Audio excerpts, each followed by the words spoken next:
Kelihatan Stepoin. Oke, karena udah nggak bisa diselamatkan, kita ikutin saja. Nggak perlu kita berbantah-bantahan.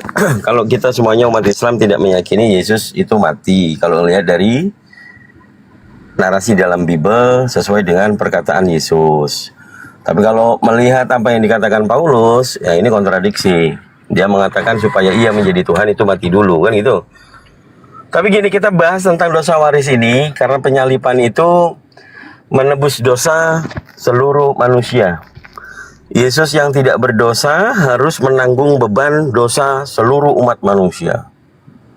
Jadi dia menjadi berdosa, membawa beban dosanya manusia seluruhnya, dan pergi ke alam maut. Di alam maut itu Yesus ketemu sama siapa, Pak? Nebus dosa itu diserahkan ke siapa, Pak? Kalau itu ya nggak tahu, Pak. Saya kan belum pernah mati, Pak. Menurut pemahaman Bapak secara pengetahuan di dalam Bible, Pak? Yang itu mohon maaf saya masih belum sampai ke sana. Tapi yang saya pahami sudah jelas. Tuhan Yesus berkata sendiri, "Aku adalah jalan, kebenaran, dan hidup." Dan sang hidup tidak ada sang hidup yang ditambah-tambah. Tuh, memang hidup. Aku adalah jalan, kebenaran, Jangan, maksudnya nggak ada sang hidup yang ditambah-tambah gitu loh, nggak bagus. Ini orang pintar semua. Jelas, loh, Nggak, Victor ini Kang Dito ini mualaf dulu adalah penatua setingkat pastor ya dari dari Katolik. Jadi jangan ditambah-tambah ya. Lanjut. Loh, tidak, bukan seperti itu. Nggak ada. Yesus mengatakan akulah sang hidup, nggak ada. Aku kebenaran dan hidup, jalan. Bukan sang hidup. Aku adalah jalan. Iya, jalan, kebenaran, dan hidup, bukan sang hidup. Oke? Jangan ditambah-tambah. Kalau dipakai, Bapak bisa bahasa Indonesia nggak? Masa dipakai? Aku nih 14 tahun di Vatikan, 3 tahun di Yerusalem, sudah tahu saya paham. Makanya saya mute terus. Silakan Dito. Jangan ditambah-tambah, silakan. Begitu saya mengatakan sang hidup, ya berarti boleh dong. Kan itu seorang pribadi yang menyatakan, mengklaim memang sang hidup. Nggak bisa mati kalau itu. Sang hidup kok mati, gimana ceritanya?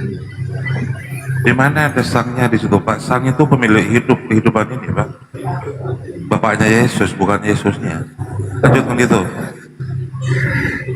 Yesus itu adalah firman Allah yang menjadi manusia, Pak. Kalau menjadi itu kan berarti ada yang menjadikan, Pak Victor. Waduh, gimana sih? Coba akal sampean itu digunakan logis. Kalau menjadi itu berarti ada yang menjadikan. Lanjutkan itu. Pokoknya intinya seperti itu tadi ya. Kita tadi bahasnya cuma itu aja ya. Kalau sudah pokoknya intinya, ternyata Bapak juga tadi menjawabnya tidak menggunakan. Terlalu jauh nanti, Pak. Melencengnya kejauhan. Ya, Bapak dari tadi ada gunakan Bible, tapi terus yang dibaca adalah akulah jalan, kebenaran, dan hidup. Ya memang karena kan kalau mengenai kematiannya itu kuncinya kan di situ, Pak. Tidak ada seorang pun yang dapat menuju kepada Bapa tanpa melalui aku. Terus itu yang diulang-ulang. Begini, ya karena kuncinya di situ, Pak. Kalau kita mau masuk kemanapun tanpa kunci ya percuma. Iya, sabar dulu. Anda bicara kan mau saya potong kan. Oke. Nah, sekarang terkait dengan apakah Yesus itu tidak mati, kemudian ke alam maut itu dia menggunakan jasad tubuhnya, membawa dosa seluruh umat manusia, menjadi dia berdosa dan masuk ke alam maut atau kerajaan maut. Itu menurut Bapak siapa yang berkuasa atas maut, Pak?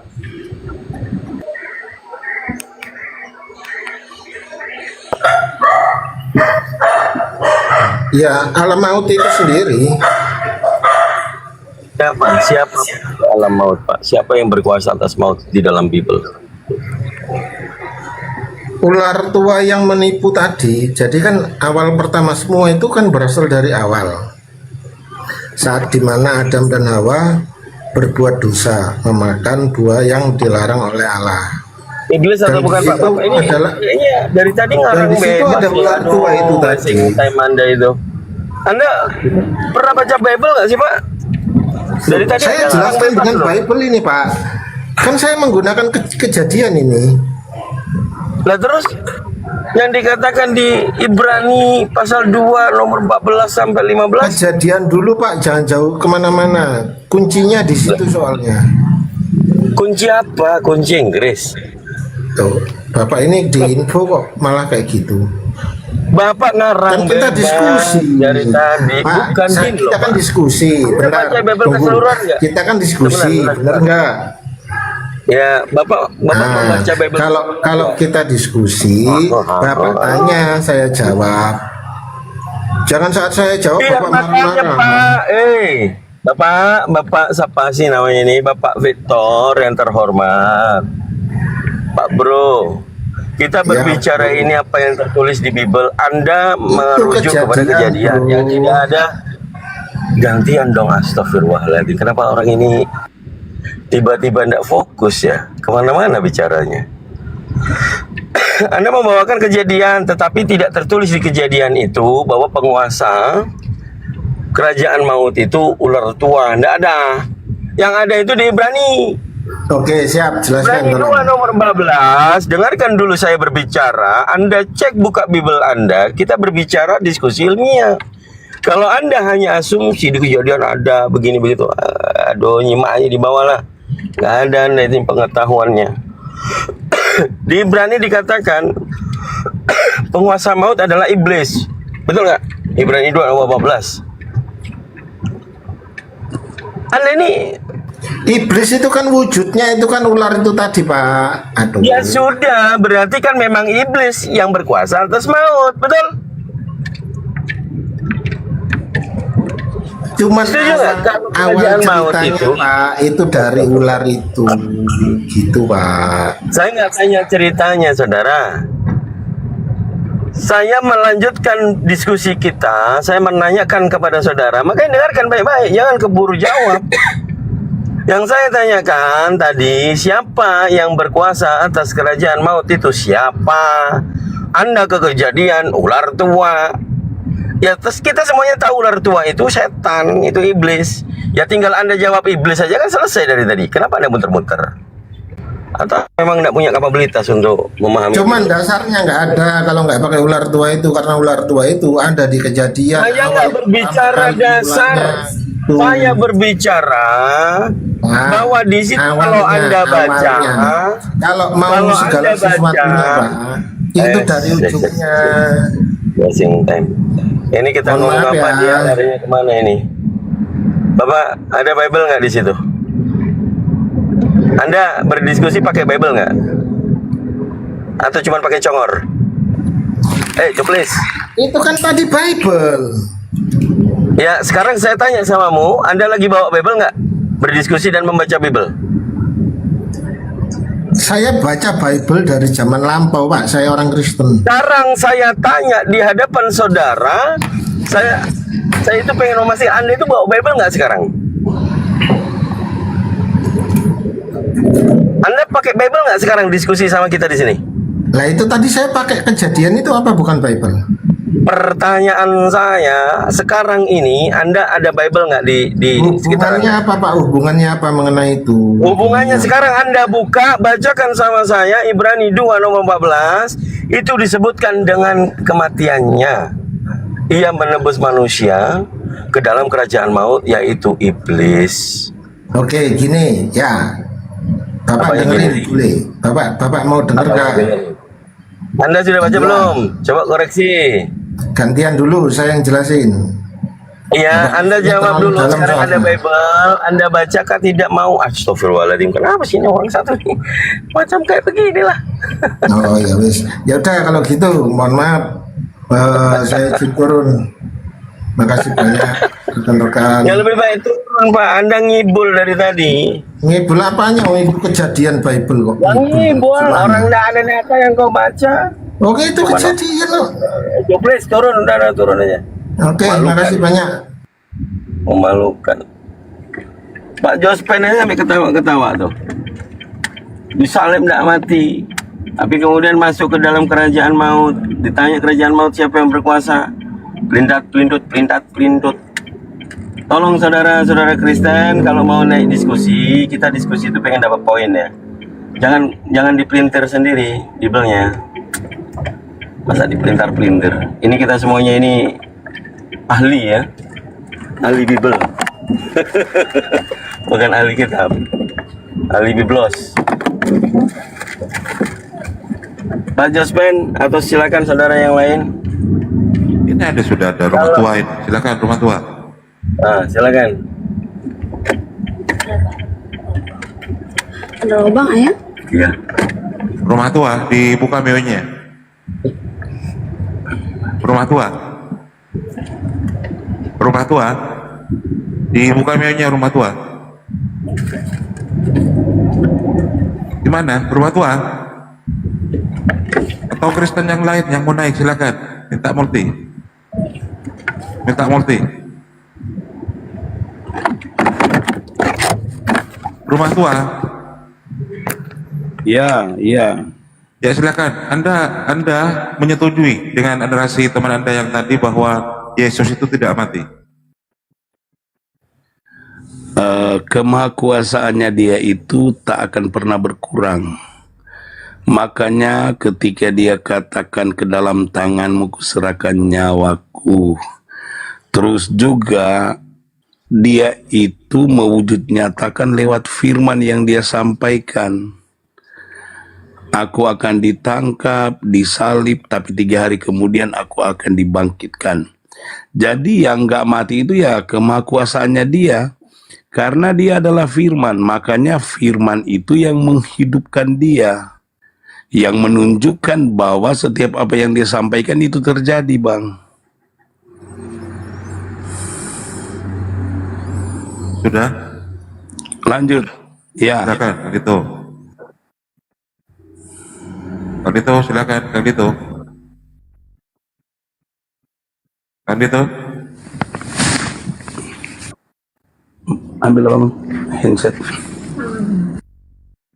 Kang Dito, monitor. Saya lanjutkan.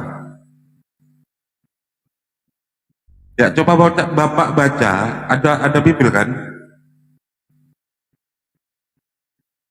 Rumah tua? Rumah tua? Halo, iya. Ya, ada Bible. Ada, tapi maksudnya kalau itu data dari Bapak, Bapak yang baca, saya ikuti. Oke.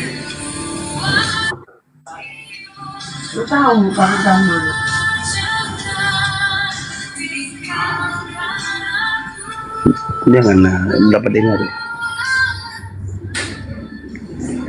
Gimana?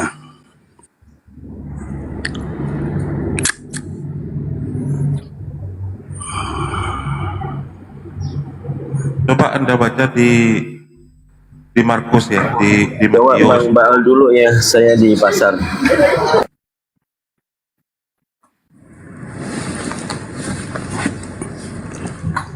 Panggil Rizky Mit. Bang Baal monitor. Sudah, Markus 8 ayat 31 dibaca dulu, Pak.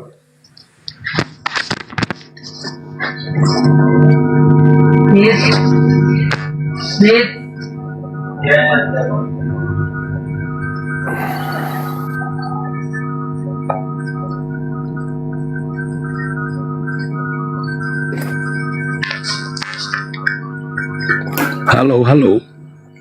Ya, coba Markus 8 ayat 31 dibaca dulu.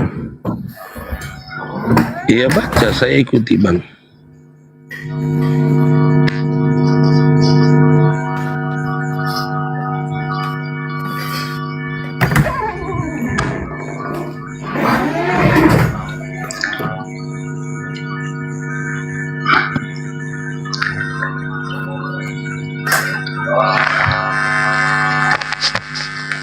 Udah baca, Bang?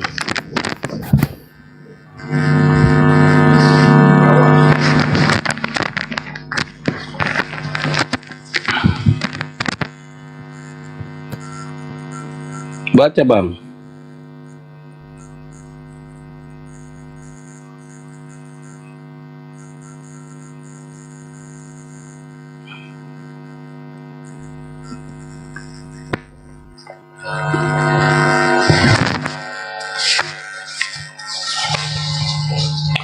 Halo.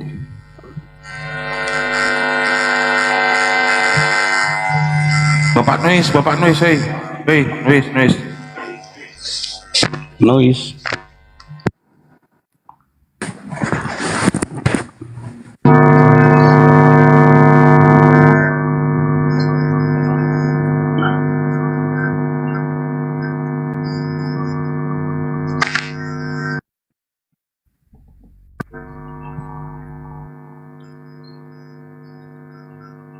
Ayo, ngomong-ngomong bang. Ya, ya coba dibaca. Di Roma kan banyak di situ. Itu kalau dari data abang baca, saya ikuti gitu. Nah, kalau saya punya data, saya baca. Roma 5 ayat 8 itu kan jelas, akan tapi Allah menunjukkan kasih-Nya yang besar kepada kita. Oleh karena Ia mengutus Yesus Kristus untuk mati bagi kita ketika kita masih berdosa. Ya, Roma 5 ayat berapa? Ayat 8. Ayat 8. Terus yang mau ditanyakan apa? Yesus mati apa enggak? Download the trip.com app. Set up price drop. Iya, saya katakan tadi seperti itu bang. Tapi kemahakuasaannya tetap hidup. Di mana Membuktikan kemahakuasaan. Oh, yang abang kasih ayat tadi kok abang pindah? Loh, iya. Apa tadi itu? Yang mati di kayu salib itu siapa? Iya, sekarang gini, aku mau tanya, sebelum Yesus mati apa yang dia bilang tadi? Akan diserahkan kepada bangsa-bangsa lain, anak manusia akan menderita lalu mati, tapi 3 hari kemudian dia bangkit. Terjadi atau tidak? Yesus mati apa enggak? Itu yang kita diskusikan Terjadi dari yang tadi. dia sampaikan atau tidak? Terjadi Yang tidak? kita diskusikan dari tadi, Yesus mati apa Iya. tidak, Bang? Dia Jawab saja. sampaikan dia A, mati, mati, B, makanya saya ngomong, semua yang dia sampaikan itu terjadi atau tidak? Iya, Yesus mati apa tidak? Sekarang kalau semuanya itu terjadi, disinilah bukti nyata Yesus Maha Kuasa menyampaikan sesuatu yang awalnya belum terjadi, lalu seiring dengan waktu semuanya itu terjadi. Yesus mati apa tidak? Itu aja kok repot menjawabnya. Aku Yesus nanya mati tadi, apa tidak? abang bacakan ayat tadi waktu Yesus bilang diserahkan, aku akan mati dan bangkit, terjadi enggak? Loh iya, yang saya tanyakan Ya iya, itu udah Yesus terjadi. pernah mati atau tidak? Iya terjadi. Tapi kan dengan terjadinya itu menunjukkan bahwa perkataan Kristus benar-benar berkuasa. Artinya dia yang adalah firman, benar-benar firmannya itu hidup. Kuasanya di mana, Bang Yesus, Bang? Ketika dia mati itu kuasanya di Itu mana? di perkataannya dia. Ayo. Tadi abang kasih tunjuk ayat tadi berapa? Markus berapa itu? Saya baca. Roma 5 ayat Karena 8. saya sudah Gimana? ngomong datanya. Roma 5 ayat 8. Markus berapa? Coba. Roma, bukan Markus. Tadi Markus yang abang tunjuk pertama tadi. Roma 5 ayat 8. Tunggu, aku baca dulu ya.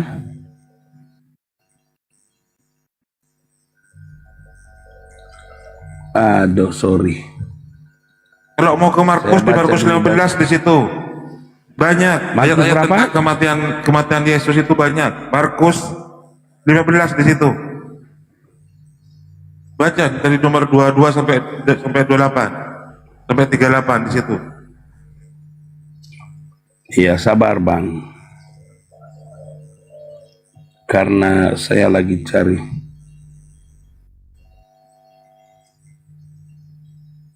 Di mana ini?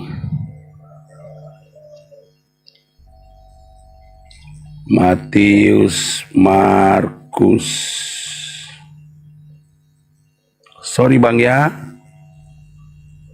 Baca dulu, baca Bang. Iya. Tunggu.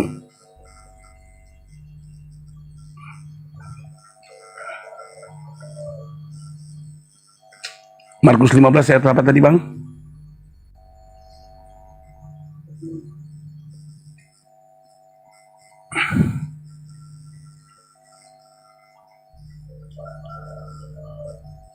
Aduh.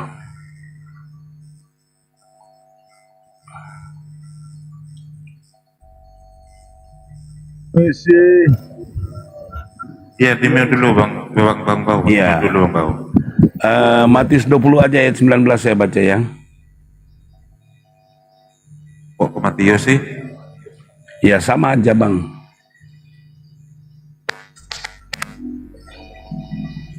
Boleh toh saya baca itu kan? Iya, nggak apa-apa, silakan.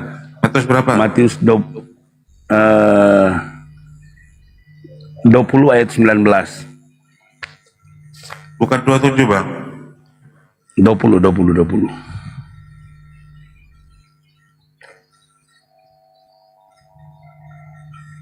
Saya baca ya.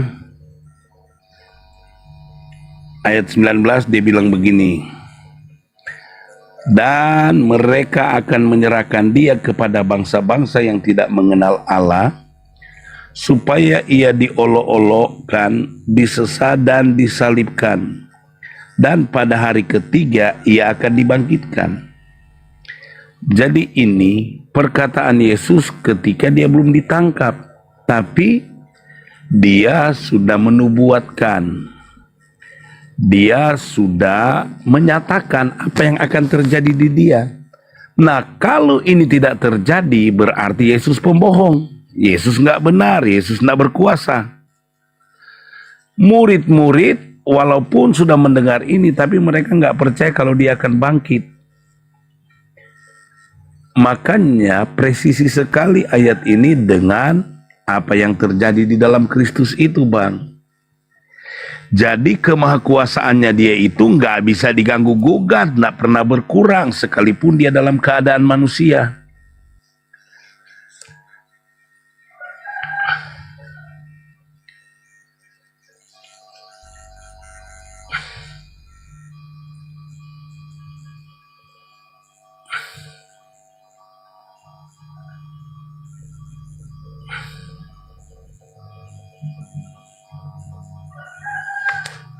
Halo Bang.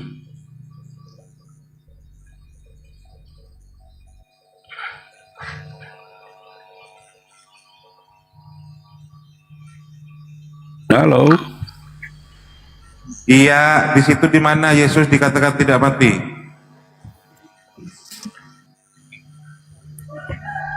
Saya bilang kemahakuasaannya dia, Bang. Assalamualaikum. Membuktikan itu tetap hidup. Apa yang dia Salam. sampaikan dengan firman-Nya itu terjadi. Dia coba dibacakan Contoh. lagi. Bacakan Aku- lagi. Udah aku pindah lagi. Markus 10 ayat 34, ayat 32, 33, 34. Katanya sekarang kita pergi ke Yerusalem dan anak manusia akan diserahkan ke imam-imam kepala dan ahli-ahli Taurat, dan mereka akan menjatuhi dia hukuman mati, dan mereka akan menyerahkan dia kepada bangsa-bangsa yang tidak mengenal Allah, dan ia akan diolok-olokkan, diludahi, disesat dan dibunuh, dan sesudah 3 hari ia akan bangkit. Terjadi nggak perkataan Yesus? Siapa yang dibunuh itu Bang? Sekarang aku tanya, terjadi Siapa yang nggak dibunuh? perkataan Yesus ini ke dia? Siapa yang dibunuh itu Bang? Iya, aku tanya, terjadi nggak? Iya, siapa yang dibunuh itu tadi? Ya iya, kalau itu terjadi, masa mau ditanya lagi siapa yang dibunuh? Ya udah, Bagaimana lanjut, sih ini Ustaz. Abang? Berarti Yesus terbunuh ya, Iya. mati ya. Lanjut Ustaz. Tapi dia bangkit, Bang. Artinya dia tetap hidup. Perkataannya itu hidup. Abang kalau ngomong sesuatu lalu tidak terjadi, orang bilang abang pembohong. Jadi kalaupun dikatakan Yesus disalib, dia mati, itu sebuah proses untuk membuktikan dia adalah Tuhan yang sesungguhnya. Oke, saya tanggapin ya. Jadi kalau dia itu mati terus dibangkitkan oleh Tuhannya, Ustadz Tata, apa kabar? ya apa kabar? Kita Baik. kita pernah debat kurang lebih 2 jam loh. Masih ingat? Ya, sekarang saya mau debat. Yang tema Ya. yang kamu kuasai apa kira-kira dalam Bible itu? Sembarang aja. Mau ketuhanan no problem. Oke, silakan. Ketuhanan menurut Yesus, saya menurut Nabi Muhammad. Ayo. Oke, ketuhanan menurut Yesus. Dengar, Yesus berkata, Dia Bapa Sang Maha Kuasa, Maha Agung, Maha Mulia. Dia tidak terhampiri, suaranya nggak bisa didengar, dan kamu nggak bisa melihat Dia. Kenapa? Karena Dia Maha Kuasa. Tapi dengar, di balik kemahakuasaannya yang nggak bisa dijangkau oleh otak kita yang hanya segumpal pelungku, tinju. Sekarang gini, kami meyakini Dia menyatakan keberadaannya. Adam dan Hawa mengenal Allah karena Dia menyatakan keberadaannya. Begitu juga ketika datang kepada Nuh, Abram, Ishak, Yakub, lalu datang kepada Musa untuk karya keselamatan, Dia menyatakan keberadaannya di dalam Yesus. Makanya kekristenan mengakui ketika Allah menyatakan keberadaannya, yang gak kelihatan Dia bekerja dalam roh, yang kelihatan Dia menyatakan di dalam Kristus Yesus. Nah sekarang aku tanya, gimana Allah Islam menyatakan keberadaannya? Oke, kita gantian ya. Saya akan jelaskan Tuhan menurut Musa, Yesus, Nabi Muhammad.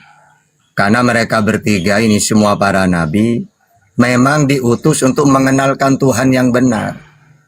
Surat Al-Anbiya ayat 25. Semua utusan yang aku utus, aku perintahkan mereka supaya memperkenalkan Tuhan itu aku, Allah. Ketika Allah mengutus Musa, dengarlah seriwil Tuhan Allah kita, Tuhan itu Esa. Ulangan 6 ayat 4. Yang tidak bisa kamu lihat, Keluaran 33:20. Yang tidak serupa dengan apapun, Keluaran 9:14, Yesaya 40:18. Ketika Allah mengutus Yesus sama, Yesus memperkenalkan Tuhan yang benar, yaitu Tuhan yang dikenalkan oleh Musa.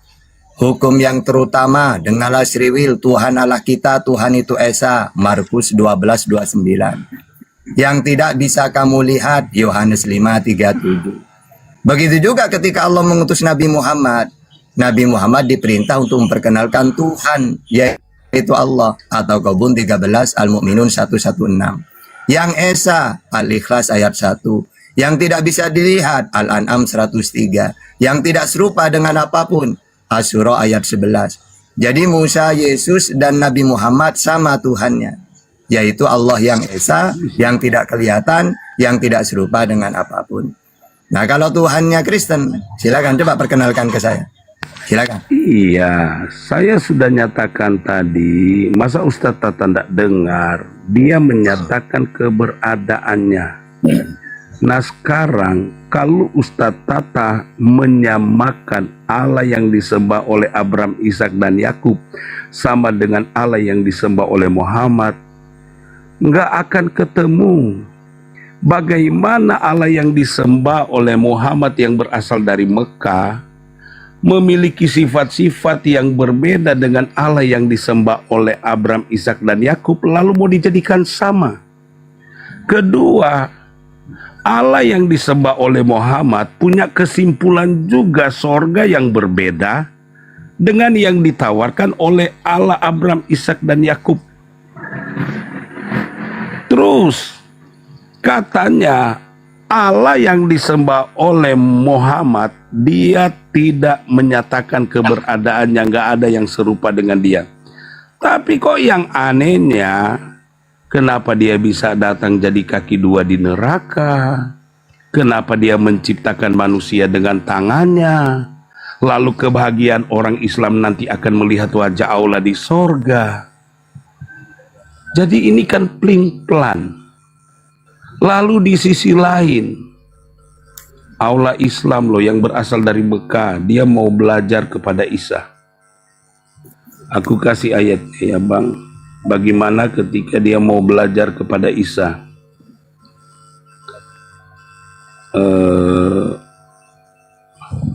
Nggak ada oton yang paham Bible lagi.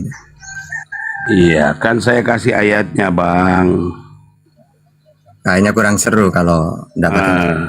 Coba Saya Anda kasih ya. jelaskan Tuhanmu itu Ya, siapa? surat Gini 61 dulu. ayat Waduh, 14. Tuhanmu itu siapa namanya? Ini kok kenapa kalian sudah tantrum? Gini rumah tua gini loh ya. Kamu itu tentukan dulu Tuhanmu itu. Kalau Tuhannya Yesus kan Allah Bapa.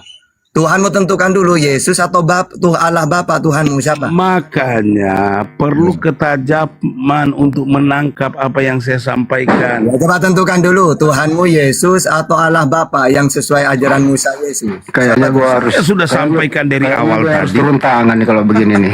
Sekarang kedua, Ustaz Tata. Diam dulu. Tidak ada aula yang sah.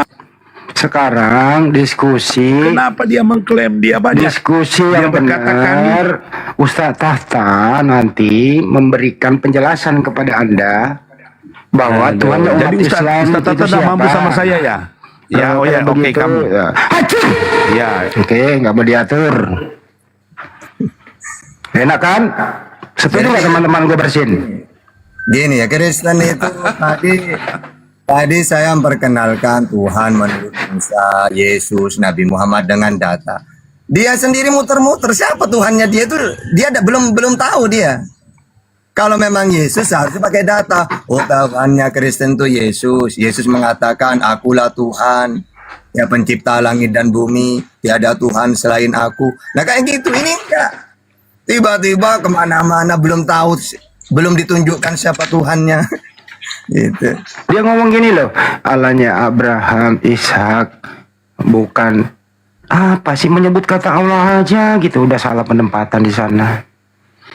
Kalau mau diskusi itu, Anda sebagai Kristen, perkenalkan dirimu sebagai Kristen, Tuhanmu siapa, siapa namanya, ini loh datanya.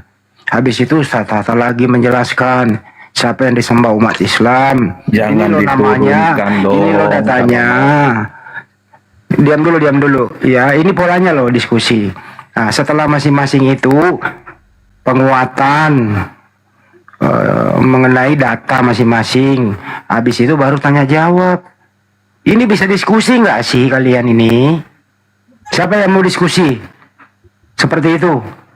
Siapa wakili Kristen? Siapa? Saya. Baik. Pak Bao. Ya. Perkenalkan Tuhan Anda siapa, namanya siapa, by data, silakan. Ya, Nggak bisa Pak. diskusi, mereka nggak bisa prolog dulu gitu ya Bang Adi. Iya, betul. Saya kan Lanjut. mau diskusi. Jangan diturunkan pakai bersin dong. Kalau bersin, coba singa bersin kan keluar kucing nanti gimana? Sabar dulu. Baiknya saya. Tuh. Boleh ya, Sekarang, saya lanjut ya. Pak Bao prolog dulu, siapa Tuhan Anda, namanya siapa, Iya, by iya. data, silakan. Ya, baik. Ya, Tuhan saya Yesus. Ya, Markus 16 ayat 19. Kisah 2 ayat 36, Kisah 20 ayat 21, Kisah 20 ayat 24. Ya, Kisah 28 ayat 31. Banyak ya, Roma 1 Bisa ayat dibacakan salah 14. satunya Pak, dibacakan Ya, salah satunya. baik.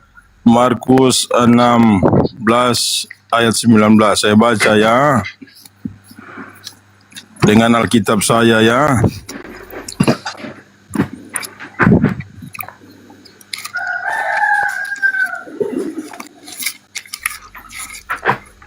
Ya, begini temannya, karena kitab sudah lama maka agak pakat sedikit ya. Markus 16 ayat 19 berkata,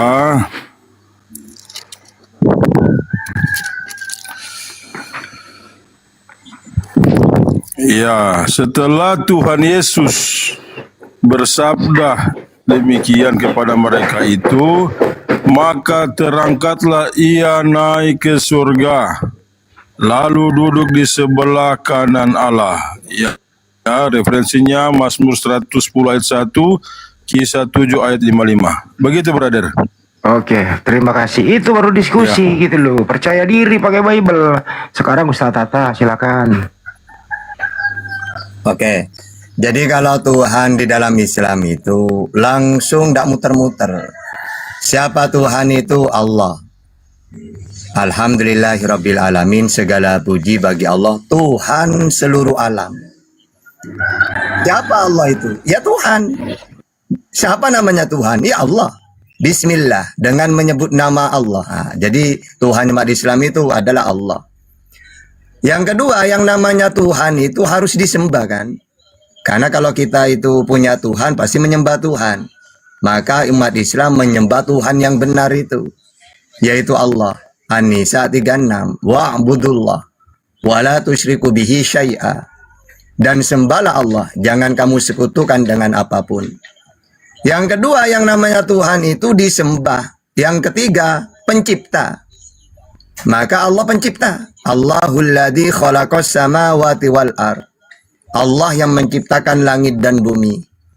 Ibrahim 32, As-Sajdah ayat 4, Al-A'raf 54, Yunus ayat 3. Jadi jelas, seperti apa Allah itu? Asy-Syura ayat 11, tidak serupa dengan apapun. Apakah bisa dilihat? Tidak. La tudrikuhul absar. Al-An'am 103. Jadi ketika umat Islam ditanya tentang Tuhan itu gak muter-muter, karena tidak ada lagi Tuhan selain Dia. Ya, kalau cuma Yesus itu Tuhan karena terangkat ke surga, loh. Jangan nyebrang dulu, Tat. Jangan nyebrang dulu, Tat. Jangan nyebrang dulu. Oke, Kita silakan. harus adil. Baik. Kedua pembicara masih penekanan masing-masing. Ustaz Tato mengatakan Allah yang Tuhan, Anda mengatakan Pak Bao Yesus yang Tuhan. Sebutkan kriteria penekanan yang terkuat.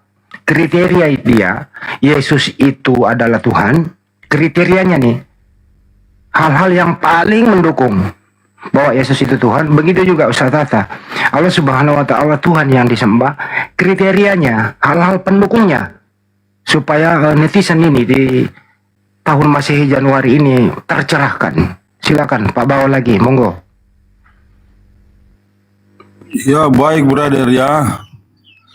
Di sini tadi saya bawa ya Yesus Kristus Tuhan di Kisah 2 ayat 36 di sini.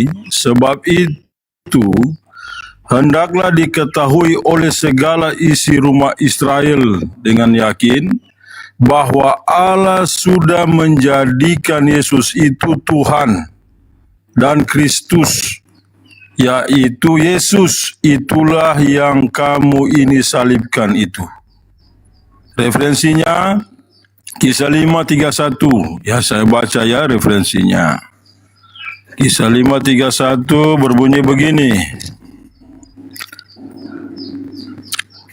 Ia inilah ditinggikan oleh tangan kanan Allah, menjadi raja dan juru selamat, akan mengaruniakan tobat kepada Bani Israel dan jalan keampunan dosa. Begitu brother. Ya, Terima kasih. Belum nyebrang ya, jangan nyebrang dulu. Silakan Ustaz. Kenapa penguatan Allah Subhanahu wa Ta'ala itu Tuhan? Kriterianya apa? Silakan Ustaz.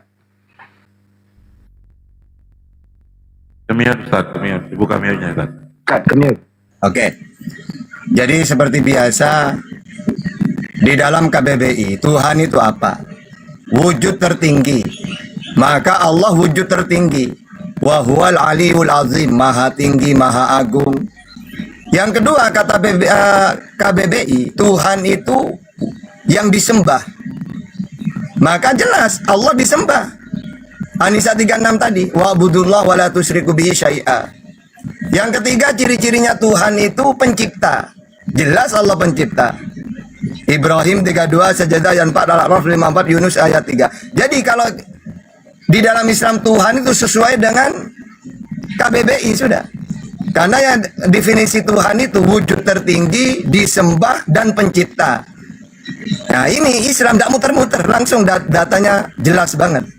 Gitu ya, silakan. Ketiga nih, jangan nyebrang dulu ya. Tuhan itu maha kuasa, maha pencipta, maha kuasa. Pak Bao tadi mengatakan Yesus itu Tuhan. Begitu juga Ustaz tadi mengatakan Allah itu Tuhan. Tunjukkan nanti kemahakuasaannya dan maha penciptanya. Pak Bao dulu, tunjukkan dulu Yesus itu maha kuasa dan maha pencipta. Silakan. Jangan nyebrang dulu. Silakan.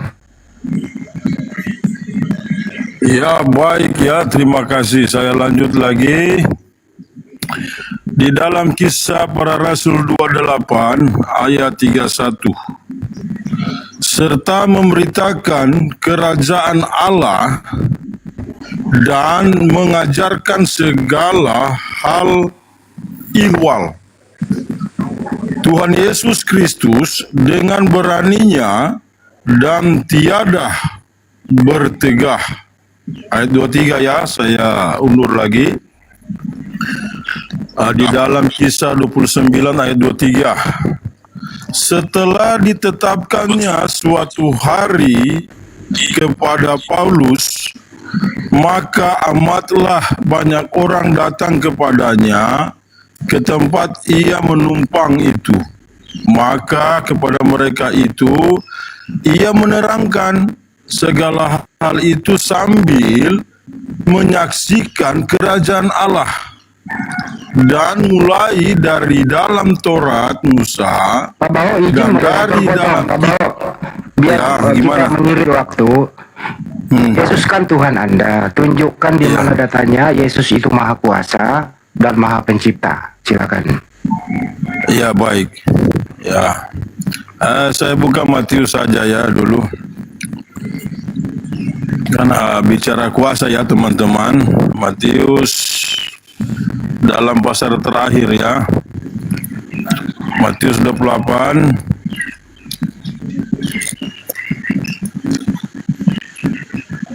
ayat 2 ayat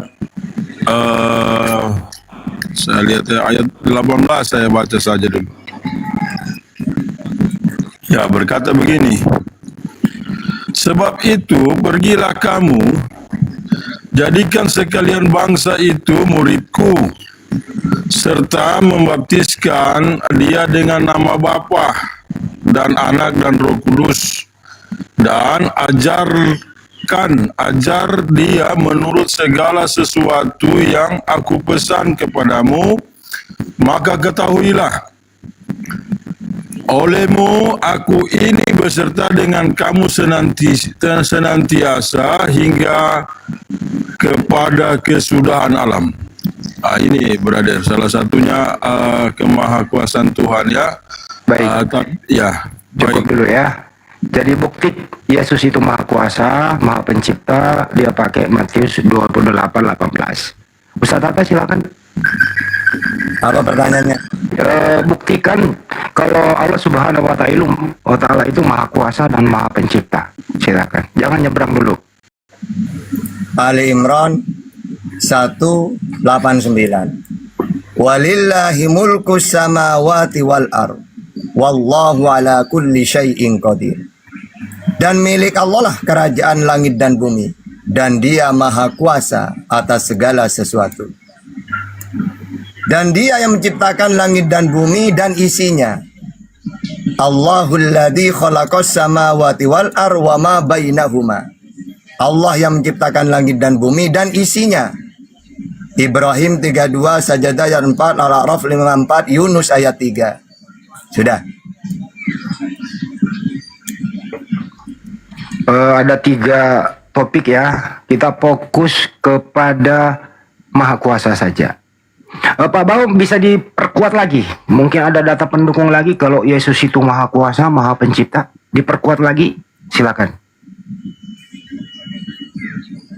Ya, baik brother ya. Saya buka catatan dulu ya. Ya, di sini. Yesus Kristus, teman-teman ya, di dalam Matius 9 ayat 6 adalah berkuasa mengampuni dosa. Ya, itu pertama. Dan yang kedua, Matius 16 ayat 27, sebab anak manusia akan datang dalam kemuliaan Bapanya diiringi malaikat-malaikatnya. Itu kedua. Ketiga, Matius 26 ayat 24 berkata di sini Anak manusia memang akan pergi sesuai yang ada tertulis tentang dia. Akan tetapi celakalah orang yang olehnya anak manusia itu diserahkan. Ada lebih baik bagi orang itu seharusnya ia tidak dilahirkan. Begitu, brother. Terakhir Ustaz Tatat, sebelum TikTokan, ini kan pembelajaran juga buat kita semua, umat muslim juga harus memperoleh ilmu di sini gitu ya. Sekali lagi Ustaz, buktikan kemahakuasaan Allah Subhanahu wa taala. Oke. Pertama, untuk mendukung Allah Maha Kuasa, Dia yang menghidupkan dan yang mematikan, bahkan yang membangkitkan. Al-Baqarah 28. Kaifa takfuruna billahi wa kuntum amwatam fa ahyakum summa yumitukum summa yuhyikum summa ilaihi turja'un. Bagaimana kamu ingkar kepada Allah, padahal Dia yang menghidupkan kamu, lalu mematikan kamu dan membangkitkan kamu. Ya. Atau di dalam surat Yunus ayat 56. Huwa yuhyi wa yumit wa ilaihi turja'un. Dialah Allah yang menghidupkan dan yang mematikan kita semuanya. Ya, itu ya sebagai pendukung. Oke, silakan. Masuk ke topik tanya jawab. Tanya jawab sekaligus nanti jawabannya boleh menjawab dulu dan menyangga. Pak Bao dulu, saya persilakan Anda untuk bertanya, buat pertanyaan yang paling sulit dijawab oleh Ustaz Tata mengenai konsep ketuhanan ini. Silakan Pak Bao. Ya, baik. Ini saya ingin bertanya ya, Ustadz.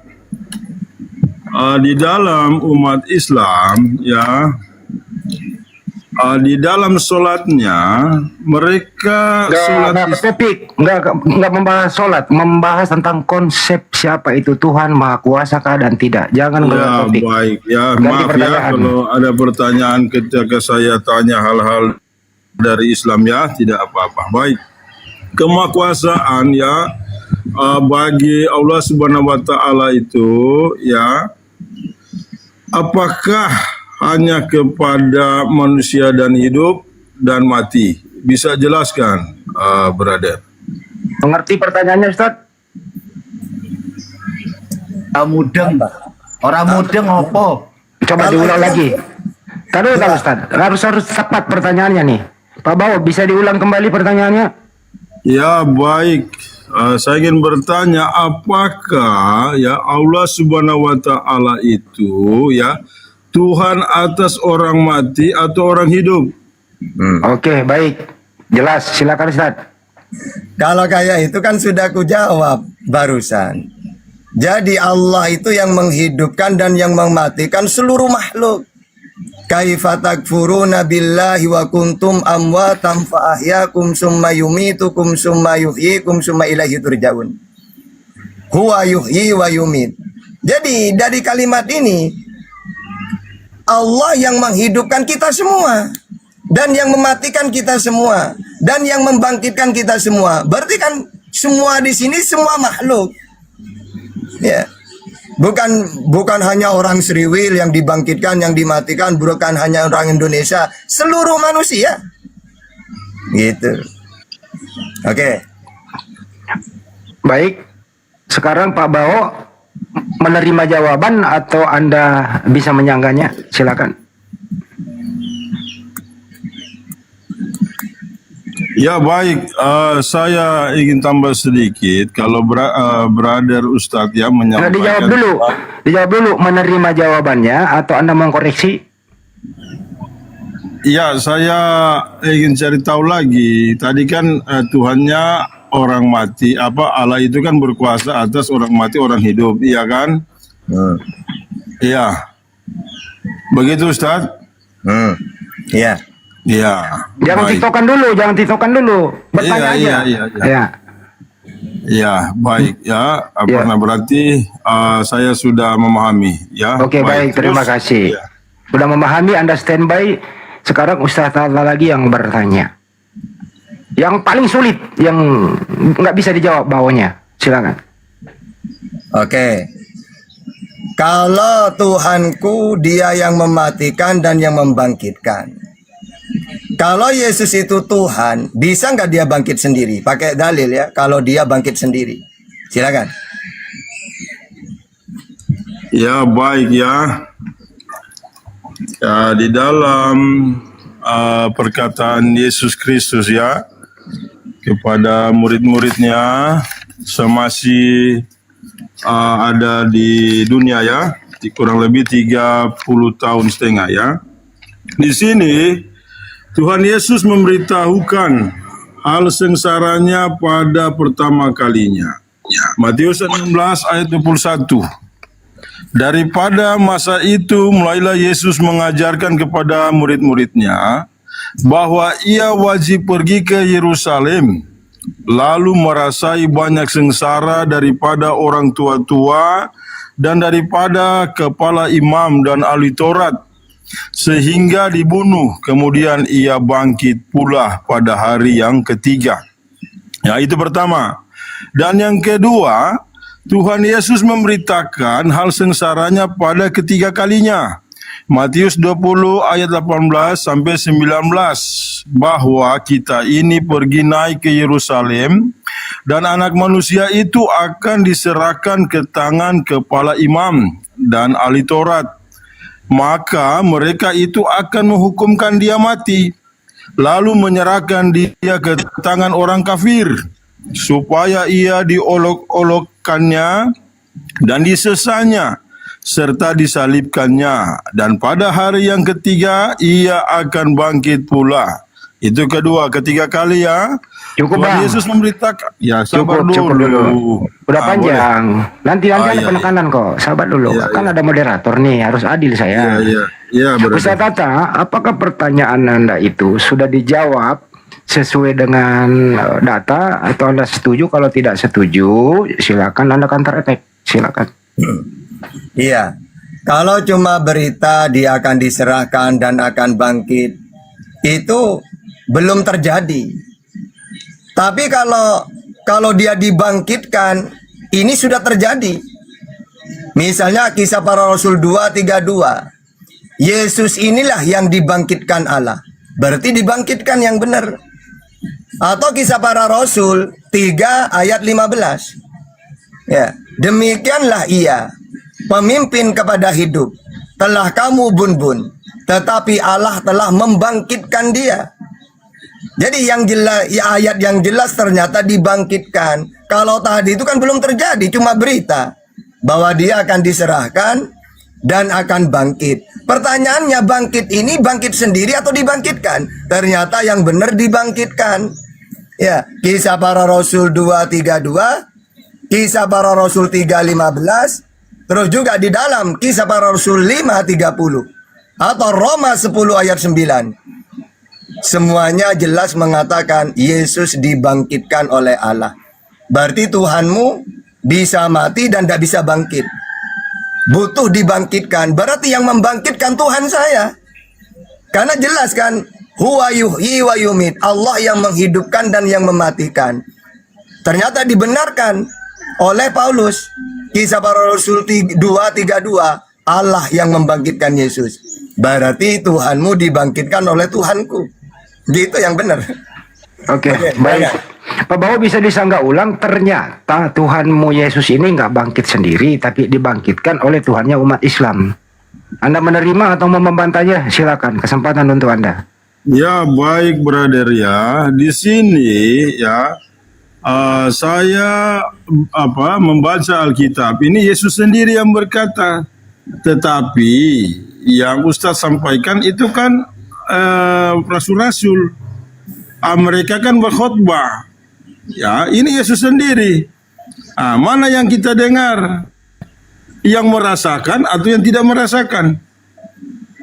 Karena Yesus sendiri berkata, ya, yang saya sudah jelaskan tadi ya, di dalam Matius 20 ayat 18-19, bahwa kita ini pergi naik ke Yerusalem dan anak manusia itu akan diserahkan ke tangan kepala imam dan ahli Taurat.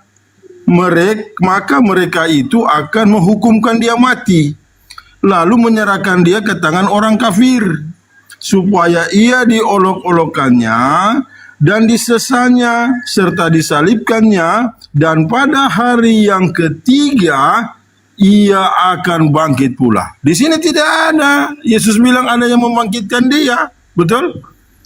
Yang menjadi persoalan di sini rasul-rasul, mereka menyebut Allah membangkitkan Tuhan, kan bukan di kisah para rasul itu yang Ustaz sampaikan. Ini Yesus sendiri yang berkata, ini Yesus sendiri yang alami, bukan kata orang, betul? Gitu Ustaz. Udah? Ya, Oke, silakan Ustaz.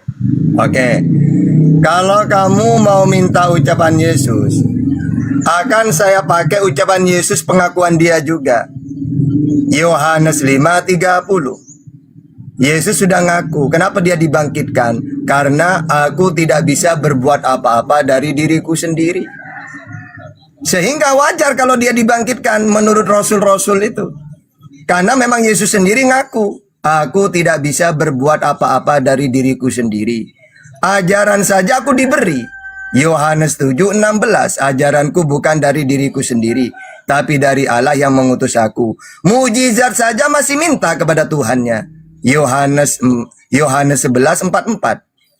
Jadi ini ucapan Yesus ngaku dia tidak bisa apa-apa dia. Baik dia mau bangkit tidak bisa, mujizat tidak punya minta.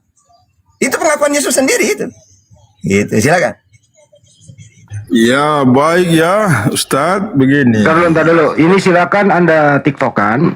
Apabila keluar jalur, ya, moderator punya kartu 3.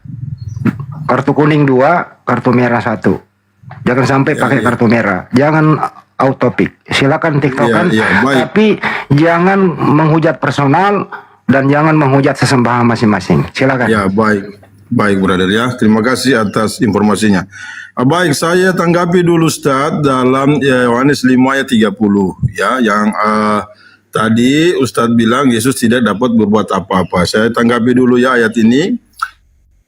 Saya baca dalam Alkitab saya ya.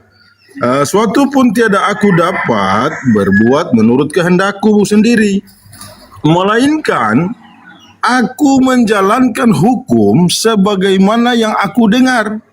Dan hukumku itu adil adanya, karena bukannya aku mencari kehendak diriku, melainkan kehendak Dia yang menyuruhkan aku. Begitu ayatnya, Ustaz. Jangan modifikasi ayat. Jelas ya? Oke. Gitu. Oke. Ya baik. Silakan Bang Handi. Oke, langsung ya. Kalau Anda mengatakan memang itu bukan kehendak Yesus, tapi kehendak Bapa, berarti menandakan dia memang bukan Tuhan, tapi utusan. Sama seperti utusan yang lain. Karena tugasnya utusan itu, pertama, apa tugasnya utusan? Penyampai firman, Yohanes 3:34. Ya. Barang siapa yang diutus oleh Allah, maka tugasnya penyampai firman. Yang kedua, melakukan perintah Bapa yang mengutus. Di dalam Yohanes 14 ayat 31. Yang ketiga, melakukan kehendak yang mengutus. Yohanes 6:38. Jadi kalau Anda mengatakan memang Yesus saat itu melakukan kehendak Bapa, berarti dia utusan memang. Seperti Nabi Muhammad, Musa melakukan perintah Allah, melakukan kehendak Allah, menyampaikan firman-Nya Allah. Berarti sama seperti Yesus. Yohanes 3:34 penyampai firman. Yohanes 14:31 melakukan perintah yang mengutus.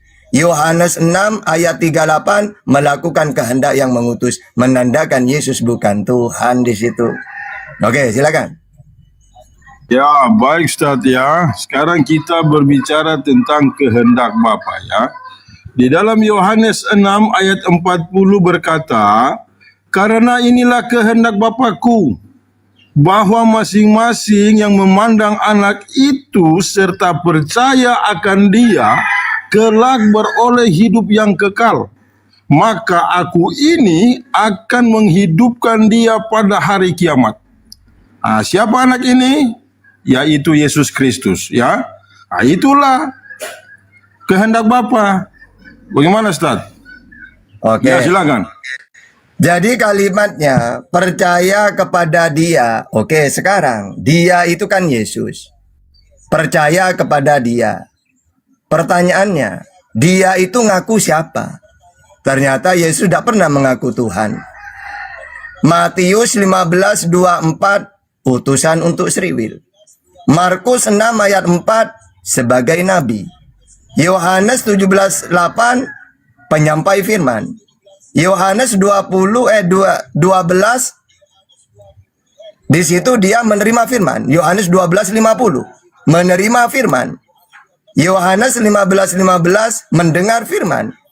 Berarti di situ barang siapa yang percaya kepada dia, nah saya kan percaya sebagai utusan, pengakuan Yesus, sebagai nabi, pengakuan Yesus, menerima firman, pengakuan Yesus, penyampai firman, pengakuan Yesus. Berarti udah kan kalian yang gak percaya itu. Ketika dia ngaku utusan, kalian tuhankan. Dia ngaku nabi, kalian tuhankan. Enggak, Tata, kami mengaku dia anak Allah. Kalau cuma anak Allah, kan banyak anak Allah. Sriwil disebut anak Allah. Keluaran 4:22. Salomo disebut anakku, kata Tuhan. 2 Samuel 7. Terus orang bawa damai disebut anak Allah. Matius 5 ayat 9. Orang yang dibimbing oleh roh Allah disebut anak Allah. Roman 8:14. Jadi tetap tidak bisa. Justru kalian ini setiap pakai dalil, pasti dalilnya itu bun-bun diri. Untuk Kristen sendiri. Gitu, silakan.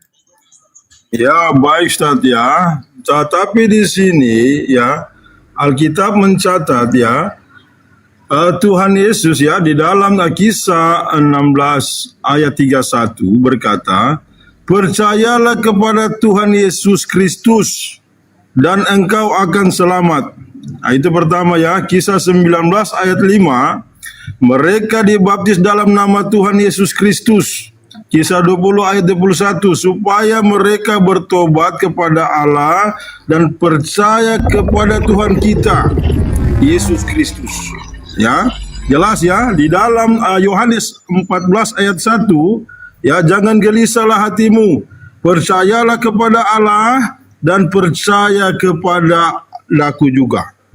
Berarti di sini Yesus adalah Tuhan.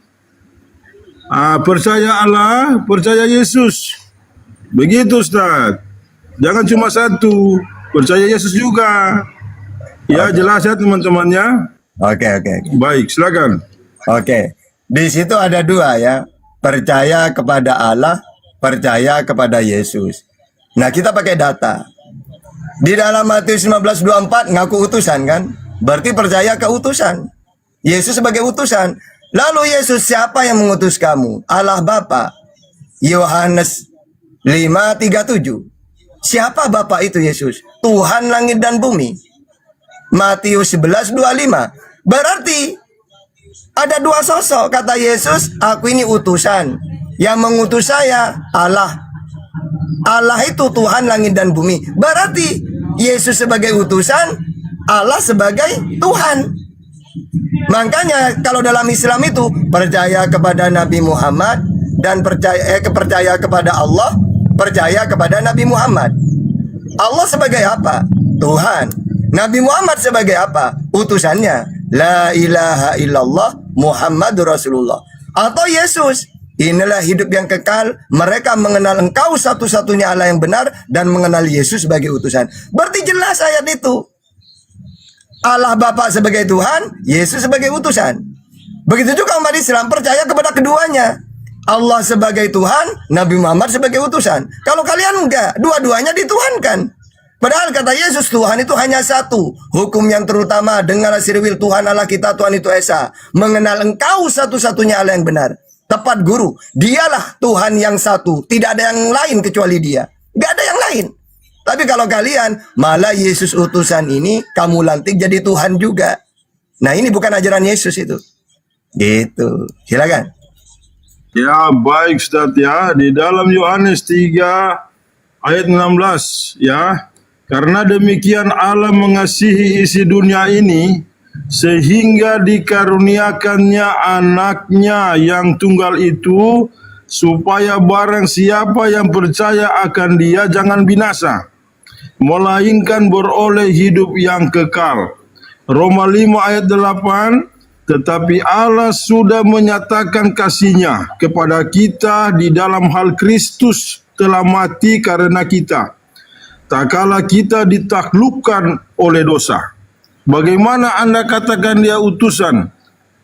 Ya, bagaimana Ustaz? Oke. Jelas di situ utusan. Karena begitu besar kasih sayang Allah, dia mengutus anaknya. Nah, sama dengan Yesaya 19:20. Ketika Tuhan ingin menyelamatkan Seriwil, dia mengutus seorang. Yesus orang. Apa tugasnya orang ini? Menyelamatkan. Contohnya Musa menyelamatkan Seriwil dari Fir'aun. Yang kedua, Musa menyelamatkan supaya umatnya kekal di surga dengan cara mengenal Allah. Ulangan 6 ayat 4. Dikenalkan Tuhan itu. Seperti Yesus. Di zamannya Yesus, orang Seriwil tertindas lagi. Karena begitu besar kasih sayang Allah, maka dia mengutus lagi seorang lagi. Anak di situ kan manusia. Ya, sebagaimana Seriwil disebut anak Allah, Keluaran 4:22. Orang yang bawa damai disebut anak Allah, Matius 5 ayat 9. Jadi anak di situ maksudnya manusia yang dipilih Tuhan untuk menyelamatkan. Maka jelas di situ. Karena begitu besar kasih sayang Allah, maka dia mengutus anaknya. Maksudnya anak di situ nabi seperti Salomo disebut anakku, kata Tuhan. Nah, justru ayat ini jelas dia bukan Tuhan. Buktinya diutus oleh Tuhan dia. Ayo, silakan. Ya, baik. Kalau brother katakan dia diutus ya, dalam Matius 26 ayat 64. Ya, anak manusia duduk di sebelah kanan yang maha kuasa dan datang di atas awan-awan di langit. Siapa anak manusia ini kok bisa duduk di sebelah kanan Allah? Coba Anda jelaskan. Siapa gerangan Yesus ini? Kalau silakan. kalau duduk di sebelah Allah, berarti bukan Tuhan. Mana yang kamu tuhankan duduk itu? Sama dengan gini. Wala tahsabannal ladzina qutilu fi sabilillah amwat bal ahyaun inda rabbihim. Jangan kamu mengatakan orang yang mati di fisabilillah itu kamu katakan mati. Akan tetapi dia ada di sisi Tuhannya. Sama dengan itu. Yesus duduk di sebelah kanan Bapa misalnya. Berarti Yesus bukan Tuhan. Sama dengan umat Islam kalau meninggal. Inna lillahi wa inna ilaihi raji'un. Segala sesuatu dijadikan oleh Allah dan akan kembali kepada Allah. Jadi maksudnya kemudian dia naik lalu duduk di sebelah kanan Allah. Berarti wa ilaihi raji'un. Sama dengan itu, bukan berarti ada dua sosok, ini Bapak ngopi lalu ditemani Yesus duduk, bukan gitu. Ya, di sisinya itu. Ya, justru kalau ayat itu, oh Yesus duduk di sebelah kanan misalnya. Nah, pertanyaannya siapa yang kamu tuhankan di situ? Kalau Yesus yang Tuhan, kan Tuhan cuma satu. Berarti Bapak bukan Tuhan. Kalau Bapak yang kamu tuhankan, berarti Yesus yang bukan. Karena jelas di situ ada dua sosok. Ya gitu. Nah, sekarang kamu pilih yang mana kamu tuhankan di situ. Silakan. Ya, baik. Ya, tanpa Yesus kita kan tidak tahu Bapa itu, ya. Karena Yesus hadir kita tahu. Di dalam Matius 12 ayat 8, anak manusia adalah Tuhan atas hari Sabat. Matius 12 ayat 40, anak manusia tinggal di dalam rahim bumi 3 hari 3 malam. Kalau Anda katakan dia utusan, manusia di mana kok bisa ada di rahim bumi ini 3 hari 3 malam? Coba Anda jelaskan, Ustaz. Oke, pertama saya tangkapin. Anda mentuhankan Yesus dengan kata-kata tanpa Yesus kita tidak mengenal Allah. Ya benar. Kami umat Islam tanpa Nabi Muhammad tidak akan kenal Allah. Karena memang tugasnya para nabi itu memperkenalkan Tuhan. Umat Islam tidak akan kenal Allah tanpa Nabi Muhammad. Orang Seriwil tidak kenal Allah tanpa Musa dan Yesus. Karena yang perkenalkan Allah kepada mereka Musa dan Yesus. Musa ulangan 6 ayat 4. Dengarlah Seriwil, Tuhan Allah kita, Tuhan itu Esa. Yesus Markus 12:29. Hukum yang terutama, dengarlah Seriwil, Tuhan Allah kita, Tuhan itu Esa. Berarti memang Yesus ini tugasnya mengenalkan Tuhan. Berarti bukan Tuhan dia. Gitu loh. Jadi kalimatnya itu Anda itu selalu bun-bun diri. Masa Yesus Tuhan, karena tanpa Yesus kita tidak kenal Tuhan loh. Sebelum Yesus muncul, orang Seriwil sudah kenal Tuhan melalui Musa. Nah, untuk seluruh dunia kenal Allah melalui Nabi Muhammad. Kalau Seriwil melalui Musa dan Yesus. Menandakan Musa, Yesus, Nabi Muhammad bukan Tuhan, tapi utusannya Tuhan. Oke, silakan. Ya, baik.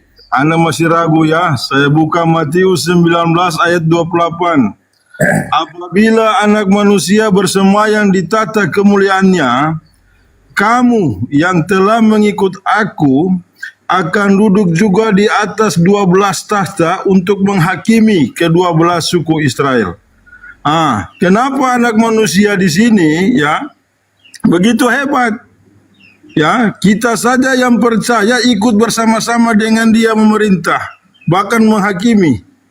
Kalau dia bukan Tuhan, coba Anda renungkan ayat ini ya. Bagaimana kalau Anda katakan kalau dia cuma sekedar utusan, maka utusan lebih hebat ini kalau begitu.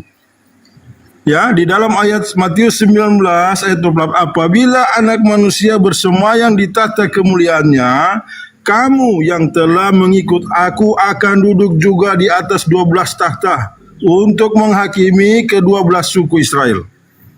Hebat kan? Coba Ustaz. Oke. Kenapa dia itu ditugaskan menghakimi kedua belas suku Seriwil? Karena dia itu memang diutus untuk Seriwil. Matius 15:24. Tapi Seriwil menolak. Maka mereka dihakimi. Ya, dan dia menghakimi itu karena memang umatnya Seriwil tidak mau ikut dia, tidak mau mengakui dia sebagai utusan, sebagai nabi.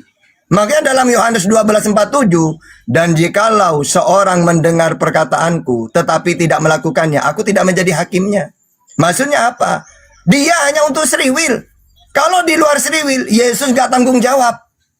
Karena sudah ada penyelamatnya. Siapa? Yaitu manusia yang diutus untuk seluruh dunia. Kalau Yesus memang yang dihakimi, memang hanya 12 suku Seriwil. Dan dia menghakimi sesuai dengan apa yang dia dengar. Yohanes 5:30, aku tidak bisa berbuat apa-apa dari diriku sendiri. Aku menghakimi sesuai dengan apa yang ku dengar. Apakah yang Yesus dengar? Yesus, ya Tuhan, itu lihat umatmu dulu waktu kamu di dunia. Menolak kamu kan? Iya Tuhan, hakimi mereka. Ya. Kalau untuk di luar Seriwil, ya Kristen, ya Yesus udah ikut campur itu. Tidak ada hubungannya Yesus dengan Kristen itu. Ya, bahkan Kristen ini menurut saya yang dihakiminya dua nantinya. Pertama, orang Seriwil karena mereka tidak mau menerima Yesus sebagai utusan, sebagai nabi. Yang kedua yang dihakimi Kristen. Tan kamu memfitnah saya. Ketika saya tidak ada, tiba-tiba kamu lantik jadi Tuhan.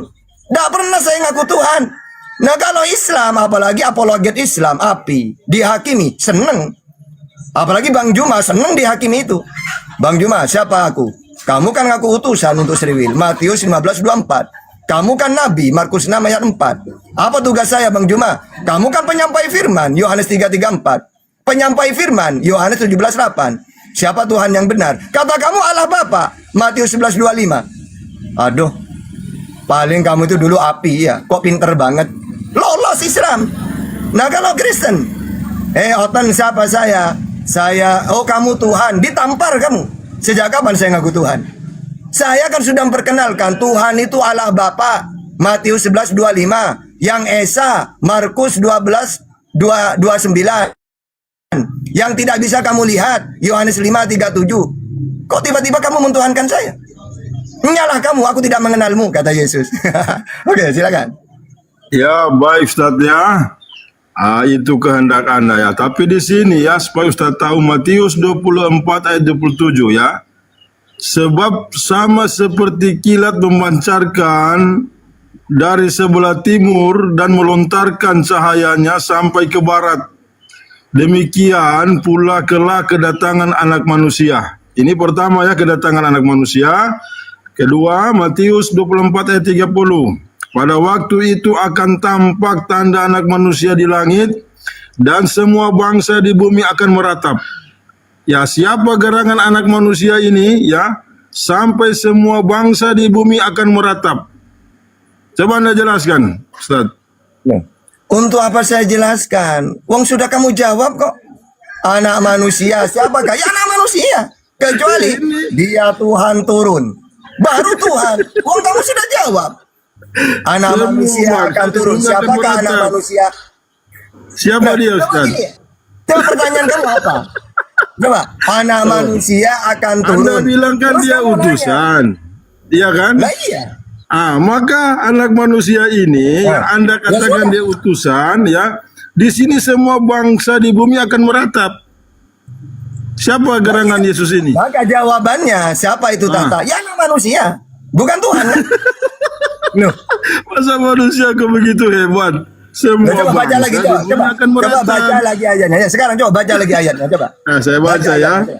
Nah, Matius 24 ayat 30 ya. Pada waktu itu akan tampak tanda anak manusia di langit, Nah, dan semua bangsa di bumi akan meratap. Siapa anak manusia ini? anaknya Maria? Yesus kan? Iya. Anakku ya dia Tuhan, betul? Loh, bukan anak manusia di situ. Loh. Loh, di situ siapa? Tuhan apa anak manusia? Konsisten. Anda bilang dia anak manusia. Loh, coba kalimatnya dia Tuhan atau anak manusia? Apa kalimatnya? Ini anak manusia. Ya sudah. Berarti dia hebat, betul? Tidak masalah, yang penting manusia bukan Tuhan. Loh, kau tertawa. Akuilah. Iya kan? Loh, tunggu gini. Kamu bilang dia hebat ya Tata? Iya hebat. Dia anak manusia ya Tata? Iya. Ya terus masalahnya apa? Wong saya akui dia anak manusia. Nah terus? Kecuali Tuhan turun, lalu orang-orang akan meratap dia. Siapa di situ Tata? Tuhan. Kan kalimatnya Tuhan. Wong kalimatnya sudah anak manusia akan turun. Terus kamu nanya, siapa di situ Tata? Lu kamu yang ngomong anak manusia. Siapa anak manusia itu Tata? Anaknya Maria. Ya sudah kan, selesai kan? Gimana kamu? Oke, silakan. Apa lagi? Makanya kalau pakai data itu, Kristen tuh gak bisa dialog pakai data, itu gak bisa. Gak paham Bible mereka. Kalau saya mau pakai Bible, mau pakai Al-Quran, tentang Tuhan itu sangat jelas itu. Gak usah muter-muter itu. Itu. Silakan. Ya, sudah terima kasih Ustadz ya, begitu dengan pemahaman Ustadz ya. Tapi saya tidak memaksa, tapi saya tahu Ustadz jujur ya. Tapi satu saat ya kita akan bertemu Ustadz ya di akhirat ya, supaya kita tidak saling menuduh. Saya sudah beritakan kabar baik ya. Nanti saya bersama Yesus. Tidak, itu urusan kita ya. Mungkin teman-teman Kristen yang lain mau diskusi sama Ustadz, silakan. Gak ada yang berani. Hah? Gak ada yang berani. Ada, jalur dulu. Saya istirahat dulu, minum kopi dulu. Silakan naikkan kalau ada. Terima kasih ya. Saya standby. Silakan naikkan kalau ada yang berani. Kalau takut bertanya saja. Misalnya, Tata saya tidak paham Bible Tata, boleh nggak saya bertanya? Boleh. Berapa pertanyaan Tata? Boleh nggak saya bertanya? Nah, kalau ngomong berapa kali pertanyaan Tata seumur hidup? Nah, kan enak kan? Ayo silakan. Sombong. Assalamualaikum warahmatullahi wabarakatuh. Waalaikumsalam. Boleh nyampaikan sedikit Pak Ustadz ya. Tadi abang tadi, kenapa anak manusia itu begitu hebatnya? Karena Yesus itu sebagai nabi, sebagai rasul. Dari situlah kelebihan seorang rasul, seorang nabi. Karena Yesus itu bukan manusia biasa, karena utusan. Seperti itu. Apa yang dikehendakin Allah dimiliki oleh para nabi. Seperti itu, Oten, pendeta. Gitu loh. Sabar Nyata-nyata deh. Yesus anak manusia. Kalau punya kelebihan, semua para nabi, para rasul itu punya mukjizat sendiri-sendiri. Seperti itu. Jadi kalian itu hanya, kata Ustadz Tahta ya, hanya dibun-bun Bibelnya sendiri kamu itu. Gitu loh, dibodoh-bodohin oleh Bibelmu. Oke, Bang Aleser, itu aja yang mungkin disampaikan. Ada lagi, Bang, itu? Oke, Nanti Bang, kita, itu aja Bang. iya, oke, makasih Bang Aleser. Jadi kita Oke, terima siapkan kasih. satu.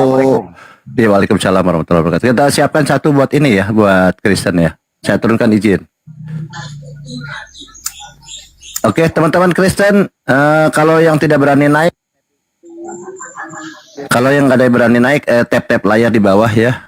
Kalau yang berani berdiskusi dengan Ustaz Tata, silahkan naik ya. Ketik 3 ya, mana Tuhannya kan 3 ya. Silahkan ketik 3 yang Kristen, silahkan naik. Dulu biar ada kesimpulan. Pak Bawo masih monitor. Istirahat dulu, Mas. Istirahat dulu, minum kopi dulu. Sorry Bang Andi. Terakhir, Pak Bawo. Sorry, lanjut Andi. Ya, Pak Bawo, menurut Anda kesimpulannya, sebenarnya yang Maha Kuasa itu, Maha Pencipta itu, Bapak atau Yesus? Ya, bagi kami Kristen kan Yesus. Berarti Bapak tidak Maha Kuasa. Ya, karena Yesus kan kita tahu Bapa, betul? Berarti Bapak itu Yesus sendiri. Iya, karena dia yang tahu. Jadi Bapak dan Yesus sama. Iya, Alkitab mencatat bagaimana? Oke, jadi Bapak dan Yesus sama. Tapi Iya. di situ Yesus berdoa kepada Bapak. Bagaimana itu? Ya, itu kan dia memberi contoh kepada murid-murid supaya kita berdoa seperti ini. Harus menyebut nggak apa-apa. Bapa. Iya kan? Oke. Jadi kalau Bapak itu Yesus itu sendiri, berarti Bapak pernah berada di dalam rahim Maria 9 bulan. Aduh, itu terus pernyataan. Tunggu, saya minum kopi dulu. Ada Oke, makasih, teman-teman makasih. Jangan dipaksa. Kita toleran. Makasih. Lanjut, Bang Bang. Jangan Bang Andi, yang bahasa-bahasa Bang Andi ini kan bahasanya sederhana, yang sederhana itu yang bikin kadang-kadang orang jadi mualaf. Oke, kita sambut dulu Gia, selamat malam. Gia. Open mic-nya Gia. Selamat siang lah. Oh, siang ya. Oke, siang. Anda mau diskusi? Selamat siang. Bisa Ya, Bang Gia mau diskusi? Oke, silakan. Oke, baik. Kalau gitu kita kembalikan ke moderator Bang Andi Selebes. Silakan Bang Andi. Makasih. Ya, silakan Pagian. Topinya itu Tuhan itu bisa mati atau tidak? Nah, itu aja tuh stiker tuh. Tuhan itu bisa mati atau tidak? Silakan. Bisa, karena itu udah kehendak dia, Bang. Oh, Tuhan bisa mati. Baik. Ya, karena itu udah kehendak dia sendiri, Bang. Oke. Waktu Tuhan mati, siapa yang jadi Tuhan? Ya, rohnya itu kan hidup, Bang. Katanya tadi mati. Gimana nih, Bang? Iya. Siapa yang mematikan Tuhan? Ya, dia sendiri yang memberi dirinya dimatikan supaya kita itu selamat dari dosa-dosa kita, Bang. Jangan tujuannya dulu. Pertanyaannya siapa yang mematikan? Dia bunuh diri atau dimatiin oleh orang lain? Yang manusia itu yang mematikan dia. Waduh, kurang ajar itu manusia membunuh Tuhan ya. Iya, karena orang itu tidak mengerti. Menurut Anda itu yang mematikan Tuhan itu apa salahnya Tuhan itu sehingga dimatikan oleh orang gitu? Ya karena udah dirasukin iblis itu. Waduh, jadi pembunuh Tuhan itu iblis gitu ya? Benar, udah dirasukin iblis. Jadi mereka ini penjahat ya, bukan pahlawan ya? Waduh, benar sekali Bang, benar. Kurang ajar itu masa bunuh Tuhan. Iya, kurang ajar memang Bang. Kurang ajar itu. Iya, kurang ajar orang itu bunuh Tuhan kan? Kurang ajar. Masuk neraka dia itu. Oh, udah jelas lah Bang. Tapi kenapa kau manfaatin jadi penebus dosa? Ya jelas lah. Karena dia udah melambangkan tubuhnya dengan kita, dengan darahnya, bahwa darah itu dan tubuhnya itu adalah sebagai pengampunan dosa bagi manusia, Bang. Oke. Jadi penjahat ini iblis membunuh Tuhan. Iya, terus Bang. Tuhan yang dibunuh ini kau jadikan penembus dosamu gitu ya? Benar sekali abangku, benar. Jadi sebenarnya bukan penjahat dong, pahlawan dong kok gitu. Yang mana yang pahlawan sayang? Yang membunuh Tuhan. Karena kau manfaatkan gitu loh. Gimana ini bang? Coba saya mau bantah pakai data dulu. Silakan Ustaz, lanjut Ustaz. Pertama, yang namanya Tuhan itu tidak takluk kepada maut, tidak pernah mati. Al-Hadid ayat 3 sampai 4. Huwal awwal wal akhir wal zahir wal batin. Jadi Allah itu tidak ada permulaan dan kekal, tidak pernah mati. Atau Allahu la ilaha illa huwal hayyul qayyum. Yaitu hidup tidak pernah mati. Itu dalam Al-Quran. Kalau dalam Bible 1 Timotius 1:17. Hormat dan kemuliaan sampai selama-lamanya bagi Raja segala zaman, Allah yang kekal, yang tak nampak, yang esa. 1 Timotius 6:16. Dialah satu-satunya yang tidak takluk kepada maut. Jadi kalau ada Tuhan itu mati, bukan Tuhan menurut Bible dan Al-Quran. Gitu. Makanya kita harus pakai data. Silakan. Iya, Yesus itu telah mati bagi kita semua, bagi yang percaya kepada Dia. Karena dosa-dosa kita, Bang. Itu penjelasannya, Bang. Ya berarti bukan Tuhan. Kan Tuhan tidak pernah takluk kepada maut. Iya, Tuhan. Oke, sekarang menurut Yesus Tuhan itu siapa? Dirinya atau Allah Bapa? Dirinya sendiri adalah Allah Bapa itu sendiri, Bang. Oke, silakan pakai data. Akulah Yesus Tuhan satu-satunya. Silakan. Oke, biar saya jelaskan, Bang, ya. Menurut Quran Abang, yang mengutus malaikat siapa? Yang berhak mengutus malaikat menurut menurut iman Abang? Jangankan menurut Quran, menurut Bible dan Al-Quran, Allah. Termasuk yang mengutus ke Yesus malaikat, ya Allah. Oke. Bacakan yuk. Bacakan Wahyu 22 nomor 16, Bang. Oke. Terus, ya tidak masalah Yesus mengutus malaikat. Nah sekarang, kamu ada nggak Tuhan diberi kekuatan oleh malaikat? Ada nggak? Di dalam Lukas 22:43, Yesus diberi kekuatan oleh malaikat. Berarti Tuhan diberi kekuatan oleh malaikat gitu. Itu yang diutus dia, Bang. Berarti yang mengutus itu memberi kekuatan kepada yang mengutus gitu. Karena Yesus ini dia telah merendahkan dirinya sebagai hamba. Ya sudah, berarti bukan Tuhan, sudah. Sebagai manusia. Anda ini ketika Yesus mengutus malaikat, kamu Tuhan kan? Tapi di ayat yang lain, Yesus diberi kekuatan oleh malaikat. Gimana? Bingung lagi kamu? Masa ada Tuhan diberi kekuatan oleh malaikat? Kan ku tanya tadi, yang berhak mengutus malaikat, kamu bilang Allah. Loh, Ya kalau itu. kamu nanya ke Islam, bahkan Musa, malaikat ditampar sama Musa itu. Ya, coba. Bahkan di dalam Bible, ya malaikat bergulat dengan Yakub, kalah malaikat itu. Kenapa emangnya? Bergumul dengan Yakub. Abang ini terlalu pintar juga ya. Loh, gimana sih? Coba sekarang Tuhan langit dan bumi menurut Yesus siapa? Pakai data. Oke, dia berkata seperti itu, Bang. Dia telah merendahkan dirinya sebagai manusia. Saya ada nanya itu. Yang saya tanya katanya Yesus Tuhan menurut kamu. Ya pakai data. Bahwa Ya, Yesus iya. aku Yesus Tuhan langit dan bumi. Silakan. Oke, biar saya buka dalilnya, Bang ya. Silakan. Dia mengatakan ucapan seperti itu karena dia telah merendahkan dirinya sebagai manusia. Saya ada nanya itu. Katanya Yesus Tuhan. Di mana dia mengatakan akulah Tuhan langit dan bumi? Oh, banyak ayatnya. Silakan. Yohanes 13 nomor 13, Bang. Di mana di situ mengatakan Tuhan langit dan bumi? Tuhan itu yang menciptakan semuanya kan, Bang? Oke, sekarang silakan. Akulah Yesus yang menciptakan langit dan bumi. Oh, aku yang menciptakan langit dan bumi. Ya, silakan. Ada nggak datanya? Ada. Silakan.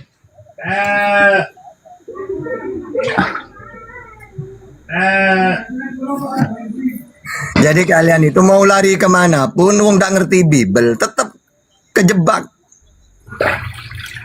Tak turutin aja. Anda mau lari ke kiri, tak turutin, tetap keseleo. loncat ke kanan, tak turutin ke seleo lagi. Gitu. Ayo silakan.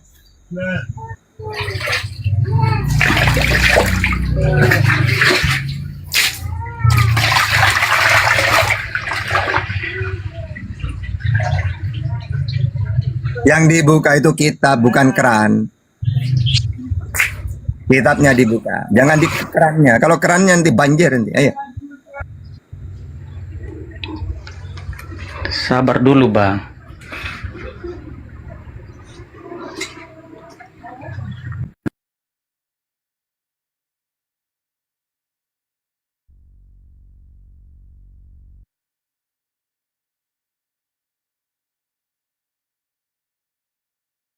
Iya. La yamassuhu Kenapa ini? ilal enggak, la yamassuhu ilal mutahharun. Mau kalau megang kitab itu wudhu dulu katanya.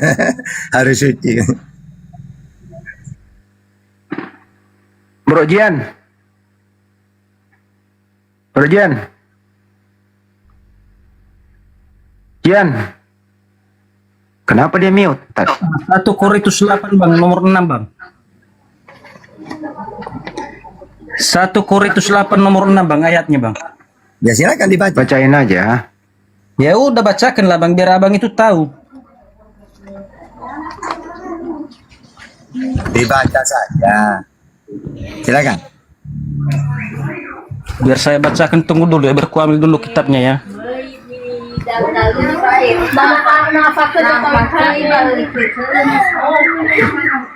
Mana aja Bang Andi, silakan Bang Daeng. Layani aja dulu.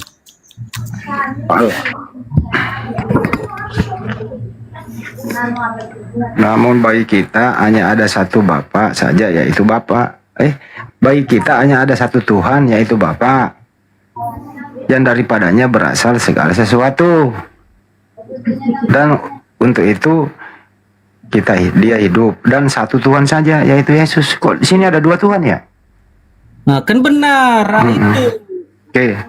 Di situ ada Bapa. Ya, benar. Di situ ada Bapa, ada Yesus. Yang mana yang Tuhan?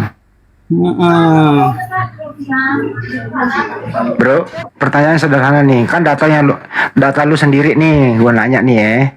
Di situ ada dua, ada Bapa, ada Yesus. Pertanyaannya siapa yang Tuhan antara Bapa dan Yesus?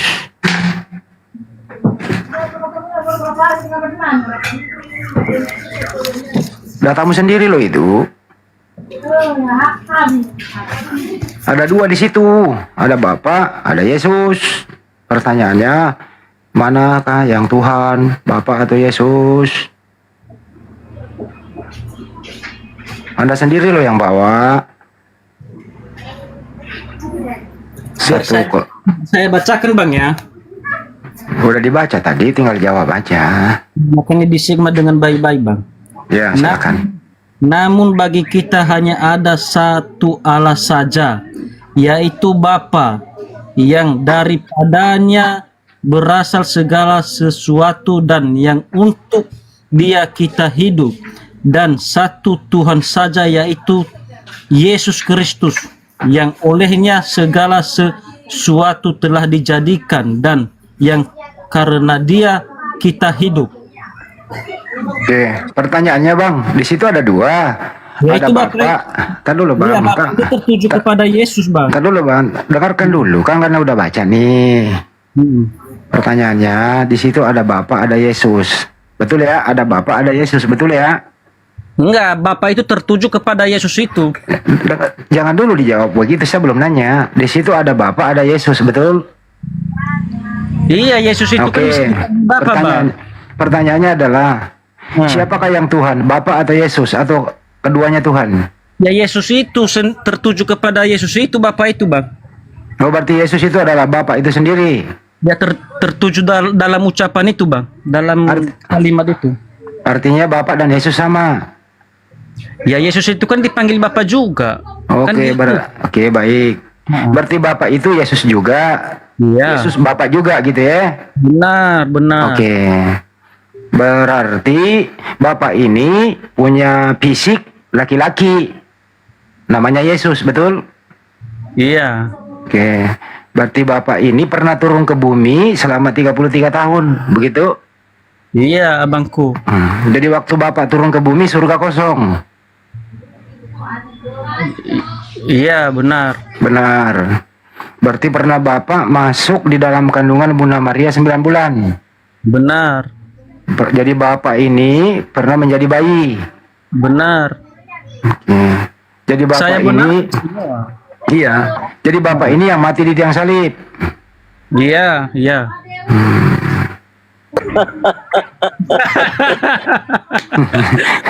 Iya, iya, pinter dia kalian dia. Pinter dia. Daripada nggak betulin ribet, mending betulin aja dia. Memang itu kenyataannya loh, abangku. Kenyataannya gitu kan gitu. Iya. Ini yang buat saya malu. Kenapa saya Kristen? Kenapa saya di Katolik? Ini yang bikin malu sebenarnya. Tapi itu iman dia lah, iman dia itu gak apa-apa. Tapi kita akui si Jian ini anak-anaknya nggak muter-muter gitu dibanding yang lain kan gitu. Ini nggak muter-muter loh ini, pinter dia. Betul, jujur dia. Jujur dia. Dan penjelasannya sekarang kan begini, Bang.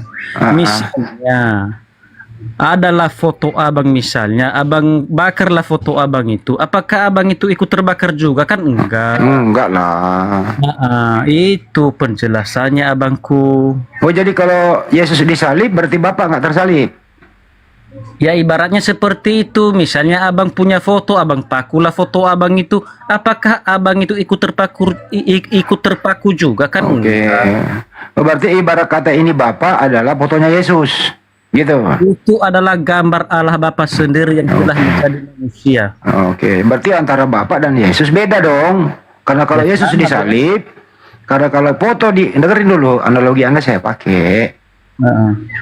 Kalau foto saya dibakar, saya nggak kebakar, betul? Iya. Yesus itu adalah gambaran atau fotonya Bapak, betul? Benar sekali, abang. Jadi kalau Yesus disalib, berarti bukan Bapak yang disalib. Tidak seperti itu, Bang, pemahaman. Kata analoginya begitu loh tadi. Karena abang mengatakan terpisah kan? Tadi kan Anda memisahkan, bukan saya yang memisahkan. Karena Yesus sendiri yang menyatakan dirinya, Bang, aku di dalam Bapa di dalam aku. Tapi kalau Yesus berkata Bapa lebih besar daripada aku, bagaimana itu? Ya, dia berbicara tentang dia merendahkan dirinya sebagai manusia itu, sebagai hamba itu.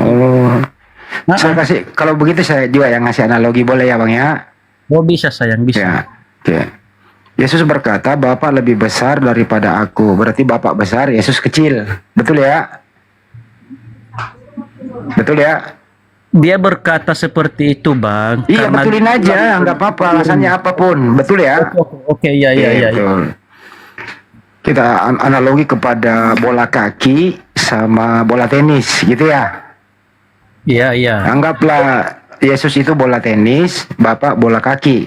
Itu kan perbandingannya jauh ya? Oke. Bisa nggak bola kaki masuk ke dalam bola tenis?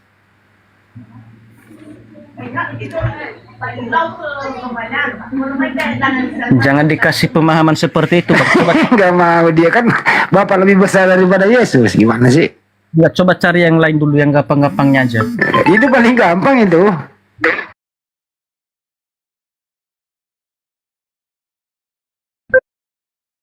Tadi Bapak lebih besar. Yohanes 14:28 kan, aku akan pergi kepada Tuhanku dan Tuhanmu, Bapakku dan Bapakmu, karena Bapak lebih besar daripada aku. Iya. Jadi Bapak ini besar, Yesus kecil, betul? Setarat, Bang. Loh, bagaimana setara, satu besar satu kecil kok? Enggak, karena Yesus sendiri yang mengatakannya, aku di dalam Bapa, Bapa di dalam aku. Tapi Yesus berkata Bapak lebih besar daripada aku.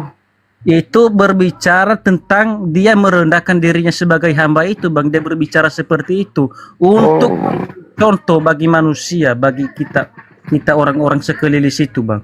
Oh, jadi Yesus kadang menjadi hamba, kadang menjadi Tuhan gitu. Iya, untuk mencontohkan kalimat seperti itu. Waktu dia menjadi hamba, apakah dia Tuhan? Ya jelas, dia hamba dan dia Tuhan. Boleh Tuhan menjadi hamba. Ya namanya Tuhan, bisa-bisa aja, Bang. Oke, hamba itu Tuhannya siapa? Iya, hamba itu Tuhannya siapa ya? Iya. Allah Bapa itu dalam secara kemanusiaannya. Oh, berarti Tuhan bertuhan. Dalam kemanusiaannya seperti itu. Jadi ini kan hamba. Dalam artinya aku mengatakan seperti itu, nanti abang bilang masih ada lagi bapaknya. Tetapi itu adalah gambar Allah Bapa sendiri yang telah Kita pelan-pelan dulu ya. Yesus ini kan Anda merendahkan diri kan menjadi hamba nih. Ya. Yesus ini pernah jadi hamba, betul? Benar. Nah, waktu dia menjadi hamba, apakah dia Tuhan? Iya. Jadi hamba ini adalah Tuhan. Benar. Oke. Hamba ini Tuhannya siapa? Ya, dalam kemanusiaan Allah Bapa itu dalam kemanusiaan. Berarti dia bukan Tuhan waktu jadi hamba karena dia bertuhan. Loh. Ketika murid-muridnya berkata kepada dia, "Siapakah aku menurut engkau, Petrus?" Lalu Petrus menjawab, "Engkau adalah guru dan Tuhan." Dan Yesus menjawab, "Engkau mengatakan aku guru dan Tuhan?"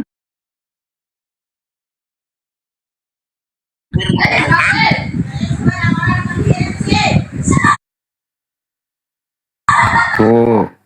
Saya ini ngomong berdasarkan omongan abang juga. Yesus ini kan menjadi hamba nih. Oke? Iya. Waktu menjadi hamba, dia tetap Tuhan atau bukan Tuhan dia waktu jadi hamba? Ya, dua pribadi yang dia pegang sebagai hamba dan baik. sebagai Tuhan. Kalau menjadi hamba, apakah dia itu bertuhan atau dia ateis waktu dia menjadi hamba?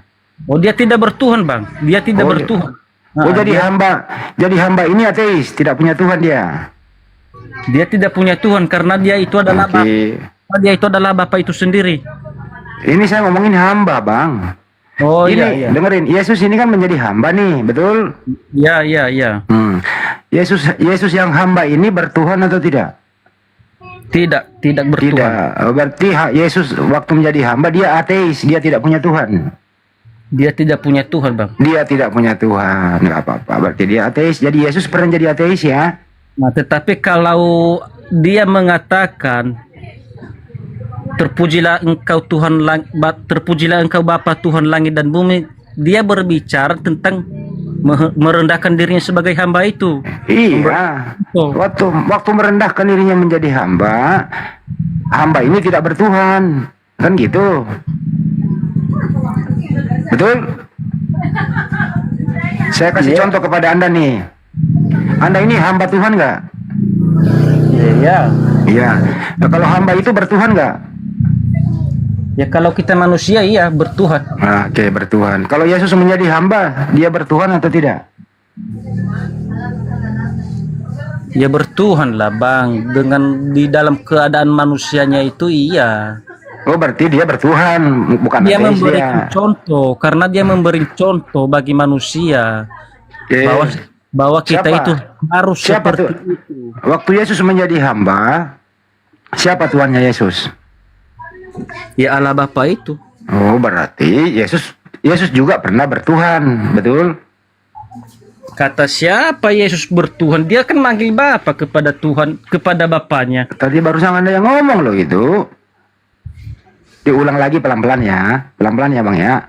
Kalau abang mengatakan kepada saya Yesus punya Bapa, baru aku percaya. Kalau abang bilang mengatakan Yesus punya Tuhan, itu tidak akan terjadi, tidak akan mungkin. Bapak itu Tuhan nggak? Ya Tuhan. Itu Tuhan. Tapi Yesus tidak menyebutkan Bapaknya itu Tuhan. Dia tetap memanggil Bapa. Oke, baik, nggak apa-apa. Jadi Yesus berbapa, bukan bertuhan. Iya, dalam keadaan sebagai manusia, iya. Oke, jadi waktu dia menjadi manusia, Yesus tidak bertuhan, tapi Yesus berbapa. Betul? Iya. Jadi Bapa itu adalah Tuhan. Iya. Oke, jadi diulangi teman-teman nih. Waktu Yesus menjadi hamba, Yesus itu berbapa. Tapi Bapa ini adalah Tuhan, tapi Yesus tidak bertuhan. Betul ya? Ini saya ngomong apa ini? Kan itu saya ngomong apa ini? Coba dicerna deh, teman-teman. Waktu Yesus menjadi hamba, Yesus itu tidak bertuhan, tapi Yesus berbapa. tapi Bapak itu adalah Tuhan. Betul? Biar kita jelaskan aja Bang, biar aku bacakan Bang. Coba. Sebelum Abang mengatakan seperti itu, biar saya jelaskan terlebih dahulu. Oke, jelaskan. Terambil dari Filipi 2 nomor 7 Bang. Biar saya bacakan. Melainkan ini tertunjuk kepada Allah Bapa itu ya. Iya, mengosongkan diri. Telah mengosongkan dirinya sendiri dan mengambil rupa seorang hamba dan menjadi sama dengan manusia. Dan dalam keadaan sebagai manusia ia telah merendahkan dirinya dan taat sampai mati, bahkan sampai mati di kayu salib. Oke. Jadi Yesus ini mengosongkan diri, betul? Bapak itu yang telah mengosongkan dirinya. Bapak telah mengosongkan diri. Baik. Waktu Bapak mengosongkan diri mengambil rupa seorang hamba. Gitu ya? Iya. Apakah Bapak itu statusnya masih Tuhan atau dia hamba? Dalam pengosongan dirinya itu memang sebagai hamba, karena dia mengatakan bahwa dia telah mengambil rupa seperti hamba. Oh, berarti waktu Bapak mengambil rupa seorang hamba, dia mengosongkan dirinya, dia stop menjadi Tuhan dulu, begitu? Bukan seperti itu abangku. Kekosongan tadi abangku, anda sendiri ya. Mau gimana sini abang bahasa Indonesianya? Coba kau baca lagi deh.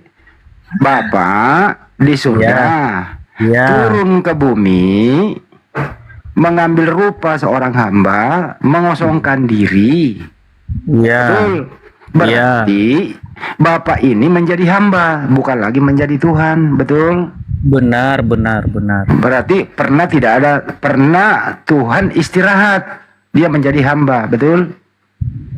Bukan istirahat Bang, dia tetap bekerja untuk mengajari murid-muridnya. Iya, istirahat menjadi Tuhan. Ya kalau gitu. Terus.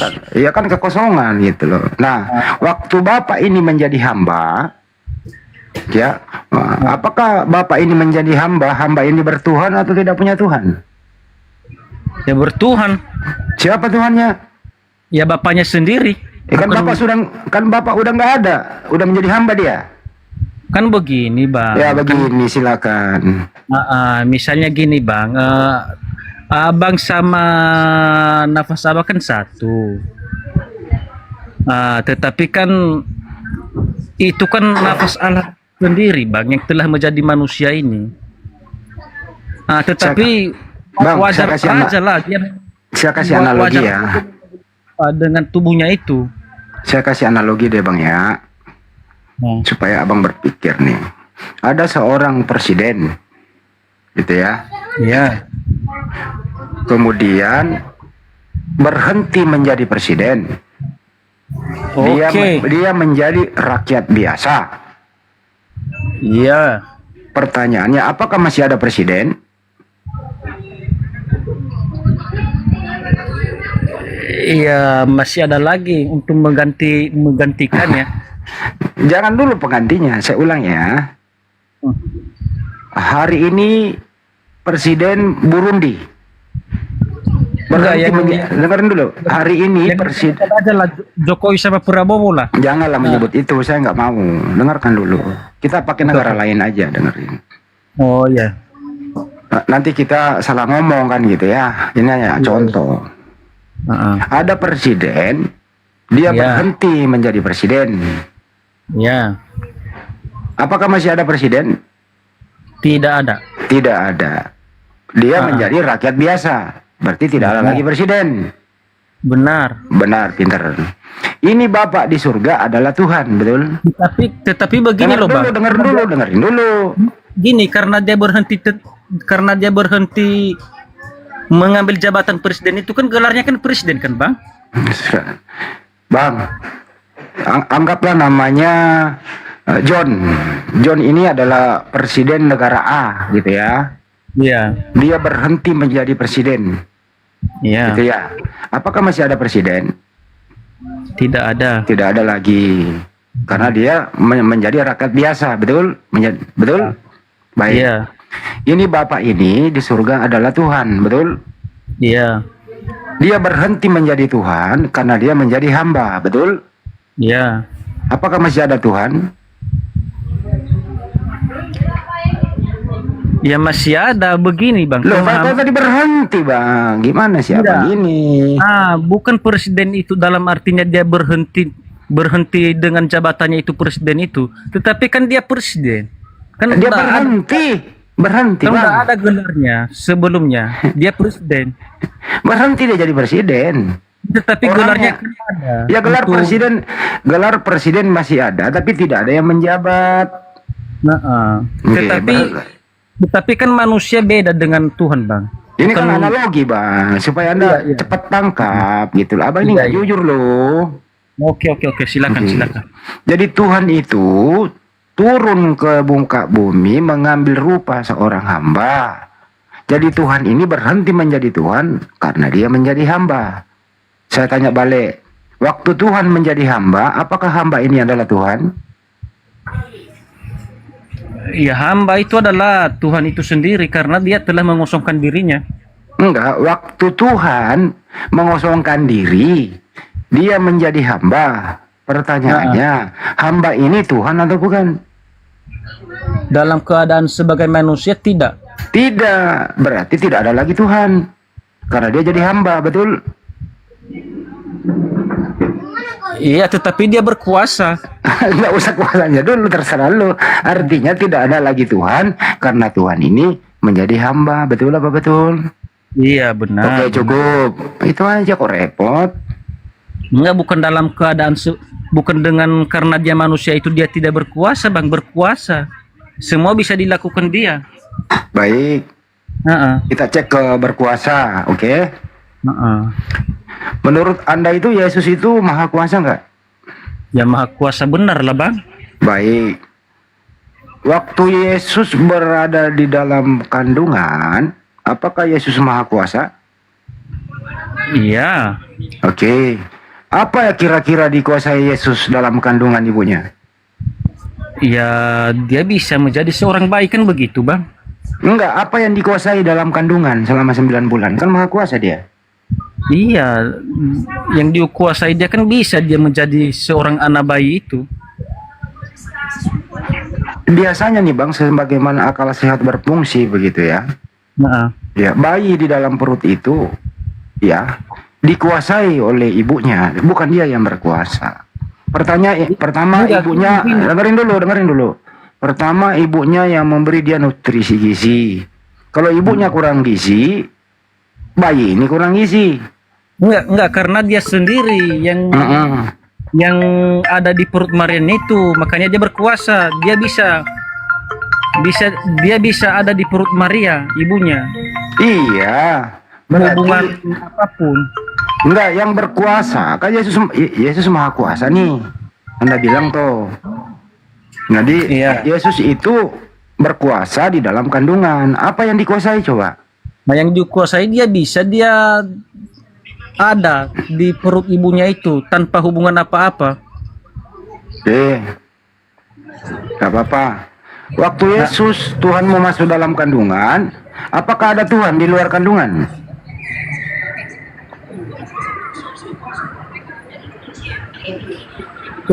Ya ada lah bang.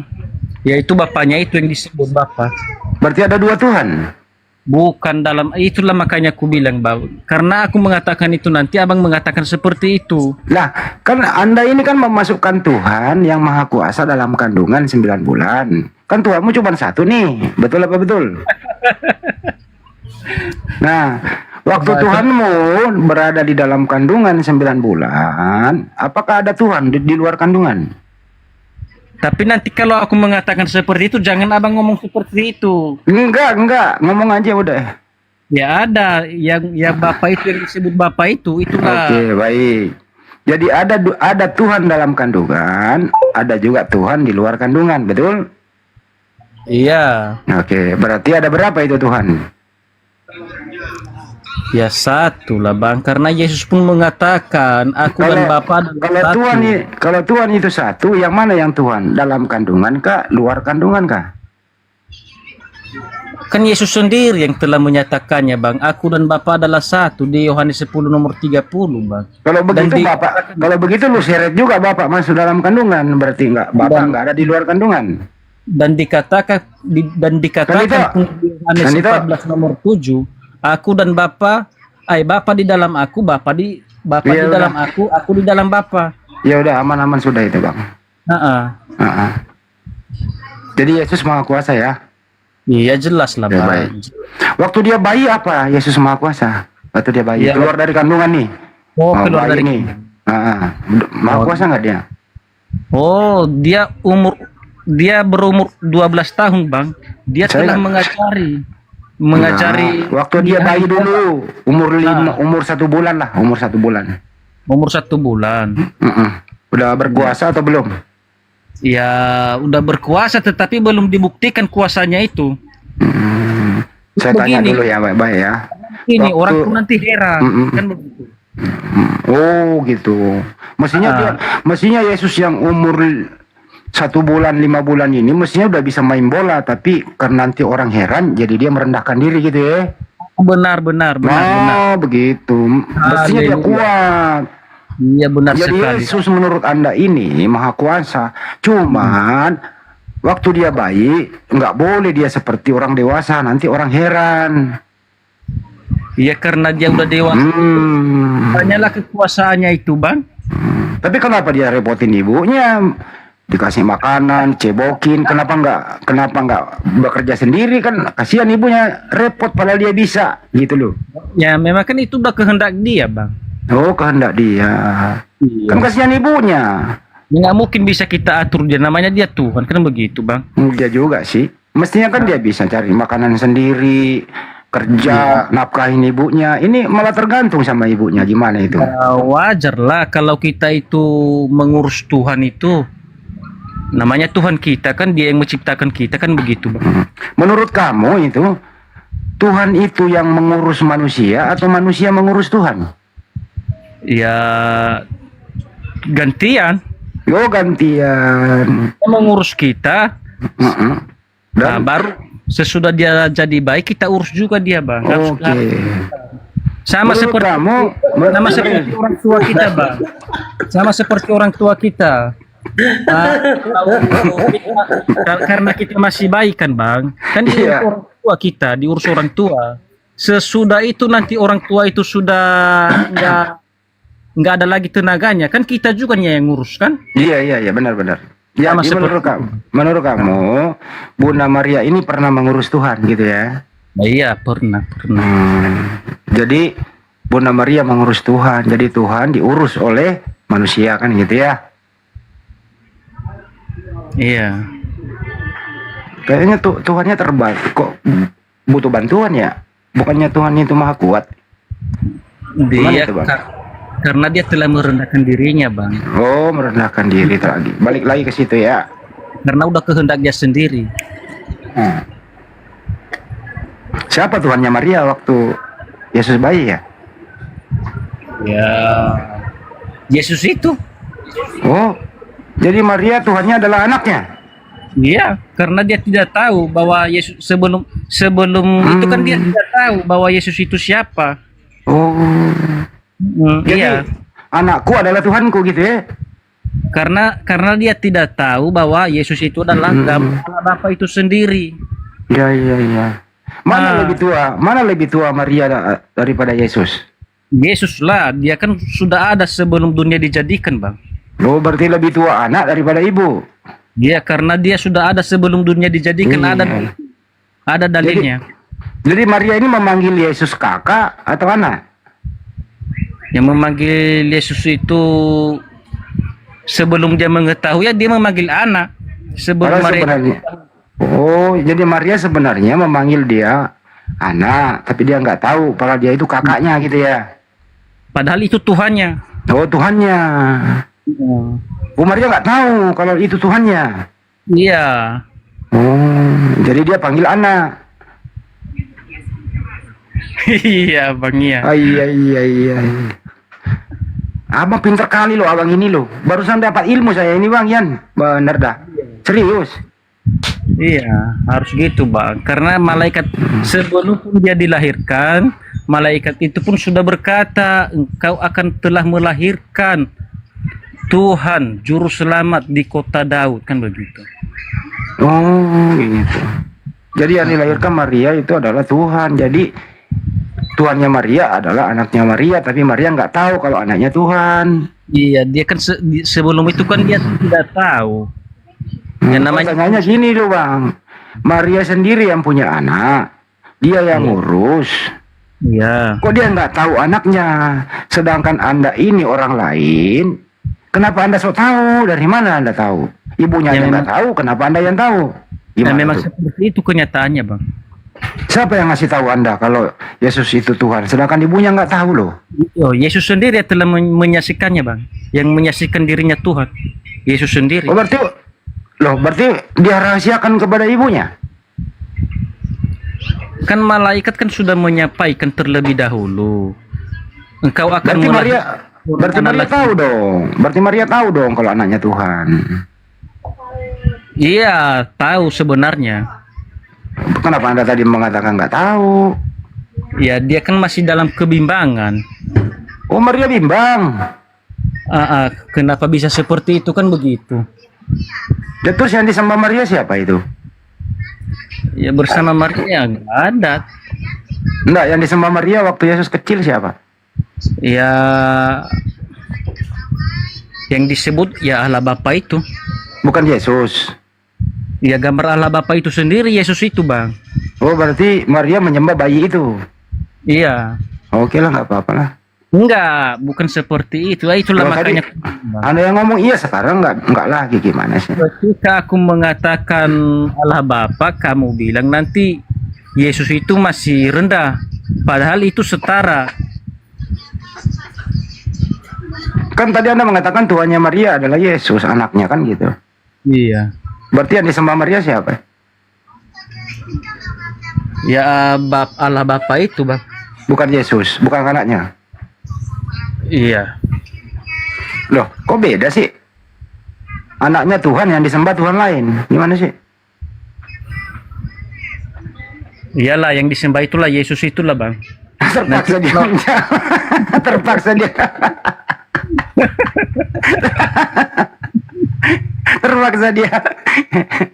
Lu jangan terpaksa mikir bang. Bukan secara paksa, karena memang itu kenyataannya bang. Karena Ya Yesus udah. dirinya. Iya. Abang ini lucu ah. Abang,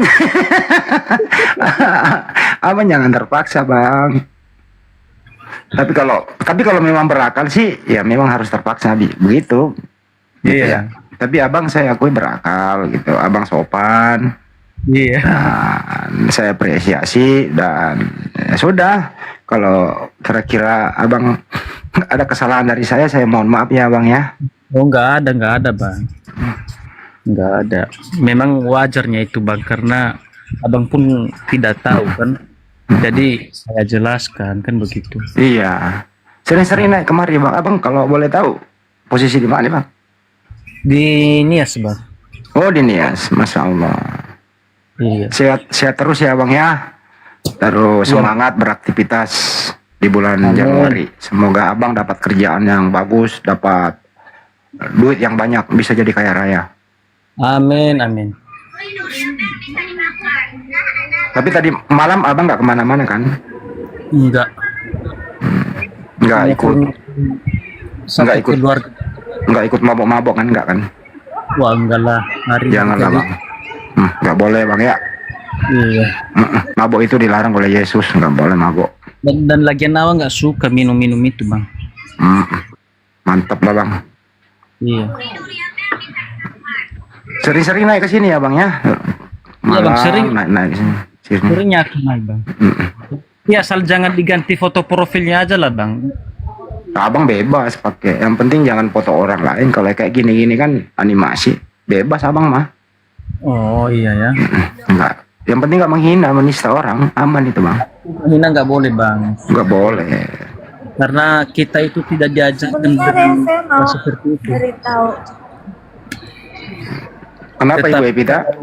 Selamat siang semua. Iya, gue tidak kenapa.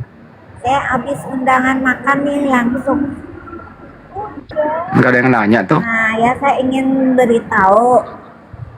Saya ingin beritahu mengenai kata Tuhan. Ini kalau di TikTok ini banyak sekali dibahas ya dari umat Muslim.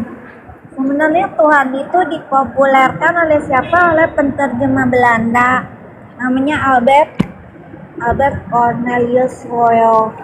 Dia yang buat Bukan, salah lo.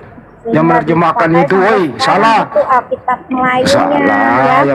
yang menambahkan kata H itu Leckdecker. Udah ya. Tuhan. Woi, Leckdecker Iya, itu. Leidecker. Kau itu salah ngomong pula kau. Ngomong sejarah nggak tahu. Saya lurusin kok. Leidecker kok itu menantu presiden, menantu gubernur Hindia Belanda di Batavia, namanya Leidecker, dia misionaris di Batavia waktu itu. Ada aja kau. Udah diam kalau sejarah. Yang mudah-mudah, yang enteng-enteng aja, kayak Gian tadi itu loh. Nggak, gini saya mau jelasin. Kenapa Nggak usah dijelasin. kita semua mengikuti gelar Tuhan? Kan itu males gua kalau perempuan Itu sesuai dengan Alkitab. Bang Baal. Masuk Bang Baal. Males gua. Kalian ini sebenarnya mau cari apa? Cari gender atau cari pengetahuan? Nggak boleh seorang perempuan itu menjelaskan. Karena seorang perempuan itu akalnya separuh, Kak. Ya, memang mereka itu Iya benar. jiwanya merendahkan wanita sesuai dengan Di Bible agamanya. dilarang perempuan. Perempuan di Bible dilarang mengajar. Membedakan gender itu ya. Jadi otaknya udah di-set begitu, makanya kita ngelihat ya kalau orang berjubah pakai jilbab, kesian sebenarnya hidup mereka. Maka itu udah dikodratkan jadi rendah ya. Ini udah kelihatan dari cowok Jian, kamu bisa baca nggak satu? Diam dulu kau. Jian, kamu bisa baca nggak?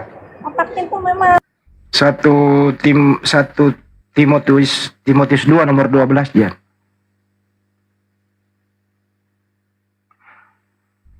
Saya bacain ya, Jian ya. 1 Timotius 2 nomor 12. Aku tidak mengizinkan perempuan mengajar dan juga tidak mengizinkan memerintah laki-laki. Hendaklah ia berdiam diri. Jan, lu pernah baca nggak tuh Jan? 1 Timotius 2 nomor 12. Aku tidak mengizinkan perempuan mengajar dan juga tidak mengizinkan memerintah laki-laki. Hendaklah ia berdiam diri. Jadi perempuan itu suruh diem. Benar bang, pasnya itu. Jadi perempuan tuh nggak boleh banyak bacot, dilarang. Iya. Harus diem aja gitu loh, mingkem. Karena Muhammad pun mengatakan bang bahwa akal wanita itu separuh kan bang? Enggak. Justru Nabi Muhammad itu mengangkat derajat perempuan, menyetarakan, bukan lagi menjadi budak. Enggak, Iya. beda. Kalau di sini perempuan ini tidak disetarakan dengan laki-laki. Dia harus menjadi budak, berdiam diri. Nggak boleh memerintah laki-laki. Jadi perempuan tuh nggak boleh jadi presiden. Perempuan itu nggak boleh menjadi menteri. Perempuan itu nggak boleh menjadi wali kota atau bupati. Nggak boleh. Kalau di Islam perempuan boleh jadi presiden. Yang penting memenuhi syarat. Gitu bang perbedaannya. Ya, semua bisa lah. Jadi Islam tuh boleh perempuan jadi presiden. Boleh, nggak ada larangan. Kalau di sini perempuan nggak boleh memerintah laki-laki. Jadi kalau dia menjadi menteri atau jadi wali kota, kebetulan anak buahnya laki-laki, gimana nggak boleh merintah kok? Gitu bang. Ada yang panas bang. Katanya Tuhan orang Kristen itu babi dan anjing katanya. Oh enggak, jangan membaca itu. Di mana baca? Diulang. Enggak boleh mengucapkan itu. Saya kalau ada di sini tidak boleh menghujat sesembahan agama manapun. Ya, itu jangan dibaca. Jangan dibaca. tolong juga dibawa taping-taping jangan kayak gitu. Nggak boleh, Dipikirnya kita harus dengar dulu bang, kita harus menghormati saudara kita Kristen yang mau sembah siapapun. Kita nggak boleh menista, menghujat sembahan mereka. Kita harus saling menghormati satu sama lain gitu loh ya. Nggak boleh mengeluarkan kata-kata begitu. Itu ditarik lagi tuh ucapan yang tadi, ditarik bang. iya dipikirnya ucapan itu bagus supaya orang Kristen itu marah, padahal enggak. Mana ada Kristen marah kan begitu bang? Nggak boleh itu bang, nggak boleh membaca itulah ya, dibawa jangan dibaca. Teman-teman Muslim juga atau siapapun ya janganlah, nggak boleh itu menghujat sesembahan agama lain, nggak boleh. Karena dia akan nanti berbalik menghujat yang sama, jadinya ribut itu, nggak boleh ya. Kita harus baik-baik saja sesama mereka. Apa salahnya bersaudara sebangsa dan setanah air? Apa salahnya berhubungan abul minana sama mereka? Gitu ya, bekerja sama mereka. Berlainan akidah, tapi nggak boleh bermusuhan, coy. Nah, saya setuju bang, setuju. Gitu. Nggak boleh kayak gitu. Oke. Tapi kalau umat Muslim tadi mengucapkan itu, saya minta maaf ya bangku ya. Apa dan lagian ini nggak ngambil hatinya itu bang. Karena wajar, karena dia tidak tahu kan begitu bang. Ya, ayo, kan Dito, Zatata, Bang Baal, silakan. Ini anak baik nih. Kali-kali mau bertanya, silakan bang. Ada yang mau ditanya tentang Islam gitu?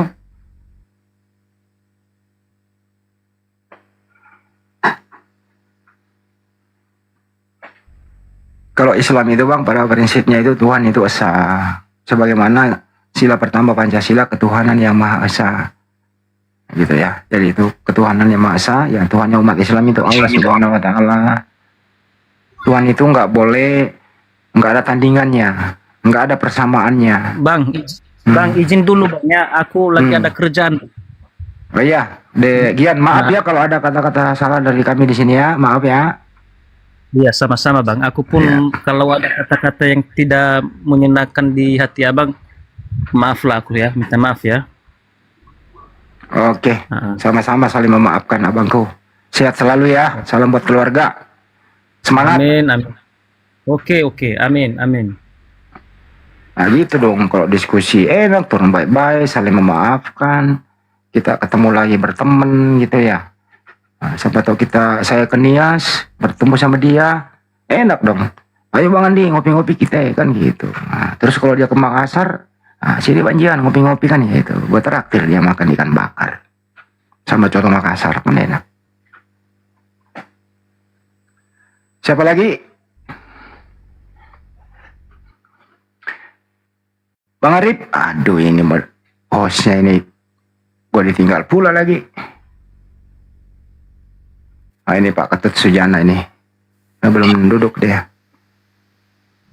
Pak Ketut Sujana, silakan. Tapi belum duduk kayaknya. Selamat sore. Selamat sore Pak Ketut. Itu saya baca tadi ada penghujatnya. Pak Ketut Muslim apa Hindu? Hindu. Oh Hindu. Kalau orang Bali itu Hindu. Iya. Selamat sore. Sehat ya Pak Ketut? Sehat selalu. Situ saya baca tadi ada penghujat. Saya tidak baca ya tulisannya. Itu bagi saya orang bodoh. Karena di dalam kitab suci saya pakai Bhagavad Gita. Jelas di sana dikatakan yang bunyinya begini, orang bodoh mengejek aku bila aku turun dalam bentuk manusia. Mereka tidak mengenal sifatku, sifat rohaniku sebagai Tuhan yang Maha Esa, yang berkuasa atas segala sesuatu yang. Jadi kalau ada orang menghujat sesembahan orang lain itu, bagi saya dia orang bodoh. Dia tidak tahu sesembahannya seperti apa. Karena setiap agama itu mempunyai simbol sesembahan. Betul nggak, Bang?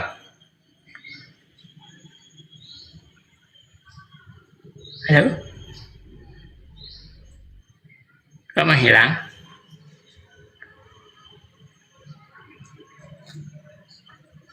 Halo? Terusin dulu, gue betulin dulu.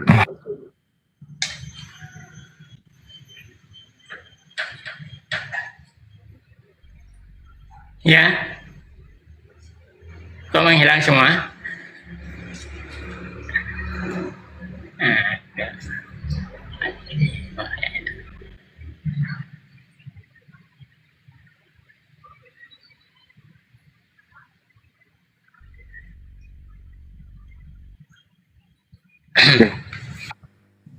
Signal gue kayak putus-putus. Gimana yang di teman-teman di YouTube udah bagus ya?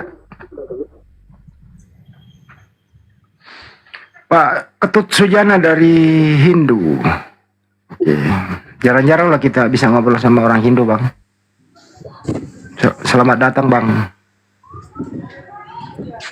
Di dunia diskusi lintas agama. Iya, kalau di Hindu itu punya konsep dua pengertian, Bang. Misalnya Tuhan itu bisa berwujud dan juga tidak berwujud, yang disebut dengan Nirguna Brahman, Seguna Brahman. Makanya Kalau di Hindu, kalau Hindu itu, banyak Bang, simbol sekali. kalau Hindu itu kitabnya namanya apa, Bang? Nah, kalau kitab Hindu umumnya, umum di Hindu, kitabnya kitab Weda. Oh, Weda. Tapi Weda itu bukan satu buku. Dia bisa menjadi beberapa buku, bahkan ribuan buku kitab Weda tersebut.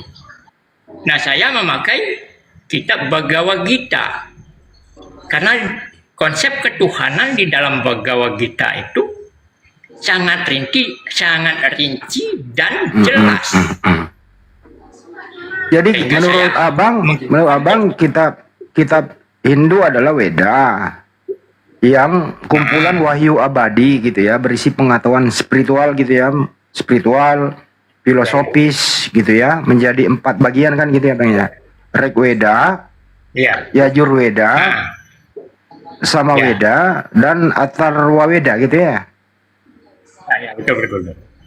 Itu Weda secara umum ada 4 yang disebut Caturweda. Caturweda. Belum juga ada kitab-kitab Purana. Ya, Purana. Wih, banyak kan. Purana dan epos seperti Mahabharata, Ramayana, gitu ya, Bang ya. Iya, betul. Ini kayak kok berbau-bau India, Bang? Kok berbau-bau India, Bang? Kenapa? Bagaimana? Kok berbau-bau India, Bang? Berbau India? Iya. Hindu itu ya banyak pengikutnya dari, ya ada orang bilang dari India, ada yang bilang ada di Nusantara ini gitu. Dan budaya Weda itu banyak sekali. Siddhartha Gautama itu siapa, Bang? Siddhartha Gautama siapa, Bang? Nah, kalau Siddhartha Gautama itu dari segi sejarahnya ya, kalau saya tidak salah, dia penjelmaan Dewa Wisnu. Dia mengambil jalur samyasi, meninggalkan keluarganya untuk mencari pencerahan. Setahu saya. Coba tanyakan Bang Hendi, kalau misal Tuhannya umat Hindu diambil oleh agama lain menjadi Sang Hyang Widi Yesus, marah nggak, Bang Hendi? Nah, itu nanti apa? Pastilah, kan kita udah. Iya. Kita udah pernah sama itu siapa sih namanya itu, Pak Sair. Iya, Sair. Udah ada Yohanes 1, Bang. Yohanes 1 itu diterjemahkan ke bahasa Bali gitu ya. itu Tuhannya menjadi Sang Hyang Widi gitu loh Bang. Yohanes 1 bahasa Balinya Tuhan di Sang Hyang agama Widi. agama Hindu Bali ya. Tuhan di agama Hindu Bali disebut Sang Hyang Widi. Tapi di terjemahannya Yohanes 1 Sang Hyang Widi juga Bang, di situ Yesusnya gitu. Yesus dijadikan Sang Hyang Widi begitu oleh orang Hindu gitu. Iya, Abang nggak pernah baca Yohanes 1 bahasa Ya, Bali gitu. Iya pernah. Saya bacakan ya Bang ya. Nah, Tunggu ya Bang, saya buka dulu nanti saya salah, saya nggak hafal. ya.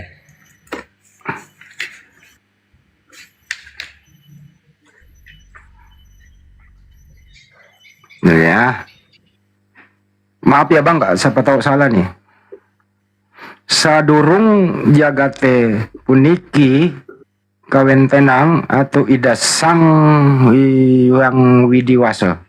Sang sabda sampun wonten sang sabda punika sinarengan ring ida sang yang widi wasa tur sang sabda punika taler maraga widi. Itu bahasa Balinya Bang. Ya tak apa-apa sih kalau ada orang Hindu yang memakai Yesus itu Sang Hyang Widi. Bukan orang Hindu yang make, tapi terjemahan dari Yohanes 1 kitabnya orang Kristen ke bahasa Bali gitu Bang. Berarti bukan orang Hindu yang memakai Yesus sebagai Sang Hyang Widi. Bukan. Terjemahannya. Kristen yang memakai. Lanjutkan kita Kristen dulu. yang menerjemahkan Yesus Nanti lo itu gantiin Sang Hyang dulu, Widi. capek. Siap. Nggih jero ketut ngeten nggih. Orang Kristen niko pakai Bible bahasa Bali. Sing bahasa Hindu. Bible bahasa Bali. Maksud dia Orain itu Yesus niko Sang Hyang Widi Yesus gitu. itu mencari pengikut itu. Jadi agama memaksa. mencari pengikut memang seperti itu. Kalau ada orang Bali nanti yang percaya, dia masuk Kristen gitu loh. Ya, apakah umat Hindu tidak tersinggung pada waktu Sang Hyang Widi niko dirujukan kepada Yesus gitu. Rujukan Ya. Tersinggung, kalau tersinggung gimana tersinggungnya ya? Saya tidak tersinggung ya. Karena saya tahu agama mencari pengikut ini melakukan segala cara menyamakan gitu. Nah, mantap. Begitu juga kami. Iya. Pak Ketut, kami umat Muslim juga sama nih. Mereka masukkan nama Allah, Tuhan kami umat Islam dimasukkan juga di Bible. Itu masalah nih gitu. Terus kalau tersinggung kita menuntut siapa? Karena dia memang agama misionaris, mencari pengikut. Sedangkan kami di Hindu agama Dharma. Dharma kebenaran yang kekal abadi, Sanatana Dharma. Sang Hyang Widi cuma sebutan nama di Hindu Bali. Iya betul. Jadi bukan masalah tersinggungnya atau tidak tersinggung Pak Jero nggih. Tapi masalahnya adalah orang misionaris nike menipu sing niko. Ada nih.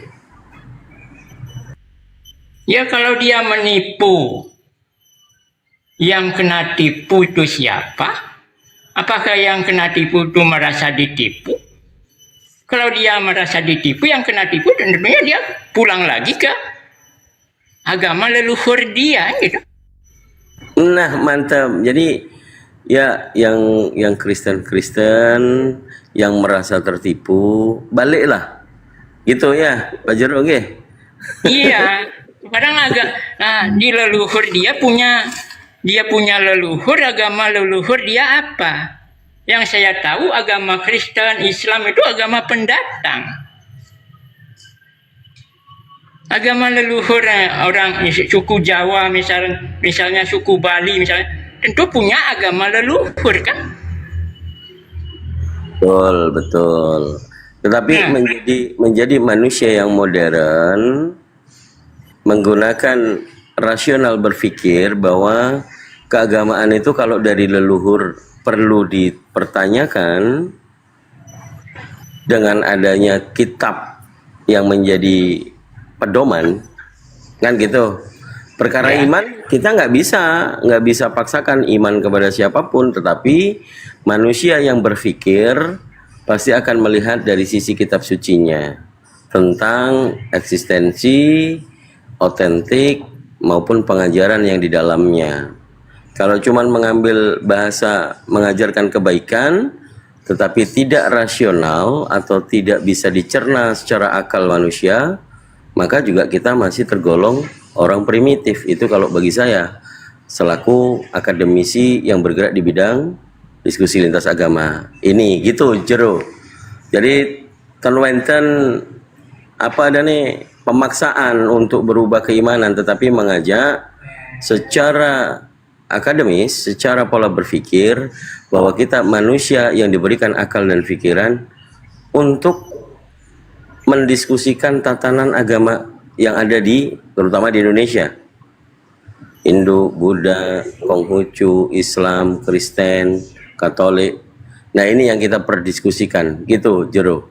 Jadi kalau ada penghujatan memang kita tidak bisa pungkiri karena adanya tendensi atau serangan psikologi sehingga emosional yang tidak terkontrol itu membuat orang meskipun mengetik atau melisankan sesuatu yang menyakiti gitu ya.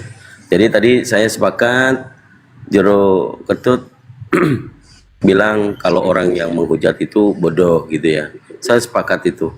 Tapi kalau dalam diskusi ini kalau saya melihat bahwa saudara-saudara Kristen yang katanya tadi adalah pelaku misionaris yang menipu dan ada korban yang tertipu, kalau yang tertipu merasa tertipu dia harus kembali, tapi yang menipu ini konsekuensinya apa ini Jero? Yang menipu pelakunya. Silakan. Konsekuensinya. Ya, konsekuensinya. Di mata kita orang yang mungkin tidak menjadi tertipu gitu loh.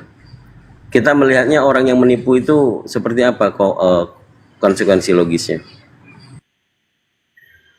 Konsekuensi logis. Saya tidak bisa menilai dari arah sana ya. Sekarang tujuan kita pribadi beragama, bertuhan itu tujuannya apa gitu. Kalau di Hindu saya, tujuannya bukan surga atau neraka, tujuannya moksha. Yang saya cari di dalam kitab suci saya, di Hindu, keadaan moksha itu seperti apa dan bagaimana cara mencapainya, itu aja. Mengapa saya bilang dia bodoh tadi? Karena saya punya data dalam kitab suci saya. Disebutkan dalam Bhagavad Gita bab 9 sloka 11. Di sini sangat jelas dikatakan, orang bodoh mengejek diriku bila aku turun dalam bentuk manusia. Mereka tidak mengenal sifat rohaniku sebagai Tuhan yang Maha Esa, yang berkuasa atas segala sesuatu yang ada.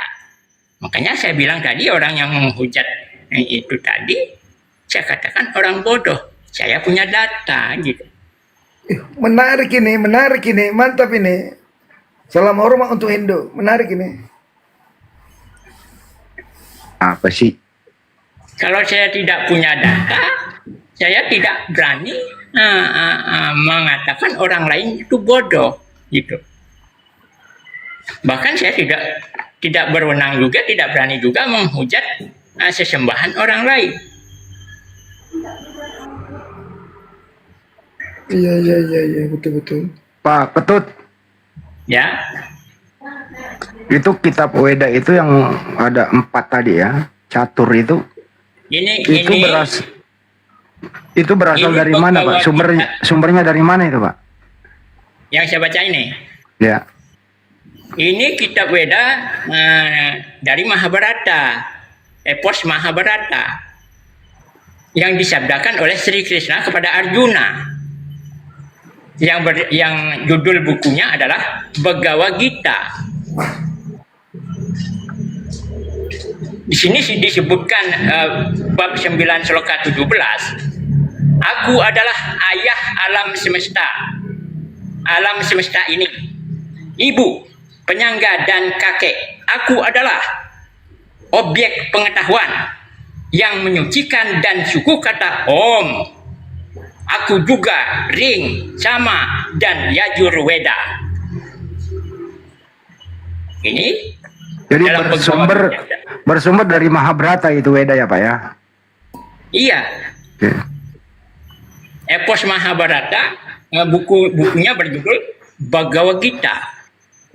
Ini sangat rinci konsep ketuhanannya, menjelaskan siapa Tuhan, bagaimana mencapai kepada yang Maha Kuasa. Izin beli saya potong. Jadi kalau Hindu itu Tuhannya itu tunggal atau melebihi dari satu? Kalau dibilang melebihi dari satu, itu penyebutan namanya. Di dalam saya baca pernah di Ring Weda, Tuhan itu satu, tapi orang bijaksana memberikannya banyak nama. Paham ya? Jadi orang bijaksana. Hindu. Aku baru belajar Hindu ini. Berarti lebih dengerin dulu lah. Dengerin dulu lah. Katanya mau belajar tapi ngomong. Dengerin dulu. Melebihi satu tapi punya nama terdiri ada beberapa nama. Orang bijaksana memberikan banyak nama. Oke. Kalau yang satu itu diberi banyak nama oleh orang bijaksana, siapa yang satu itu, Pak? Yang satu itu yang Maha Kuasa. Diberi nama siapa? Orang bijaksana diberi nama sangat banyak. Nama pribadinya aja, nama pribadi. Kalau di sini saya Bhagavad Gita ini, Krishna menyebutkan dirinya Tuhan. Oh, Krishna Tuhan. Siapa lagi? Di bab 8. Di bab 8 ini,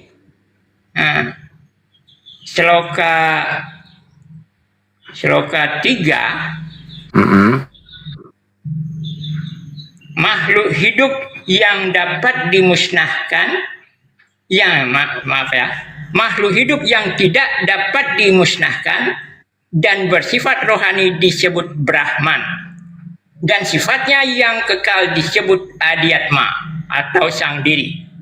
Perbuatan berhubungan dengan badan, perkembangan badan-badan jasmani para makhluk hidup disebut karma atau kegiatan yang dimaksudkan untuk membuahkan hasil atau pahala. Aku, Tuhan yang Maha Esa, yang berwujud sebagai ruh yang utama di dalam hati setiap makhluk hidup yang berada di dalam badan disebut Adiyatna, dalam kurung penguasa korban suci. Jadi menurut data ini akal juga ini penjelasan Hindu ya. Ntar dulu Bang. Jadi menurut Pak Ketut itu Krishna juga bisa disebut Tuhan, terus ada Brahma, kesimpulannya adalah Adhyatna gitu. Itu Pak Ketut. Ya. Jadi nama pribadi Tuhan sendiri siapa Bang? Nama pribadi Tuhan ini disebut Bhagawan. Bhagawan. Tri Bhagawan. Tri Bhagawan. Tri. Jadi nama pribadi Tuhannya orang Hindu menurut Anda adalah Tri Bhagawa gitu ya? Tri Bhagawan Waca. Tri Bhagawan. Tri di sini ya, saya bacakan ininya ya. Bahasa Indonesianya. Sri Bhagawan Waca, kepribadian Tuhan yang Maha Esa bersabda. Oke. Ada terinya juga, ada semacam trinitas juga ya, Bang ya? Pak Ketut? Sri, bukan Tri. Oh, Sri. Ya. Sri itu diambil dari Dewa Padi dong kalau gitu. Ya mungkin menurut Anda. Oke. Yang jelas di sini tulisannya begitu. Ya, Sri Bhagawan. Bhagawa apa Bhagawan? Bhagawan. Oh, Bhagawan. entitas tertinggi. Terus kemudian apakah orang Hindu percaya bahwa alam semesta dan isinya ini ada yang menciptakan? Orang Hindu percaya alam semesta ini diciptakan. Iya. Ya percayalah. Oke. Kalau percaya siapa yang menciptakan itu, Pak? Nah, kalau menurut Hindu Bali ya, Ya. menurut Hindu Bali yang disebut dengan konsep Trimurti, tahu kan Trimurti? Ini pembagian energi para dewa menjadi tiga dewa utama, yaitu Brahma, Wisnu, Siwa. Iya. Nah, Dewa Brahma sebagai pencipta alam semesta dan segala isinya.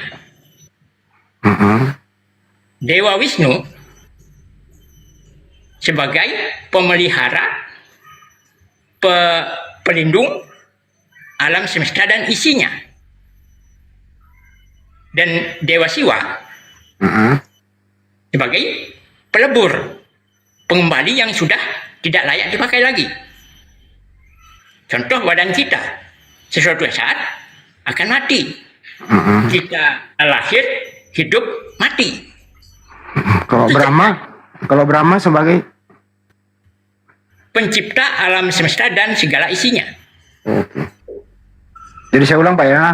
Jadi Trimurti itu Brahma, Wisnu dan Siwa. Brahma pencipta, Wisnu pemelihara, Siwa pelebur gitu ya Pak ya. Ya, begitulah kira-kira. Ketiganya ini Tuhan. Dia dewa. Dia tidak pernah menyebut dirinya Tuhan. Oh dewa, berarti Hindu ini tidak punya Tuhan tapi punya dewa. Yang menyebut dirinya Tuhan adalah Krishna. Oh Krishna. Oh Krishna. Baca Bhagavad Gita. Kalau mau mencari ketuhanan di Hindu. Saya sudah bacakan tadi. Ya paham. Adalah Tuhan yang Maha Esa. Sedangkan tiga dewa tersebut tadi, Brahma, Wisnu, Siwa, tidak pernah mengatakan dirinya Tuhan. Yang mengatakan dirinya Tuhan adalah Sri Krishna Awatara. Jadi kalau ditanya orang Hindu siapa Tuhanmu, dia menjawab Krishna. Siapa dewamu? Dia menjawab Wisnu, Siwa dan Brahma, gitu ya.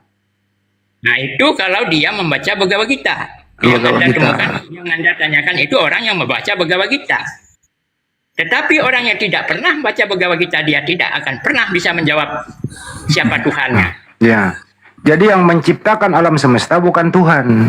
Tapi yang menciptakan alam semesta adalah dewa. Dewa, Brahma. Gitu ya Pak ya? Ya bisa jadi. Ya sesuai penjelasan Bapak tadi. Karena Dewa Brahma tadi mendapat izin dari Tuhan Krishna. Oh, jadi Brahma mencipta alam semesta mendapat izin dari Tuhan Krishna.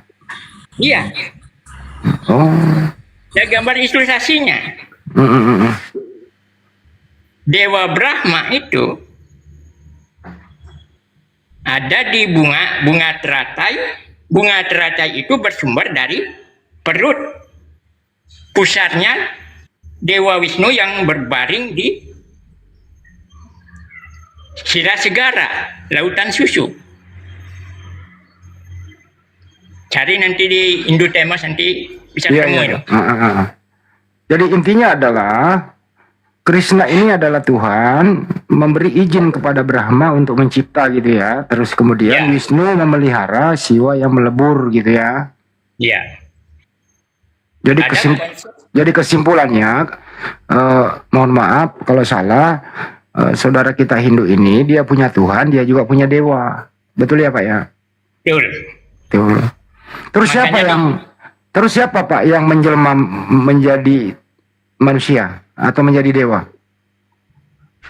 Manusia menjadi dewa? Ada nggak sih di dalam Hindu itu penjelmaan bang, penjelmaan gitu. Ya banyak reinkarnasi. Manusia biasa reinkarnasi menjadi apa berdasarkan sifatnya. Pertanyaan gini loh bang, ini Brahma, Siwa dan Wisnu ini berasal dari mana? Nah, ya betul. Brahma, Wisnu, Siwa itu konsep berasal dari mana itu ya? Ya.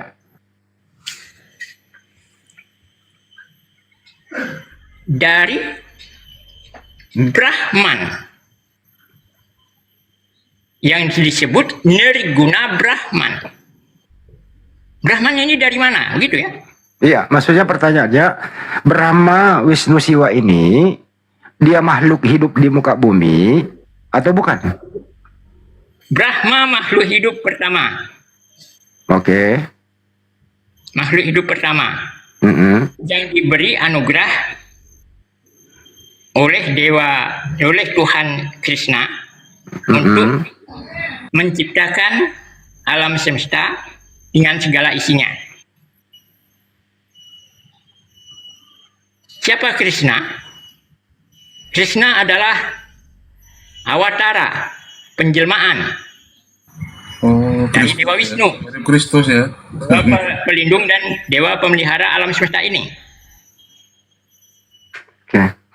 Jadi Krishna adalah awatara, adalah Tuhan yang nanti kalau ingin tahu tentang awatara di Hindu Temas ada nanti ya. Ya, jadi Krishna ini awatara paling tinggi ya. Ya. Paling tertinggi gitu ya. Jadi menurut Bapak Krishna awatara ini adalah ya, menciptakan Brahma, Wisnu dan Siwa itu. Ya. Apa demikian? Ya, bisa jadi. Jadi ketiga dewa ini diciptakan oleh Krishna. Betul. Awatara.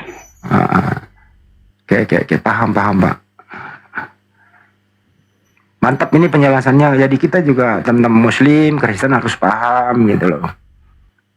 Kita ini nggak mau mendebat beliau, hanya kita mau tahu saja, diskusi bertanya. Karena jarang-jarang loh Hindu mau naik kan gitu. Menarik ini, perlu dipelajari. Iya, saya ada bukunya bang, cuman di kantor sih saya nggak bawa. Ya, jadi penjelasan Pak Ketut ini saya jadi tertarik untuk belajar Hindu. Ya tertarik aja, masuk Hindu aja Pak. Ya, jadi daripada ditanya Tuhan itu ada tapi pokoknya di mana? Ada nggak? Ada apa Tuhan? Adanya apa? Pokoknya. Ya di mana ada Tuhan pokoknya? Nah, aku pun bingung. Siapa yang nanya? Siapa yang jawab pokoknya? Jelaskan jelas. Ya sesuatu mengatakan yang ada. Ini ada nggak Tuhan? Ada. Adanya Pak. Pokoknya. Ini ada cerita. Kalau gitu saya bertanya dulu Pak, ada nggak manusia di muka bumi ini, khususnya orang Hindu, pernah melihat wajahnya Brahma, Siwa dan Wisnu?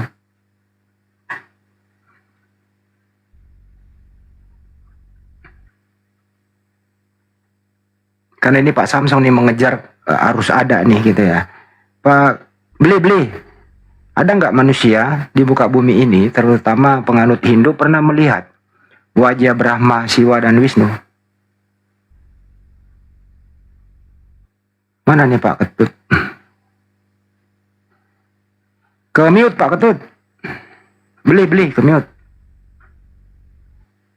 Siapa yang mute dia? Buka minyak bang.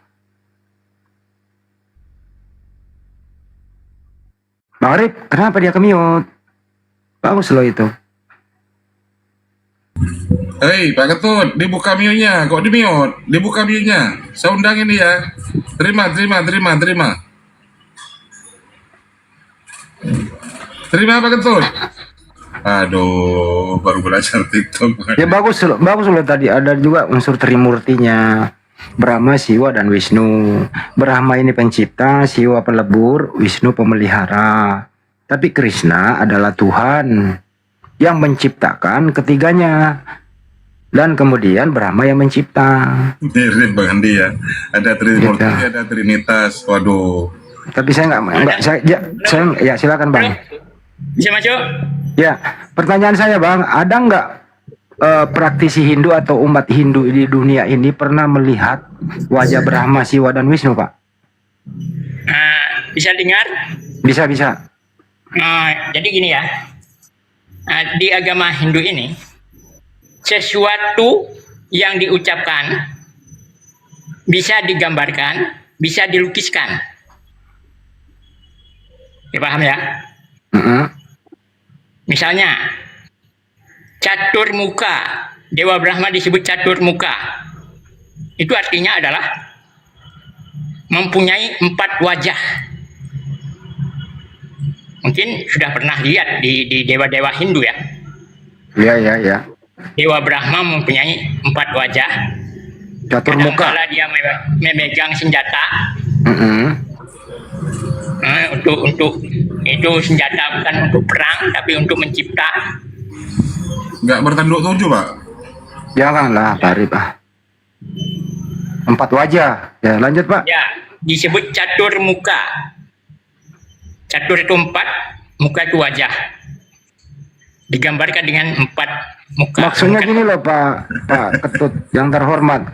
Apakah ini catur muka ini benar-benar pernah ada yang melihat atau hanya semacam gambaran saja? Atau memang terwujud seperti itu? Saya kan sudah bilang tadi, digambarkan.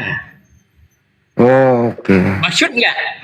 Digambarkan, diumpamakan dalam kitab Hindu itu sesuatu yang diucapkan bisa digambarkan. Oke. Kalau bisa digambarkan, apa pernah dilihat? Berarti tidak, cuman Pernah dilihat di digambarkan. mana? Karena bisa digambarkan. Berarti pernah dilihat orang yang menggambar ini, berarti pernah melihat atau hanya semacam imajiner? Apa bagaimana, Pak? Ya, bisa dijadikan sebagai imajiner, itulah dia. Oke, baik Pak. Termasuk Siwa dan Brahma begitu juga ya? Iya. Misalnya Siwa juga megang senjata, rambut di atas rambutnya di apa namanya itu? Ada ularnya. Kan gitu.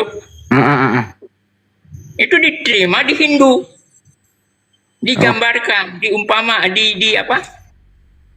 Sesuatu yang digambarkan begitulah. Artinya kalau digambarkan artinya ada semacam imajinasi di sini gitu loh. Pertanyaan saya, imajinasi ini itu bisa valid 100% atau bagaimana Pak menjelaskannya? Silakan. Bisa valid 100%, tergantung yang mau menerimanya. Oh, paham. Jadi kalau Anda menjadi Hindu ya harus percaya 100% bahwa itu apa adanya. Jadi tidak memaksa orang percaya gitu ya Pak ya. Kalau nggak dipercaya catur muka itu Brahma, ya sudah, nggak percaya sudah. Siap Pak. Iya, paham kita toleran Pak. Artinya di sini tidak memaksa Anda orang percaya, tapi itulah kepercayaan Hindu. Begitu ya Pak ya? Iya, Hindu ini tidak ada paksaan. Dia berbuat apa saja tidak ada hukuman karena ada hukum karma, hukum perbuatan, hukum tindakan yang disebut dengan tabur tuai. Mungkin di agama-agama lain sudah ada tabur tuai. Apa yang ditabur itu yang dituai gitu. Kalau tadi Brahma kan catur muka. Brahma. Kalau Siwa Pak satu muka atau ada catur muka juga? Siwa. Enggak, kalau disebut catur muka cuma Dewa Brahma, sedangkan Siwa enggak. Siwa dan Wisnu itu tunggal ya?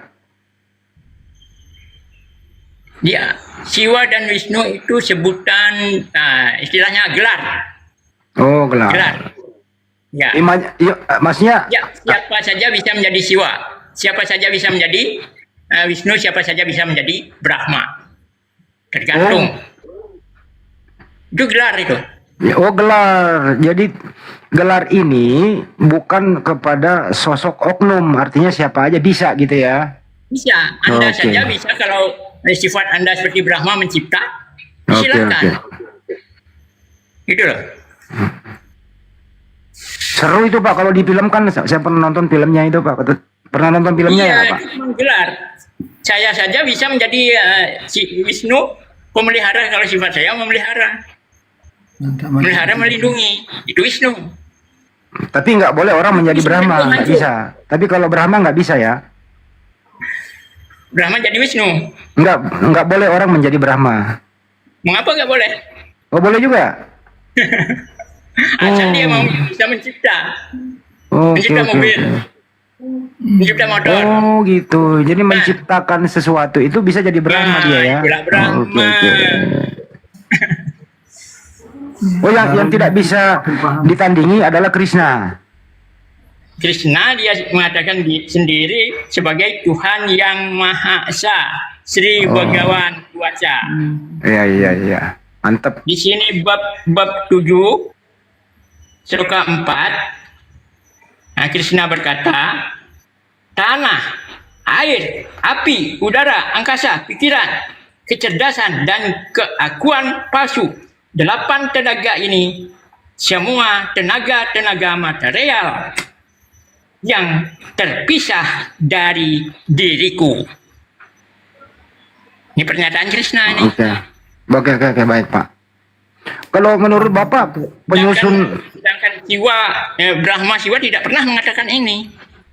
Ini perkataan perkataan Krishna kepada Arjuna sewaktu perang Mahabharata, sebelum perang Mahabharata dimulai. Itu perangnya di mana itu, Pak? Ya, perang itu terjadi 5.000 lebih. Maksudnya bahkan ada yang bilang 6.000 tahun yang lalu. Itu maksudnya terjadi perang itu di India. terjadi di mana, Pak? Oh, di India. Kalau dicari tempatnya, Kurukshetra itu masih ada. Oke. Oh, jadi perang itu pernah terjadi di muka bumi ini di India ya, Pak ya? Iya, kalau dicari di Google, coba carilah Kurukshetra di Google apa di mana tuh. Di Iya, YouTube, kami sering- YouTube lihat. Ya, udah lama pernah kami nonton itu. Menarik itu filmnya tuh. Kita ya. Kenapa itu kisah Mahabharata yang diperangkan oleh Hemamalini sama Amitabh Bachchan? Mana itu ya, Mahabharata? Amitabh Bachchan itu ya? Iya, Amitabh Bachchan. Kalau saya sangat suka dengan Bhagavad Gita ini. Karena rinciannya sangat jelas. Kalau Weda itu, Pak, Weda yang nyusun siapa Weda? Sebelum Kali Yuga ini, kalau dalam Hindu ada 4 zaman yang disebut Catur Yuga. Sebelum Kali Yuga, Weda tidak pernah ditulis. Setelah Kali Yuga, Weda baru disusun. Siapa penyusun Weda? Siapa yang nulis Weda? Itu Rsi Vyasa. Makanya sering orang mengatakan Weda itu karangan Rsi Vyasa katanya. Ya terserah dia yang mengatakan itu. Saya mau nanya, Pak, biar nggak panjang. Ada seorang mualaf ya, namanya Zakir Naik. Pendapat Bapak, beliau itu bisa menghafal semua kitab Bapak. Gimana pendapat Pak Ketut? Ya itu terserah beliau kan. Dia mau jadikan apa, mau mencari pengikut apa, mau menyampaikan Dharma Hindu kan gitu. Saya tidak tahu tujuan dia apa gitu. Siapapun boleh menghafal Weda. Tapi saya belum pernah mendengarkan satu manusia pun bisa menghafal itu kecuali Zakir Naik. Ya dia mempelajari, dia menghafal. Siapapun yang mau menghafal pasti hafal. Sedangkan di Hindu nggak ada yang mau menghafal Wedanya. Ada nggak, Pak? Saya sendiri Ada nggak di Weda, Pak? mengambil dari Bhagavad Gita. Ada nggak di Weda kata Ahmad, Pak? Sebagai nubuatan. Ada nggak, Pak? Ahmad. Iya. Itu kalau saya cari ya. Kalau saya nggak punya bukunya, Bhavisya Purana. Kita Bhavisya Purana. Saya lihat channel Tampragi. Ya di situ ada. Oh, ada. Buatan Baik. bernama Ahmad.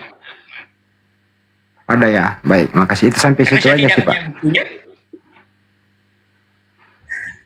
Terus kemudian, Pak, ini yang terakhir nih. Kalau kami di Muslim kan itu, Pak, kalau meninggal dikafani dikubur. Kalau Hindu itu seperti apa, Pak? Pernah lihat orang ngaben di Hindu Bali? Iya. Pernah ngaben, pernah ada nyepi juga Pak. Seperti apa itu? Nah, karena pemahaman saya pribadi, ini pemahaman pribadi saya. Saya punya keluarga, saya pasti pernah membuat anak. Ya. Tubuh manusia ini, tubuh saya ini terbuat dari api. Api apa? Api asmara, api nafsu, nafsu birahi. Kalau tidak ada api asmara, mungkin saya tidak ada di yang berbicara sekarang ini. Oh iya betul-betul. Kedua, dari air. Air apa? Air mani. Tentunya yang ketiga, udara, nafas. Nafas kehidupan. Makanya di Hindu Bali, Bapak bisa lihat, dia band, dibakar. Itulah pendapat saya. Ya, nggak apa-apa Pak. Ada lagunya tuh, api asmara yang dahulu pernah membara, kan gitu ya Pak ya? Lagu etama lagu atuh. Parit Harja itu. Mungkin Anda kalau sudah punya istri, punya anak, mungkin apa yang saya katakan ini suatu kebenaran. Pak Ketut, kalau misalnya nih Anda melihat, mohon maaf ya Pak ya, melihat keluarga Anda, orang tua Anda lah mendahului Anda begitu. Apa sih Pak di dalam pikiran Bapak itu melihat mayatnya dibakar gitu, apa biasa aja atau ada perasaan sedih gitu Pak? Ya biasa sajalah. Dia dilebur kembali untuk dilahirkan kembali badannya. Karena sang roh atau jiwa kita tidak pernah mati. Oh, okay. Ada reinkarnasi Pak di sana ya? Iya. Oh, oke. Jadi reinkarnasi ini badan yang lahir, bukan jiwa yang lahir. Jiwa tidak pernah dilahirkan. Jadi nanti dia kembali lagi menjadi muda, ya, roh itu balik lagi gitu ya, mengganti, mengisi badan baru gitu ya, kira-kira gitu Pak. Jadi ceritanya begini. Ya, gimana Pak? Setelah orang itu meninggal, saya bacakan dalam Bhagavad Gita ya. Buh mulia gitu, Bang Andi. Ya. Iya. Saya bacakan di dalam Bhagavad Gita ini. Bhagavad Gita bab 14 seloka 15. Di sini disebutkan, bila seseorang meninggal dalam sifat nafsu, ia dilahirkan di tengah-tengah mereka yang sibuk dalam kegiatan yang dimaksudkan untuk membuahkan hasil. Bila seseorang meninggal dalam sifat kebodohan, ia dilahirkan di kerajaan binatang. Jadi, jiwa itu dibungkus oleh sifatnya. Sifat yang menguasai dirinya. Apakah sifat nafsu atau sifat kebodohan? Bagaimana kalau jiwa itu dibungkus oleh sifat kebaikan? Ini yang menjadi pertanyaannya. Kemana dia akan pergi kalau jiwa itu dibungkus oleh sifat kebaikan? Di sini pun ada jawabannya. Dia pergi ke planet-planet yang lebih tinggi. Wih, mantap. Pak, kalau di Hindu itu mengenal surga dan neraka juga nggak sih Pak? Menurut kitab-kitab Hindu, mengenal. Tetapi di sini dalam Bhagavad Gita ini, yang disebut neraka itu adalah orang yang lahir atau menjelma menjadi binatang. Jadi di neraka kayak itu oten ya, berarti kayak oten binatang. ya, karena neraka itu nanti yang masuk neraka berbentuk binatang ya Pak ya? Di dunia ini dia sudah mengambil wujud sebagai binatang. Dia dikuasai oleh sifat kebodohan. Artinya, kalau saya lihat dan membaca Bhagavad Gita ini, binatang-binatang yang ada di sekitar saya itu adalah penjelmaan orang-orang bodoh. Menurut Bhagavad Gita ini yang saya baca ini. Ya, menurut Bhagavad Gita Pak, apakah ada orang Hindu Pak yang masuk neraka? Ya, kalau dia bersifat bodoh, yang kalau sewaktu meninggal kebodohan menguasai dia? Ya ada. Contoh misalnya nih Pak, contoh misalnya nih. Itu dalam sifat, bukan dalam bentuk. Contoh misalnya nih Pak, Binatang menjadi manusia pun banyak. Contoh misalnya Pak, ada mohon maaf ya, ini contoh nih, mudah-mudahan nggak ada nih. Ada seorang penganut Hindu, dia itu hidupnya itu ya tidak pernah berbuat baik, mabok-mabokan, bunuh orang dan seterusnya. Nah, pemeluk Hindu seperti ini Pak, neraka apa gimana Pak? Pikiran terakhirnya itu seperti apa? Apakah Anda tahu? Pikiran terakhir seseorang yang berbuat jahat itu seperti apa?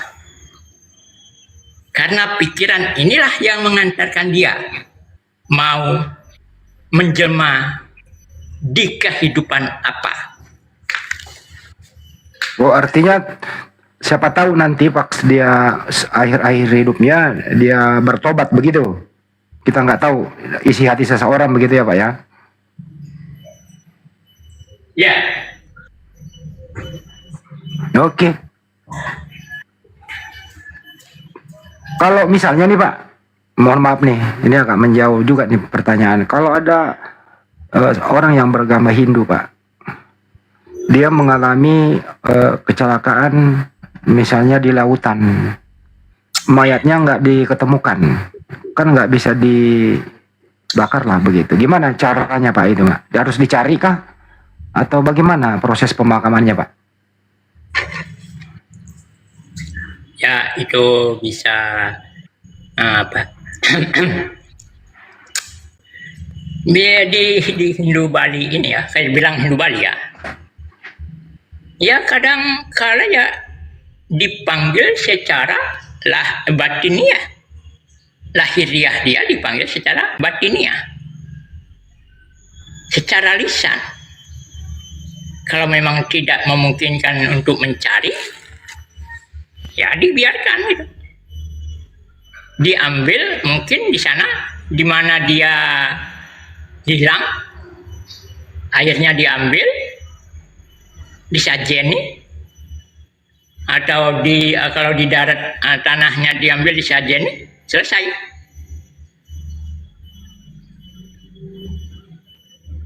Bisa dengar? Artinya dianggap dalam prosesnya itu dianggap ngaben gitu ya? Iya. Iya ya. Karena ada di Hindu Bali ngaben tidak dibakar. Dia seperti apa Pak? Dia saja. Itu juga sah sesuai dengan kesepakatan di desa tersebut. Oh ada juga yang dikubur Pak ya? Ada. Oke. Jadi tidak mesti wajib dibakar, dikubur juga bisa gitu ya. Oke. Wajib dibakar. Ada apa namanya? Terserah di keluarga tersebut mau diapakan ini orang yang sudah meninggal ini. Mau dibikin sate, silakan. Jadi nggak wajib di ngaben gitu ya? Sorry maaf. Nggak wajib. Ya nggak wajib dibakar. Ini lagi Pak, ini ada pertanyaan titipan nih Pak. Apa perbedaan Hindu India sama Hindu Bali? Mungkin perbedaan sangat jelas ya. Kalau Hindu Bali itu tempat sembahyangnya begitu banyak, istilahnya pelinggih. Kalau di India itu, dia cukup pakai arca, siapa yang dia sembah. Betul nggak? Tapi sembahannya sama ya Pak? Konsepnya sama. Konsepnya sama. Beda. Semuanya tradisi Weda. Saya lihat di Bali itu Pak, saya lihat di India itu sapi-sapi itu pada berkeliaran, nggak boleh disembelih karena mereka menganggap sesuatu. Ya saya kurang tahu dianggap sebagai apa gitu loh Pak. Menurut ada pendapat Pak Ketut nggak? Kenapa sapi di Bali itu tidak dikonsumsi Pak? Sapi mengapa tidak dikonsumsi, tidak dimakan oleh dilarang? Nah, dilarang oleh Hindu untuk dimakan, dibeli. Karena sapi itu sudah memberikan susunya. Kalau sudah diberikan susu, masa kita harus potong dia? Nah, ini pendapat saja. Iya, ya. Pendapat saja. Ya, terserah ya. Yang lain nanti ya, kalau ditanya silahkan jawab seperti apa. Ya, jadi beli ini sebagai orang Hindu nggak makan daging sapi ya Pak ya? Kalau terpaksa ya makan lah. Oh boleh juga. Tapi kalau India sama sekali nggak boleh Pak. Bahkan dikena hukuman itu kalau dia menyanyiakan sapi itu, misalnya nabrak apa gitu. Bahkan kita lihat itu Pak, populasinya tambah banyak kemana-mana, masuk kantor lah, ke pasar lah, kemana-mana gitu Pak. Itu kan hukum di India. Oh oke. Beda di mana agama itu dipraktikkan, beda hukumnya. Bagaimana tentang di dalam kitab Weda misalnya, di kitabnya memang sapi itu disebutkan sebagai tunggangan dewa atau yang disebut istilahnya kendaraan. Misalnya Dewa Siwa kendaraannya sapi. Ya kan? Iya. Nah itu makanya orang-orang dia karena tunggangan Dewa Siwa, pengikut Siwa, nggak berani dia membunuh gitu. Oke, artinya beda Hindu India sama Hindu Bali ya Pak ya? Iya beda. Tergantung kemana dia mau membawanya. Apa tujuan dia beragama Hindu tersebut? Mencari dalam kehidupan ini, apakah dia mencari tujuan agamanya yang disebut moksa, atau dia cuman jalanin saja gitu. Itu aja. Ya, saya lihat ada ini berita Pak viral ini. Saya lihat Hindu di India itu Pak cenderung tidak baik, artinya tidak toleran. Bahkan terakhir ini Pak, ornamen Natal itu dirusak begitu. Ya termasuk juga umat Islam dieksekusi, dipersekusi gitu. Emang ada ajaran Hindu seperti itu Pak? Ya, kalau saya baca Bhagavad Gita ya, nggak ada ajaran seperti itu. Karena saya memakai konsep Bhagavad Gita. Kayak itu, oknum itulah. Oknum ya Pak ya? Jangan disamakan. Iya, maksudnya oknum yang menyalahgunakan gitu ya Pak ya? Iya. Oke. Apa sebab dia melakukan itu? Mungkin ada sebabnya. Mengapa dia melakukan itu? Mungkin ada sebabnya. Ya, karena saya lihat sendiri keadaan di Bali itu toleransi antar umat beragama itu sangat tinggi Pak. Hindu di Bali itu tidak ada seperti Hindu yang di India gitu loh. Berdampingan dengan umat Islam sangat baik. Dengan Kristen juga iya gitu loh. Toleran dijaga di sini, di Bali ya. Semoga Bali jaya terus Pak. Toleransi antar umat beragama dijaga. Kita harus saling menghormati satu sama lain. Jangan tiru India Pak. Gitu sih pesan saya Pak. Iya betul. Saya ada di Lampung. Oh di Lampung. Iya. Iya saya bukan di Bali. Lampung memang banyak Hindu itu Bang Andi. Iya paham. Di jalan-jalan Lampung itu. di Bali kan banyak. Saya dari Lampung. Lampung Pulau Bawang ya. Penggalang. Ganti dong bertanya di sini ajan ya. Pak Samson boleh bertanya-tanya. Pak Bang Baal, silakan. Di sini ajan.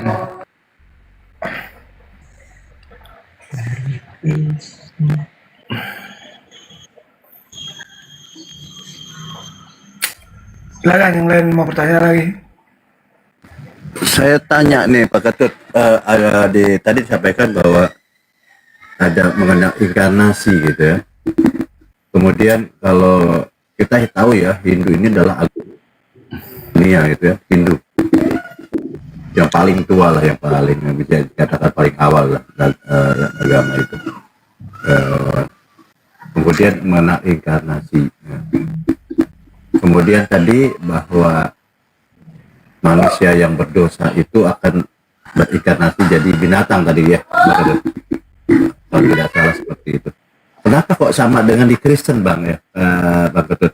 Bahwa di Kristen pertama mengenai inkarnasi, dan tadi dikatakan bahwa jiwa itu tidak akan mati. Kalau di Kristen ini roh ini tidak akan mati, dan roh jahat ini kalau Yesus ini dimasukkan kepada binatang. Nah binatang ini kemudian ketika inkarnasi ke binatang, kan binatang itu dimakan kemudian ya, gimana Pak Ketut? Nah, kita ini mencari persamaan siapa yang menjiplak atau siapa sudah menyadari dirinya sebagai jiwa. Kan begitu ini. Binatang itu dimakan. Misalnya, di sini di dalam Bhagavad Gita ini, yang menjelma jadi binatang itu adalah orang yang meninggal dunia dikuasai oleh sifat kebodohan. Kebodohan seperti apa? Bodoh dalam sifat pengetahuan rohani. Bukan bodoh dalam pengertian pendidikan tinggi, bukan. Orang bodoh di sini dalam Bhagavad Gita disebut di sini adalah orang yang tidak mempunyai pengetahuan rohani. Disebutkan di sini adalah orang bodoh. Begitu. Binatangnya dimakan Bang ya tadi ya? Terserah dia mau Baik. mau tidak. Ya, artinya gini, saya tadi itu poinnya, berarti sama gitu dengan di Kristen. Artinya gini, Bang Ketut, kok sama dengan di Kristen? Berarti Kristennya meniru ajaran Hindu, saya pikir kan gitu. Karena di Kristen ini pertama mengenal inkarnasi tadi itu, kemudian tadi jiwa ini tidak akan mati, tetapi jiwa yang bodoh ini, arti bodoh ini bukan bodoh secara akademis, tetapi bodoh secara rohani ya. Artinya kalau di Kristen dikatakan roh jahat gitu ya. Roh jahat ini nanti masuk kepada babi, dan babi itu dimakan juga oleh teman-teman Kristen. Seperti itu Bang Ketut mengatakan ya tidak apa-apa dimakan seperti itu. Jadi luar biasa ya. Ternyata ditiru juga oleh Kristen sekarang ya Pak Ketut. Lanjut. Ya, soal tiru meniru mungkin juga iya ya. Karena Hindu agama tertua. Anda sendiri yang mengatakan tadi Hindu agama tertua. Betul. Memang sejarahnya seperti itu. Terus gini Bang Ketut, kalau saya tahu ini dulu ada Bang Syahril ya. Bang Syahril ini dari Bali, dia seorang Hindu juga. Dia bercerita tentang siapa Sang Widiwasa. Menurut Bang Ketut, Sang Widiwasa ini punya anak nggak? Sang yang Widiwasa? Iya. Punya anak atau tidak begitu? Betul. Jadi begini, yang disebut Sang Yang Widiwasa itu sebutan Tuhan di agama Hindu Bali. Sang pencipta ya kan, Pak Ketut? Ya, kalau Sang Pencipta itu Dewa Brahma, tadi saya sudah jelaskan. Ya, kan Sang Widiwasa merujuk pada Sang Penguasa. Ya, bisa dibilang begitu. Iya. Dalam buku pelajaran agama Hindu yang saya punya disebutkan Krishna Awatara adalah perwujudan yang widi. Krishna Awatara ini manusia. Kalau ditanya apakah yang Widiwasa itu punya anak, kalau Krishna perwujudan yang widi, Krishna punya anak? Enggak. Kan begitu. Apakah semua orang Hindu Bali setuju bahwa Krishna Awatara ini adalah yang Widiwasa tersebut? Itu jadi pertanyaan.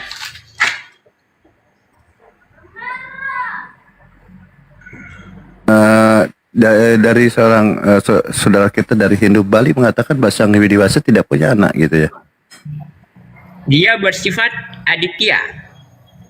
tidak terbayangkan, tidak terpikirkan. Mungkin pernah dengar. Iya, betul. Kalau sudah tidak terbayangkan, tidak terpikirkan, mengapa banyak simbol-simbol untuk membayangkan dia? Kan gitu. Iya. Tapi gini, Bang Ketut, waktu itu dia tidak setuju ada di Bible ya, Biblenya orang Kristen ini dalam bahasa Hindu, bahasa Bali di sana, bahwa dia tidak terima waktu itu. Kenapa menggunakan bahasa Bali, hanya bahasa daerah, maksudnya bahasa lokal, Bible itu, tapi diterjemahkan bahwa Tuhannya Kristen itu namanya Sang Widiwasa. Padahal ya itu kan Tuhannya orang Hindu kan. Tapi di situ dikatakan, ya. Saya sudah bilang tadi, mengapa dimasukkan ke Bible ya? Iya betul. Diklaim lah Tuhannya Hindu, diklaim. Iya, itu nah, kemudian di situ dia tidak setuju. Agama Hindu, Bang. Siapa tahu nanti orang Hindu percaya dengan itu, dia masuk Kristen. Oh begitu, iya. Oh gitu maksudnya ya. Percaya dengan itu, saya masuk Kristen gitu loh, Bang. Oh, jadi ada misi seperti itu kelihatannya ya. Iya, namanya saja misionaris. Namanya juga. Tadi kan sudah dikatakan Sang Widiwasa itu bukan merujuk pada nama sesembahan, tapi itu merujuk pada, contohnya di kita itu kalau di Kristen Allah itu kan dikatakan sang penguasa, sang pencipta. Jadi itu makanya orang Kristen menyebutnya itu Sang Widiwasa dalam bahasa Bali, bukan merujuk pada nama. Namanya kan sudah jelas. Enggak, begini Bang Samson. Kalau di dalam Kristen ini bahwa Sang Widiwasa ini merujuk kepada Bapa, kan begitu. Nah di sana di terjemahannya mereka mengambil juga bahwa Bapa ini namanya Sang Widiwasa. Nah, padahal di dalam Kristen tidak mengenal itu. Sebentar Bang. Dharma tadi. Sebentar dulu. Dalam Kristen ini tidak mengenal begitu karena dari Bang Syahril ini seorang ini tokoh di sana. Ini memang termasuk penghujatan sih katanya bahasa Sang Widiwasa punya anak namanya Yesus gitu. Padahal tidak mengenal di dalam kepercayaan atau agama Hindu itu seperti itu katanya. Seperti itu sih. Jadi karena di dalam terjemahannya itu. Jadi tidak terima bahwa Tuhannya Kristen adalah Bapak, yang jelas kan Kristen dengan Hindu ini adalah hal yang berbeda kan, seperti itu. Sama halnya Islam dengan Hindu, Islam dengan Kristen gitu. Kenapa dia tidak menggunakan narasi-narasi atau menggunakan istilah-istilah caplok sana, caplok sini gitu. Kalau di dalam mayoritas Islam mengambil Islam, mayoritas Hindu, masuk Batak, pakai menggunakan D Batak. Apakah seperti, tapi betul sih apa yang Pak Ketut sampaikan, mereka memang tidak ini ya, tidak punya toleransi ya dalam beragama. Dia ngambil seperti itu, Pak Ketut ya.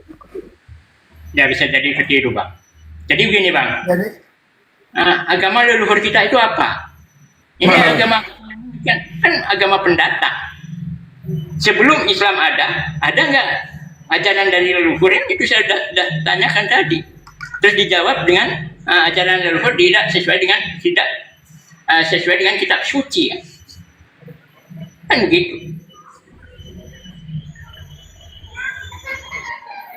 Oke, jadi tadi menarik saya tuh mendengar ya. Jarang-jarang saya jumpa dengan saudara kita yang Hindu kayak gini ya. Menarik nih Pak Ketut. Itu tadi aku udah follow Pak Ketut. Foto, tolong follow balik ya Pak Ketut ya. Ya baik, saya lanjutkan sesuai dengan tema. Ya, jadi gini Pak Ketut. Ya. Yang saya maksudkan gini ya. Kan kita itu kan banyak tahu orang-orang mempunyai keyakinan Tuhan ini. Kan Tuhan itu banyak. Tuhan itu banyak. Jadi ya kadang kita bingung. Pak Ketut tadi butuh jelasnya tadi menjelaskan yang disembah itu apa dan bagaimana tentang yang dituhankan dia. Kan ada orang kita tanya, jelas kita lihat di menyembah, contohnya menyembah pohon. Kamu menyembah Tuhan apa? Ada, Tuhan saya ada. Adanya apa?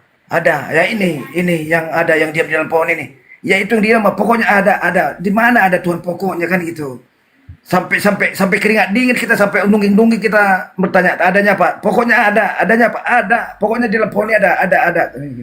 Jadi enggak saya bantah sebentar Pak Samson. Pak Ketut Guru, yang Mbak nanya nih Kak. Kalau dalam keyakinan saudara-saudara yang sama seperti Pak Ketut, sesuai dengan tema, apakah Tuhan itu diyakini mati, Pak Ketut? Tuhan bisa mati? Apakah Tuhan itu terbatas? Tidak dong. Makanya ini Tidak terbatas kan? karena begini. Kalau Pak. Tuhan mengambil wujud sebagai manusia boleh? Kalau boleh maka dia akan mati, betul? Yang mati apanya? Karena dia sudah menjadi, maka yang menjadi itu menjadi terbatas. Tuhan mengambil wujud manusia yang mati badannya. Iya, badannya masih tetap apa? Tuhan bukan? Oke, Yang badannya masih tetap Tuhan. ajarannya. Pak Yang Tut, masih adalah sabda-sabdanya. sebentar Pak Tut. Apa yang Tuhan Pak Tut, katakan? sebentar, izin. Supaya kita tektokan. Saya tidak ya. membatasi Tuhan. Dia mau Iya, iya. mati, dia mau tidak mati, Astagfirullah. itu terserah Tuhan. Ya, gantian. Kita tektokan ya. Saya melihat bahwa yang dinarasikan Pak Ketut ini hampir mirip dengan saudara-saudara Kristen. Kalau Tuhan tidak bisa terbatas dan dia bisa menjadi manusia, menjadi yang tidak terbatas. Yang tidak terbatas ini kan awalnya adalah Tuhan. Kalau Tuhan sudah menjadi manusia dan terbatas, Tuhan itu mati. Anda tidak bisa memberikan narasi bahwa yang sudah menjadi itu dia terbatas dan kemudian dia mati, tetapi yang mati dagingnya atau manusianya, sabdanya. Ini nggak bisa. Jadi gini Bang. Sabda tidak pernah mati, suara tidak pernah mati. Yang menjadi tadi apa? Sabda Menjadi apa dia? tertulis. Sabar. Oke, Tuhan tadi menjadi apa? Menjadi manusia kan? Boleh nggak dia jadi manusia? Silakan Anda menjawab bisa menjadi atau tidak tuh? Nah, menurut Anda bagaimana? Ya enggak dong. Boleh nggak dia menjadi manusia? Atas keinginannya. Bagi kami, kalau Tuhan yang tidak terbatas, dia menjadi yang terbatas, maka itu bukan Tuhan. Maksud dia tuh kalau Tuhan mereka tidak bisa jadi manusia, berarti Tuhannya cukup terbatas. Ya sudah, saya sudah Tidak bilang bisa jadi begitu, manusia. Samson. Bukan kita membatasi, tapi kalau Tuhan sang pencipta itu tidaklah mungkin dia menjadi ciptaan. Tuhan yang tidak terbatas kemudian menjadi terbatas, ini bukan Tuhan lagi. Sesuatu yang ada tidak mungkin akankah dikatakan Tuhan? Sesuatu yang tidak mungkin, apakah bisa dikatakan Tuhan? Maksudnya tidak mungkin apa ini? Sesuatu yang dia mempunyai tidak mungkin, dia mempunyai ketidakmungkinan, apakah dia bisa nyatakan Tuhan? Dia kan tidak Justru mungkin jadi itu manusia. kodrat Tuhan itu yang pencipta tidaklah mungkin akan menjadi ciptaan. Dia kan Apalagi dilahirkan. tidak ada yang mustahil bagi dia kan? Kalau dia tidak mustahil bagi dia yang tidak terbatas menjadi terbatas itu mustahil nggak? Sekarang dia kehendaknya bagaimana? Merujuk pada Kalau kehendak dia pencipta kemudian menjadi ciptaan, maka dia masih tetap pencipta nggak? Jangan batasi Tuhan. Loh, kalau tidak membatasi dia Jangan menjadi membatasi manusia? Tuhan. Makanya Dia mau mati, dia mau hidup, dia mau bagaimana terserah Tuhan. Makanya begini Pak, kita nggak boleh NPD nih, kita kan diskusi di sini. Kalau Anda mengatakan Sang Hyang Widiwasa misalnya menjadi manusia, pencipta kan, menjadi manusia. Nah manusianya ini Sang Hyang Widiwasa atau bukan? Terserah yang menyebutkan. Anda Dia anggap dia nggak sangat bisa. bukan. Enggak, ini bukan orang Hindu nih. Aduh, udah ke Kristen-Kristenan Anda. Begini Pak Tut, kita berdiskusi di sini untuk memberikan pemahaman baru, peningkatan our knowledge kepada teman-teman yang ada di bawah nyimak. Pertanyaan saya ringan. Kalau Tuhan sudah menjadi manusia, manusia itu Tuhan atau bukan? Jelas bukan, karena dia sudah terbatas. Kalau Tuhan tidak mungkin jadi manusia, berarti yang kau sembah itu yang kau Saya makan itu berbicara bukan tentang mungkin atau tidak mungkin. Bukan Bang Simon. bukan maha dia karena dia terbatas. Bang, saya tidak bicara tentang mungkin karena kita tidak bisa melogikakan Tuhan. Anda terjebak dengan imajinasi Anda itu tentang mungkin dan tidak mungkin. Kalau dikatakan dalam Bible, Perjanjian Lama, Tuhan bukanlah manusia sehingga dia berdusta. Kemudian Musa mengajarkan Tidak ada yang lain kecuali Dia. Dia itu tidak terbatas. Tidak pernah diajarkan oleh Musa Tuhan itu menjadi manusia. Jangan berbicara tentang mungkin dan tidak mungkin. Kalau pemahaman kekristenan, Tuhan menjadi manusia, maka Tuhan itu sudah tidak ada lagi karena sudah menjadi manusia. Kalau manusia ini yang kalian anggap manusia, Tuhan, maka dia mati. Jangan berkelit. Ilmu retorika Anda kurang. Kalau hanya mengambil poin, wah ini ada sedikit celah nih, saya bicara mungkinnya. Kalau sama Kang Dito, enggak, saya raja retorika. Saya tahu Anda berkelit. Kalau kita berpikir manusia yang memang terbatas, dan Tuhan pencipta yang tidak terbatas. Anda katakan Tuhan pencipta yang tidak terbatas menjadi manusia yang terbatas. Apakah manusia yang terbatas ini Tuhan? Oke, sekarang Anda saya tanya dulu. Anda mengimani nggak kalau sang pencipta itu adalah maha berkehendak? Maha berkehendak, iya. Jadi kenapa Anda membatasi Siapa yang membatasi? Ada tidak bisa menjadi manusia? Ada nggak saya berbicara tentang membatasi Tuhan? Ya kenapa kenapa maha pencipta jadi maha tidak? Ini kan itu kata tadi. Apa? Coba jelaskan pelan-pelan. Apa maksud Anda? Tadi kau bilang maha pencipta, kenapa jadi manusia kan itu? Loh, saya tidak bertanya kenapa. Saya tidak bertanya. Sekarang sang pencipta itu kan maha berkehendak. Kalau dia berkehendak, siapa yang bisa membatasi sang maha pencipta? Dia sendiri mengajarkan kepada Musa bahwa Tuhan itu bukanlah manusia. Betul? Tuhan atau Allah?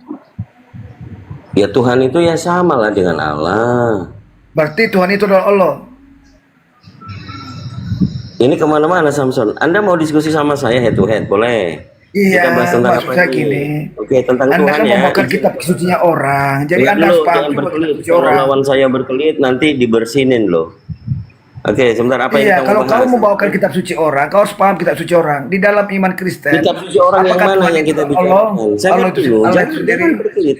Samson, kita mau bicara apakah Tuhan dan Allah dalam Bible beda atau sama? Anda jelaskan dulu, nanti saya bantah. Allah Silakan. itu kan merujuk pada sang penguasa itu, ya Allah itu. Sang penguasa, Lalu Tuhan, sang maha, itu apa? Oke, Sang lalu itu Tuhan. maha. Itu Oke, makanya lalu Allah. Oke, lalu Tuhan? Tuhan apa? itu ya itu dikatakan itu gelar kemuliaan bagi yang kita yakini, yang kita sembah. Oke, setara nggak Tuhan dengan Allah ini? Ya, Tuhan itu kan gelar. Allah itu adalah sesembahan itu sendiri. Yang maha, yang maha itu. Oke, kalau dikatakan dalam Bible saudara, ajaran Yesus hukum terutama ialah, wahai orang Israel, Tuhan Allah kita. Yang mana yang Tuhan gelar? Allah kan, bukan Ya, yang mana yang bukan gelar? Tuhan aja kan. Ya, Tuhan Berarti Allah itu yang mana kan, yang gelar? yang Dengarkan pertanyaan dijunjung, yang dimuliakan, sang maha. Dengarkan pertanyaan saya. Di situ ada kalimat Tuhan Allah, yang mana yang gelar? Di situ katakan Tuhan itu kan yang mulia, Adon itu yang mulia, yang dijunjung. Yang gelar Anda kalau Ya, tidak bisa menjawab, yang maha. bilang saja tidak tahu. Yang mana yang gelar? Tuhan Allah, mana yang gelar? Tuhan apa Allah? Ya gelar semua itu. Berarti orang Israel gelar-gelar itu adalah gelar satu gitu. Gelar yang mana nih maksudnya? Jadi yang dimuliakan itu kan Adon, itu kan yang dimuliakan, Adonai Elohim. Yang dimuliakan kejebak yang di situ. maha. Maha Oke, apa? Maha kejebak di pencipta, situ. maha penyayang, semua yang maha segalanya dia. Baik. Makanya Jadi, Allah. baik. Ada Tuhan, ada Allah. Yang mana satu-satunya Tuhan yang benar? Allah itu. Yang bergelar Tuhan itu. Berarti yang Tuhan bukan? Ya iya, gelarnya Tuhan. Dia itu Allah, Sang Maha. Ya, yang mana nih? Yang mana nih Tuhan yang benar ini? Yang bernama Yetifafi, namanya Yetifafi dia. Yang roh. Jadi bukan Yesus. Ya, Yesus itu gelarnya Tuhan karena dia kita meyakini dan menyembah dan takluk kepada dia. Makanya disebut dia Oke. Tuhan. Yesus atau YHWH yang Tuhan yang benar? Yahweh itu Tuhan, dia itu yang maha, Yahweh Maka itu dikatakan Tuhan. Allah. Baik, Yahweh itu Tuhan. Yesus itu Tuhan. Ada berapa Tuhan? Ya dalam iman Kristen, Allah Bapa itu mempunyai firman, firmannya menjadi manusia. Dan Allah Bapa itu punya roh, yang namanya itu Roh Kudus. Contohnya, gitu. tubuh, jiwa, dan roh saya adalah manusia. Ya Nah, itulah udah saya kembali ke sekarang si Tritunggal. Samson. Oke, udah kembali ke Tritunggal. Sekarang saya tanya nih fundamental nih. Kalau 3 Tuhan di situ, Tuhan yang mana yang sang sumber? Oke, Tuhan yang sumber itu yang maha itu, yang Allah itu. Bapa, Yesus atau Roh Kudus? Iya, Tuhan Allah Bapa. Jadi Tuhan yang benar itu Allah Bapa. Iya, dialah sang sumber satu-satunya Allah sebenarnya. Jadi Yesus dan Roh Kudus bukan Tuhan yang benar. Dia kata Tuhan itu bagaimana kau yang meyakini, menaklukkan diri, menyembah dia, menghambakan diri kepada, berarti kau menuhankan. Oke, kita uji. Coba Dengarkan. Pohon Ya, toge silakan. pun, kalau kau percaya pohon toge ada kuasanya, berarti kau menuhankan pohon toge. tidak berbicara tentang menuhankan. Kita lagi bicara Tuhan. Ya itulah kata Tuhan. Baca dulu di KBB. Definisi daripada Tuhan itulah yang diyakini, yang disembah, yang dipuja. Dan yang maha perkasa. Maha kuasa. Maha perkasa. Maha kuasa di situ. Iya. Jadi yang maha kuasa Tuhan itu siapa? Setiap yang mempunyai karakter ini, yang diyakini, disembah, dipuja, maha kuasa, berarti dia berhak mendapatkan gelar namanya kata Tuhan. Oke, kita uji satu dalil di Bible saudara.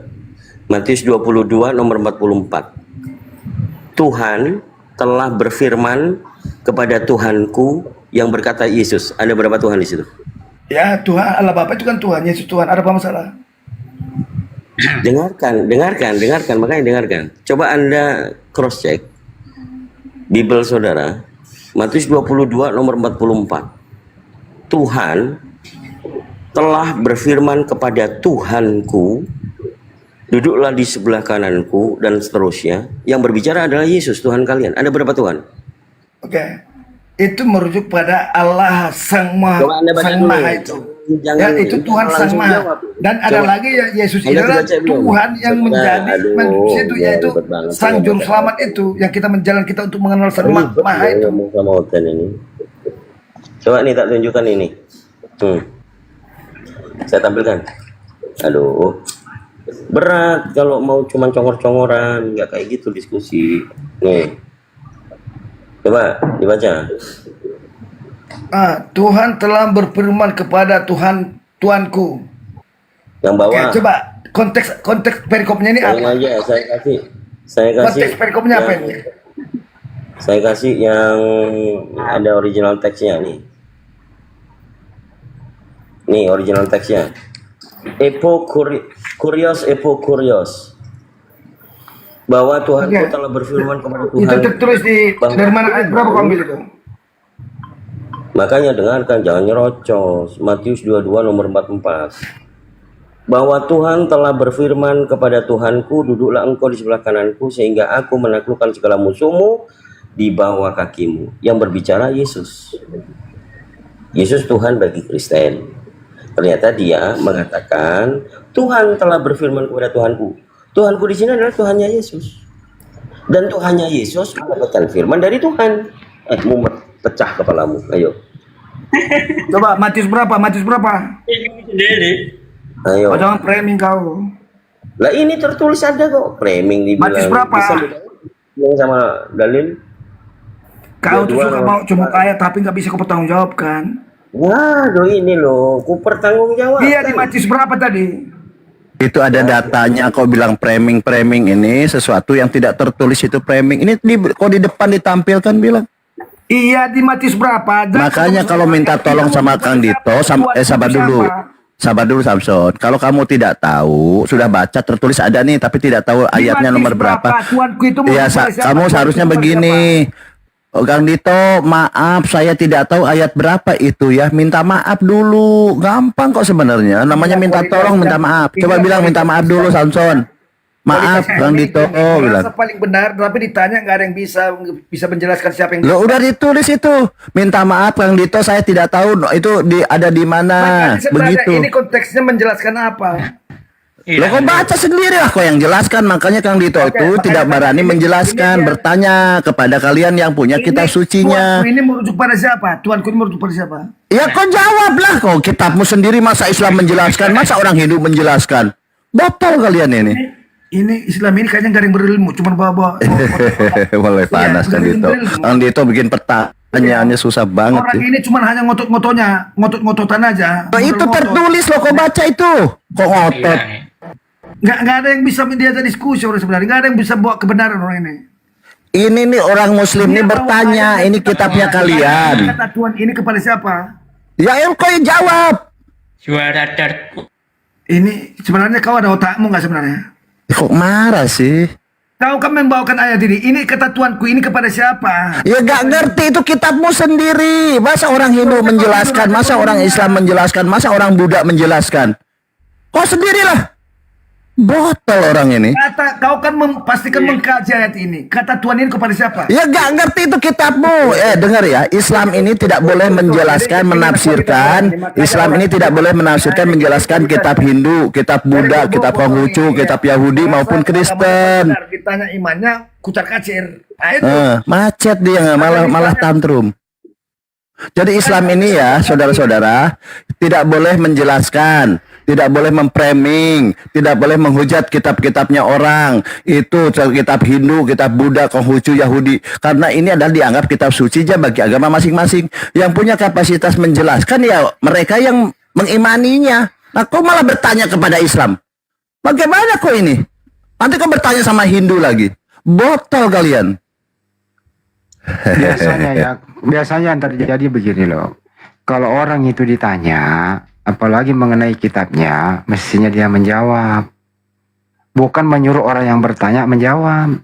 Sepertinya kalau orang yang kayak begini, ini namanya tidak bisa diskusi, alias orang sakit, gitu loh. Tuanku ini merujuk pada siapa menurut pemahaman dia? Kalau anda sakit, mending berobat, jangan di sini ya tuh. Jadi gini Pak Ketut, jadi saya lebih pantas sebenarnya berdiskusi sama orang.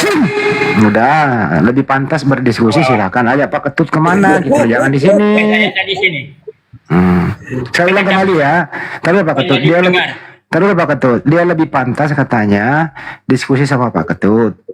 Ya, kalau begitu silakan Anda buka lapak. Mudah-mudahan Pak Ketut berkenan masuk ke sana. Ya, buka lapak mulai dari sekarang. Kemungkinan 2000 tahun lagi baru Pak Ketuk ke sana ya. Buka sekarang lapak. Oke, makasih. Saya itu sudah sebutkan dalilnya 3 kali saya sebutkan. Memang mereka ini budak sebenarnya, banyak loh. Yang kita hadapi diskusi ini rata-rata orang Kristen itu budak-budak. Jadi tuli yang dia tidak tahu bahwa tuli itu orang lain mengatakan sudah 3 kali dalilnya, Matius 22 nomor 44. Bingung dia, cari argumen untuk ngeles. Coba menurut Pak Ketut tadi, dalil itu yang saya tampilkan, Tuhan telah berfirman kepada Tuhanku, yang berbicara ini Tuhan bagi Kristen. Ada berapa Tuhan di situ, Pak? Ya mungkin lebih daripada 1 ya. Nah, kalau lebih dari 1, kami umat Islam meyakini itulah dosa yang terbesar yang tidak diampuni, yaitu itu kan bagi Islam ya. Iya, makanya saya bicara bagi kami. Dia itu dosa terbesar ya. Pak Ketut, sabar dulu, jangan dipotong, jangan dulu dipotong. Kemudian Anda simpulkan itu bagi Islam ya. Ya karena saya berbicara, saya umat Islam. Saya tadi mengatakan bagi kami umat Islam dosa terbesar adalah dosa syirik, yaitu mempersekutukan.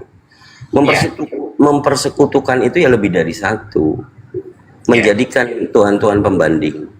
Itu makanya saya syiarkan ini, saya dakwahkan di dalam Islam itu hanya la ilaha illallah. Tidak ada sesembahan lain, hanya Allah yang patut kita sembah. Kalau dalam bahasa Indonesianya tidak ada Tuhan selain Allah. Allah itu Tuhan, tapi tidak ada Tuhan-Tuhan yang lain. Gitu Pak Tut. Jadi kalau kita berbicara jangan dipotong, itu keyakinan kalian. Saya lagi kami nggak sedang mau diskusi tentang Allah Subhanahu wa Ta'ala.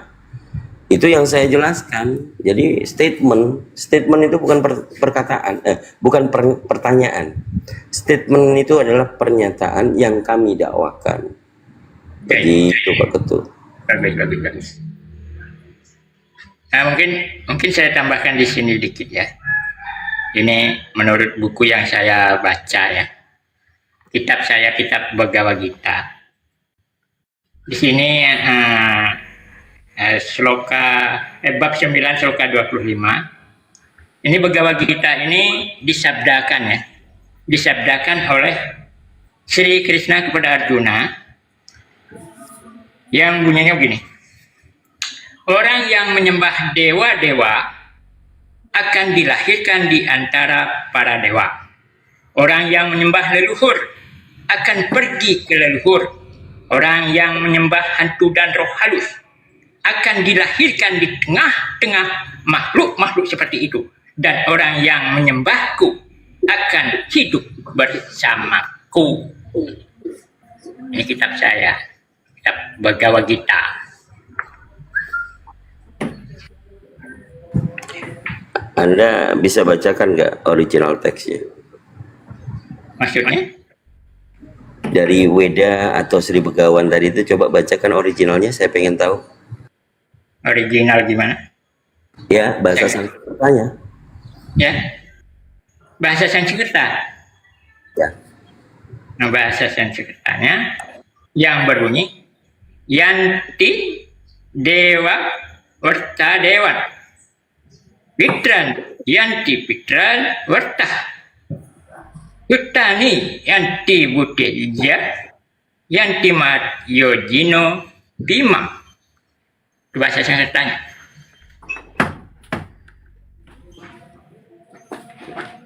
Bahasa Indonesia sudah saya baca tadi. Bukannya bahasa Sanskerta itu ada dibaca dengan syair, Pak? Ya itulah kalau ada yang membaca syair. Coba. Saya membaca seperti membaca tulisan ini Latin saja. Oh, baca Latin. Anda bisa baca tulisan aslinya? Di sini saya tidak punya tulisan aslinya. Tapi bisa baca? Saya tidak perlu membaca aslinya. Pertanyaan saya, Anda bisa membaca tulisan aslinya tidak? Bisa. Oh, bisa. Oke, saya tampilkan. Saya tampilkan. Sabar. Saya tampilkan. Jadi kalau kita berdiskusi itu pengen tahu Pak kapabilitas ya. Sebentar, saya tampilkan. Apa namanya itu? Sebentar. Jangan tantrum dulu. Loka dan babnya sesuai. Kan bab lokanya ya. Jangan kemana-mana. Saya mau tampilkan. Sabar dulu. Saya mau tampilkan. Saya mau uji Anda. Karena tersinyalir doktrin Anda udah ke Kristen-Kristenan. Yang Anda katakan dari tadi saya menyimak itu sudah ke Kristen-Kristenan, Pak. Saya di Bali, Pak. Saya di Denpasar sekarang. Jadi saya pengen tahu. Oke, Bapak bisa baca nih? Mana?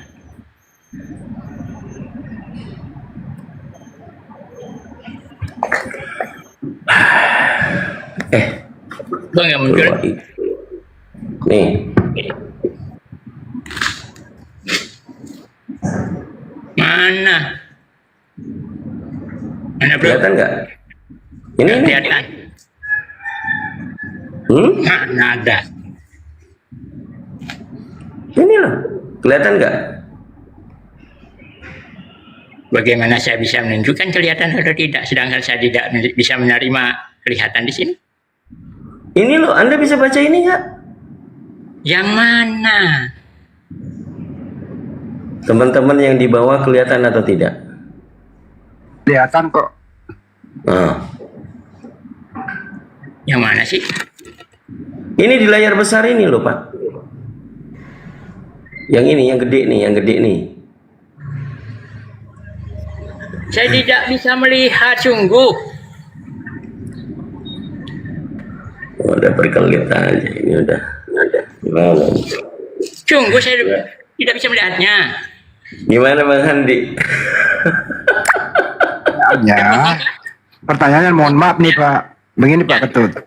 Anda tidak bisa melihat itu karena layarnya memang gelap atau memang maaf penglihatan Anda yang terganggu? Apakah Anda bisa melihat wajah saya? Ini kan lagi on cam Pak, ada data itu di layar. Makanya Ya, ditanya ada Pak. di layar itu cuman ada Tuhan bisa mati. Makanya ditanya Pak, yang tampil di layar ini apakah Anda bisa melihatnya atau tidak? Ya bisa lah, bisa melihatnya, tapi Oh bisa melihat, silakan lanjut, bisa melihat. Loh, gimana Pak? Ini lah. Ini apa ini Pak? Nggak ada tulisan Sanskerta mana Indonesia ya? Hah? Ya, Apa? Ini saya ajarin Pak. Atalfa Veda. Oh, atau beda. Saya tidak punya bro. Bukan. Saya punya Bhagavad Gita. Astagfirullahaladzim. Inilah kalau orang Makanya saya bilang tadi. ini kalau orang mau Sloka Bhagavad Gitanya. kalau orang udah nyamar nih kayak gini nih. Mohon maaf ya Pak Tut ya. Ya. Ya, terserah Anda mau bilang saya nyamar sebagai Kristen, nggak apa-apalah. Bukan, Anda tadi mengatakan bisa membaca. Bhagavad Gita yang saya punya. Hare Krishna, Hare Krishna. Dengarkan.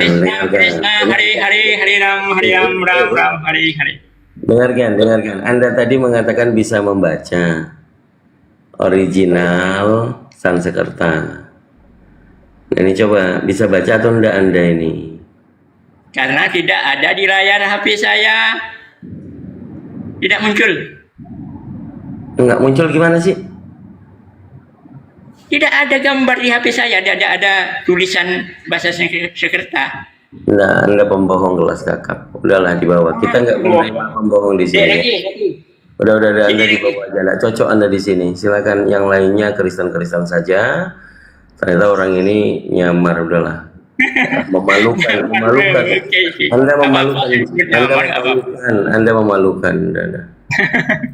memalukan. Enggak ada tulisan ini baru muncul nih. Gini Pak Ketut izin. Anda tidak bisa melihat layar, apakah layar HP Anda yang rusak atau mohon maaf mata Anda yang tidak bisa melihat? Gitu dong kan itu. Apa kalau siapa tahu dia memang tunanetra atau nggak bisa dipaksa gitu kan itu. Iya bisa jadi. Nah, kita maklumi gitu loh. Makanya ditanya dulu. Betul. Dan kedua kalau memang layar HP-nya mengalami gangguan, ya kita juga nggak bisa maksa gitu loh. Siapa tahu HP-nya rusak, nggak bisa melihat layar kan gitu. Ada dua kemungkinan gitu. Ya, barusan dia bilang sekarang bisa melihat. Coba. Adut. Baca dong. Hei. Katanya tadi bisa membaca.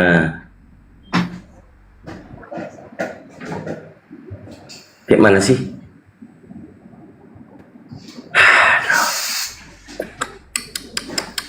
Udahlah, nggak usah dipaksa kan itu. Kita di sini nggak maksa orang kok. Iya. Tapi minimal Iwan Villa semuanya kita tahu ya bahwa orang itu kalau cuma mau bercuap-cuap bilang bisa padahal nggak bisa, itu namanya saya sampai jalan loh tadi itu hampir sedikit sambil lari kan untuk menunjukkan orang ini capable nggak nih Mbak Sindu. Kalau saya ini jujur saya katakan bahwa live saya terhenti karena internet saya down, berhenti dengan sendirinya. Ini saya pakai data paketan gitu. Itu sih saya jujur loh kalau saya itu internet saya down di rumah itu. Anda tak mohon dimaklumi ya. Siap. Nah, kita orang jujur. Oh masih ada. Tadi kelihatan tadi benda kecil.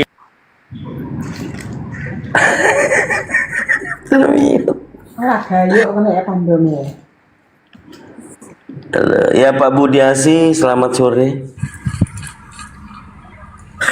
Jadi ini teman-teman ya penonton, kenapa tadi Bang Hendy kemudian berdiskusi dengan teman-teman dari Hindu dan Buddha. Nah itu ujung-ujungnya, ini kan Hindu Buddha itu kan ciptaan atau yang disebut dengan agama buatan dunia yang didirikan oleh Siddhartha Gautama, bukan agama samawi. Nah, ada ajaran yang kemudian mengklaim sebagai ajaran samawi yang katanya Tuhannya berasal dari atas, dari langit. Ini kemudian mengadopsi ajaran para dewa-dewa pagan dari Yunani. Nah, ini persamaannya sekarang sudah bisa ditemukan. Mana yang agama samawi, mana yang agama Ardi. Saya memang memberi kesempatan kepada teman-teman Hindu yang berdiskusi dengan Bang Handi tadi untuk memberi ruang kemudian bisa membedakan mana yang ajaran agama samawi yang memang diajarkan oleh Yesus kepada pengikut-pengikutnya pada masanya dan kemudian dipelintir dijadikan sebagai agama pagan yang mengadopsi pagan Romawi dan Yunani gitu. Jadi mirip kan? Ada tadi saya sempat mendengar ada Tripitaka, di Kristen juga ada Trinitas kan gitu. Dewanya juga 3. Ada Tritunggal, ada kitabnya itu juga Krishna, dewanya ada Krishna sebagai anak, di Kristen di ajaran sebelah juga ada Kristus. Nah, ini manfaatnya. Ada teman yang memang kalau memang betul-betul Hindu atau Buddha kan bisa dibedakan mana yang ajaran samawi yang diajarkan oleh Yesus dan nabi-nabi sebelumnya yang mengajarkan satu Tuhan yang tidak kelihatan, muncul ajaran pagan seperti ini. Ini kalau Hindu Buddha ini kan pendirinya Siddhartha Gautama, dibuat di dunia, bukan ajaran samawi. Itu Bang Kang Dito, lanjut. Oke, ini karena hubungannya dengan pagan, ya kita sudah maju jauh nih dengan diskusi kita. Ini nggak tahu, mudah-mudahan nggak terbenet ya. Ini Jones Celtic Encyclopedia. Ini ada nih, Yesus, etimologi kemungkinan asalnya Aisus, mungkin dari PIE. Ais artinya gairah atau ais menghormati. Jadi nama tersebut berarti yang murka. Seperti Wodanas dalam bahasa Jermanik yang sedang dibandingkan dengan Esus atau yang dihormati. Dewa Esonertus atau Aisionertus mungkin merupakan variasi dari Esus. Namanya berarti Esus yang kuat dan Nerto kekuasaan. Ini tentang pagan Yunani. Saya nggak tahu tiba-tiba muncul Yesus di sini. Ini Yesus, ya, bukan saya yang membuat, ya. Kemudian ini yang aneh. Saya tiba-tiba menemukan, menurut tafsir Ben atas Injil Lukas, korban manusia Yesus dikorbankan dengan cara diikat di pohon dan dicambuk. Terus apa ini? Tentang apa?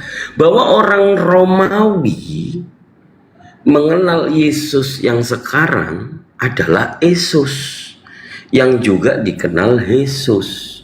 Ini kemarin sudah sering saya saya buktikan, ya. Saya buktikan dari sisi translation. Ini jangan dilihatin prasastinya, jebol nanti saya. Nah nih, ada Yesus, Aisus. Ini kita terjemahkan ke bahasa Indonesia.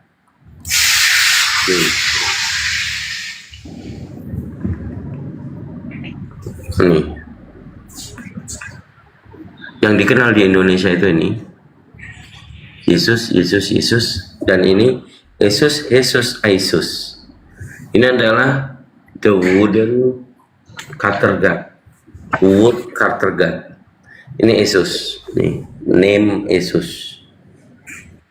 Ya. Jadi gini Pak Ketut Sujana, mohon maaf ya, kalau kita berdiskusi adanya literasi seperti ini, katakanlah Anda bukan Kristen, Anda memang Hindu. Oke. Ya. Sabar dulu. Dibilang sabar. Hindu boleh, dibilang Kristen boleh, dibilang Kristen juga boleh. Astagfirullahaladzim. Boleh saya lanjutkan dulu? Jangan keburu nafsu. Jangan keburu nafsu ya. Oke. Ini masih panjang. Oke. Ya. Yesus terkadang khususnya dalam Injil Lukas ditulis sebagai Yesus yang menyebabkan para beberapa cendekiawan menyebutnya Hu Yesus dan menyamakannya dengan selamat datang di kebenaran. Menyamakan, kau pahami ayat menyamakan. Di mana kalau kau membaca? Menyamakan. Oke. Para cendekiawan. Tadi pun kemungkinan katamu kemungkinan. Makanya kau berpikir itu pakai otak, bukan pakai burit. Oke, kalau Anda ditampilkan data kan kejang-kejang nih. Di situ kemungkinan, datamu itu dari kemungkinan. Kamu kok ini kok diskusinya kasar banget sih Ajaran kamu. makan kejang-kejang. Kenapa kamu? Karena kalian bukan manusia, kalian itu mau hewan kalian. Oh begitu. Jadi Anda Anda yang manusia. mempremian ilmunya, ditanya kau gak ada yang bisa apa-apain. Oh jadi Anda yang manusia. Oke kalau begitu Ya. izinkan hewan mengusir manusia. Acuh. Pergilah kau manusia. Ah gitu loh. Hewan yang mengusir ini. Kan kau bilangin saya hewan. Ya gue pakai kehewanan saya mengusir manusia. Masih mau kelihatan besok. Lanjut. Hebat kan hewan mengusir manusia? Bagaimana? Setuju nggak hewan mengusir manusia?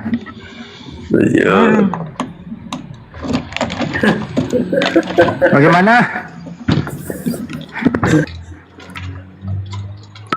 Dia katain kita hewan. Ya udah. Untung aja gua nggak gigit. Enak aja ngatain kita hewan.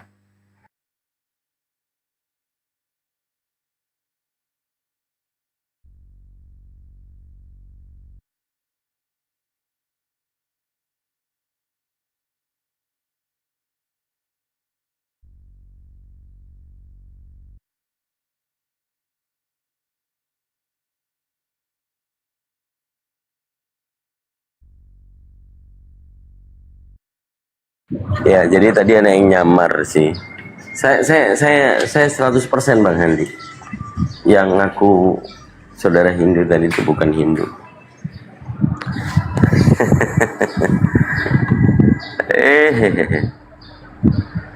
Kayak mana teman-teman? Kok ada orang begitu? Jangan nanti rungkat saya. Udah 3 akun saya buka itu. Jebol terus.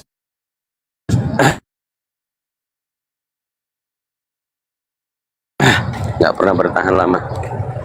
Jadi nanti kalau ada outannya, kalau kita bicara tentang kepaganan, bahwa orang-orang Romawi sebelum Yesus itu ada, Yesus yang putra Maria ya, yang disama-samain ya,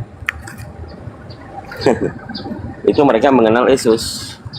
Bahkan orang Eropa atau di Inggris, huruf J itu ditemukan pada abad ke-16. Maka sebelum abad 16, orang-orang di Eropa juga masih mengikuti orang Yunani Romawi, menyebutnya adalah Yesus. Gitu. Ternyata Yesus adalah dewa ketiga, dewa pemotong kayu yang dikorbankan juga, digantung di pohon, dicambuk sampai mati. Tuhan juga mati tuh, dewa juga tuh mati tuh. Nggak ada bedanya ya. Itu aja. Saya di tempat noise Bang Handi, Ustaz Arif. Coba cari oten dulu. Nanti sebentar-sebentar saya bicara. Aku juga mau rehat nih, mau olahraga dulu sore-sore ya. Saya standby panjang.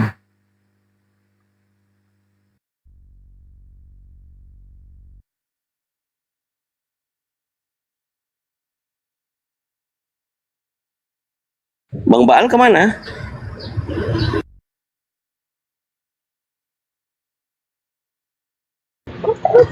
Sebenarnya kalau memang Hindu itu tidak bukan ranah kita untuk berdiskusi dengan orang-orang Hindu. Karena yang kita diskusikan sekarang adalah ajaran yang mengaku berasal dari langit atau ajaran Samawi. Saya orang sejarah, saya lulusan sejarah, saya sejarawan. Saya tahu agama Hindu itu di mana asalnya, kan gitu kan. Kerajaan-kerajaan Hindu Buddha kemudian berkembang di Indonesia, yang kemudian setelah itu pasca itu ditundukkan oleh Mataram, kerajaan Mataram Islam. Gitu. Sejarah budaya Hindu 1, 2, 3, 4 sampai 5, 6 saya sudah menguasai itu. Cuman tadi saya sempat membiarkan, kasih kesempatan kepada yang mengklaim sebagai agama Hindu itu untuk dieksekusi oleh Bang Handi. Mungkin untuk dijadikan konten. Bagus, hebat. Tapi pengetahuan Anda tidak bisa membuat Anda mencapai moksa. Moksa itu apa, Pak? Baca sendiri dalam Bhagavad Gita. Agama Anda itu agama yang berasal dari mana, Pak? Saya Hari Krishna. Hah? Hari Krishna. Iya, agama Anda itu agama buatan siapa, Pak? Coba. Buatan Hari Krishna. Pendirinya siapa, Pak? Pendirinya, Pak? Ya. Pendirinya siapa? Pendirinya agama Hindu Buddha. ISKCON. Siapa? ISKCON pendirinya adalah ya Prabhupada. Hari Krishna, Hari Krishna. Pendirinya agama Hindu siapa, Pak? Rama, Hari. Saya tidak tahu itu. Pendirinya agama Hindu siapa, Pak? Ya? Pendirinya agama Hindu siapa, Pak? Saya tidak tahu. Loh, makanya agama Hindu gimana sih? Saya Hari Krishna. Siapa pendiri agama Hindu, Pak? Hari Krishna bukan Hindu. Siapa pendiri agama Hindu, Pak? Nggak tahu. Ya kalau nggak tahu bukan Hindu lah, Bapak. Ya memang bukan Hindu saya. Iya, agama Anda apa? Bukan Hindu. Iya, agama Anda apa?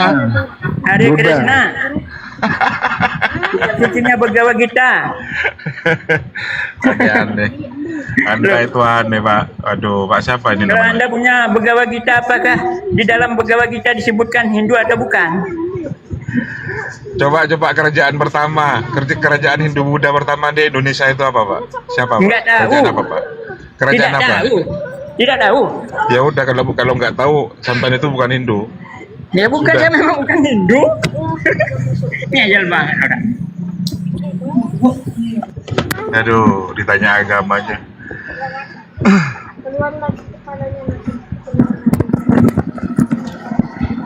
Tut, mana Pak Ketut tadi?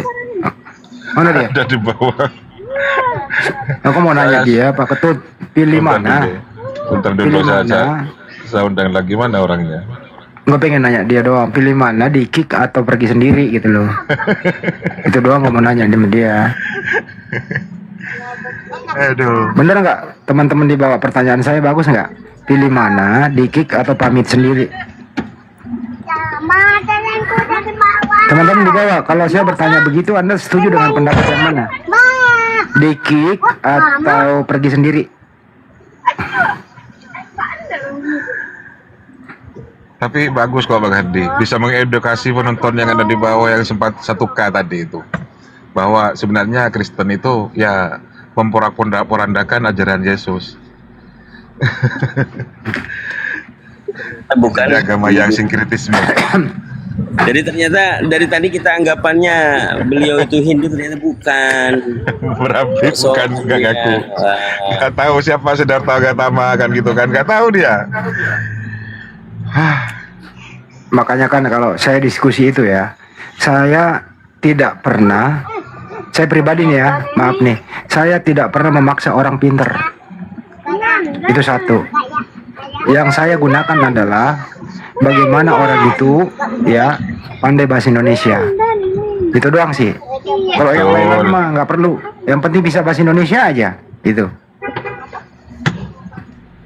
Jadi saya imbau kepada Kandito, jangan paksa orang pinter, atau jangan berikan mutiara kepada Cukup.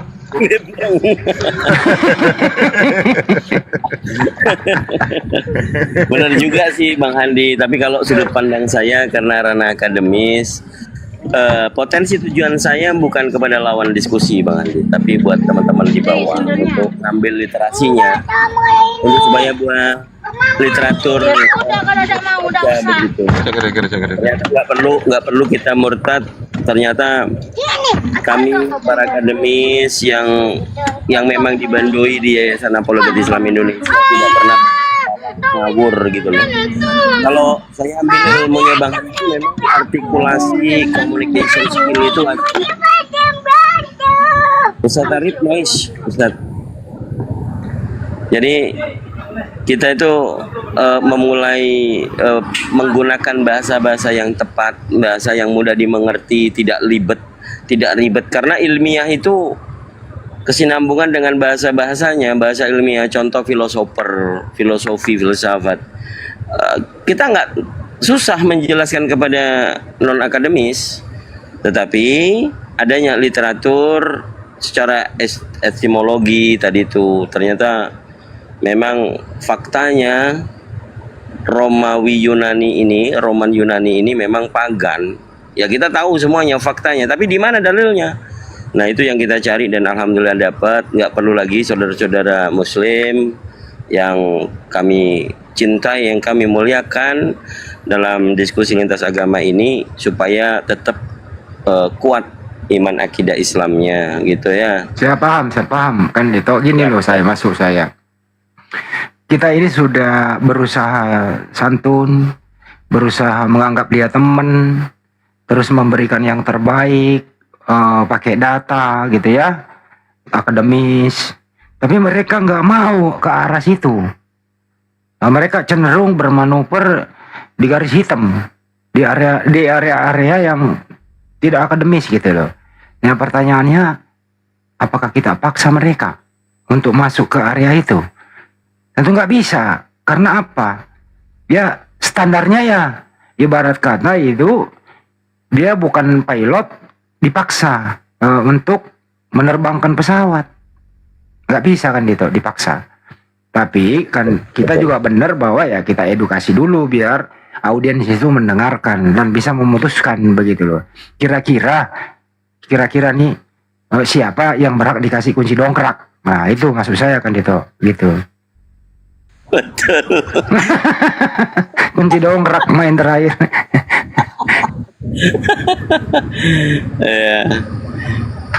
Ya silakan buat saudara-saudara Kristen mau bermain retorika boleh, bermain kalau tadi ada perang ayat ya, tapi tidak disadari bahwa dalil-dalil yang dikatakan oleh Ustadz Tahta merujuk kepada Bible dan mereka bantah dengan dalil yang lain. Ini resultnya adalah, kesimpulannya kan kontradiksi gitu loh. Sudah tahu yang disampaikan apa, dijawab dengan yang apa. Semuanya ada di dalam Bible. Apa dong ini namanya kalau bukan kontradiksi? Tapi dia nggak mau masuk ke area itu, nggak mau. Dia standarnya sangat rendah gitu loh. Ya bagaimana mau ditarik ke atas? Susah, dia harus hidup 1000 tahun lagi. Mending kalau dia sopan, mengeluarkan kata-kata yang tidak bijak, menyerang personal kan, mengeluarkan kata goblok, bodoh gitu. Ya kalau saya sih, ya silakan pilih kunci dongkrak yang mana, yang truk apa yang bis gitu loh.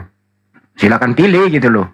Teman-teman di bawah, kunci dongkrak yang mana yang ada nih kira-kira yang bagus nih dipergunakan kalau nemu orang kayak gitu? Kunci dongkrak truk atau yang mobil-mobil kecil? Kira-kira kunci dongkrak yang mana teman-teman?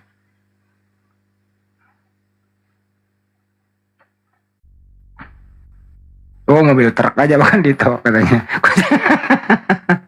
Kunci dongkrak yang truk katanya. Tanggung kalau kecil. Yang bulldozer. Yang teronton kan ya. Kacau ini netizen di bawah nih. Gede teronton, gede banget kunci dongkraknya itu, berat.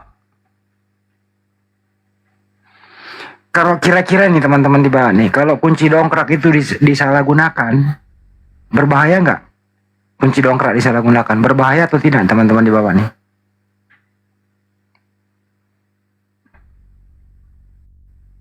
Jawab dong, kalau kunci dongkrak disalahgunakan berbahaya nggak? Oh bahaya, bener. Pegangan Bang Andi. Kunci dongkraknya persiapkan Bang Andi. Waduh. Enggak, malas gua mau olahraga dulu. Gua malas diskusi orang yang abu-abu. Nggak ada. Nggak mau diserang, mau ambil poin dari mana nggak ada. Pak Ketut, di rumah ada kunci dongkrak, Pak Ketut? Beli. Di rumah ada kunci dongkrak. Pinjam dong.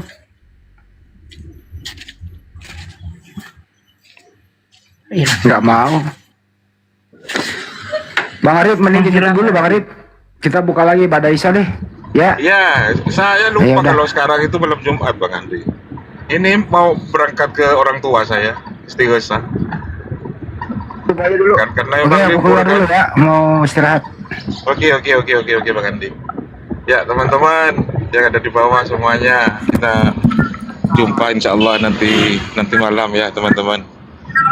Nah, tadi itu merupakan diskusi yang mampu bisa mengedukasi teman-teman di bawah ya. Masalahnya apa? Saya sebenarnya background saya itu sejarawan. Tiap bulan pada masa saya menjadi peneliti ya, tiap bulan saya nyaris meneliti situs-situs tertua kerajaan Hindu Buddha yang ada di Indonesia, di berbagai daerah, mulai dari daerah ujung barat sampai ujung timur. Begitu.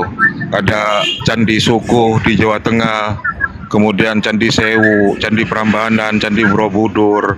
Di Jawa Timur juga banyak peninggalan kerajaan Majapahit yang bernuansa Hindu Buddha gitu kan.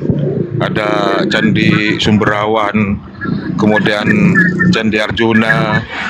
Bahkan di Bali kalau tidak salah ada Pura Besakih namanya. Pura Besakih.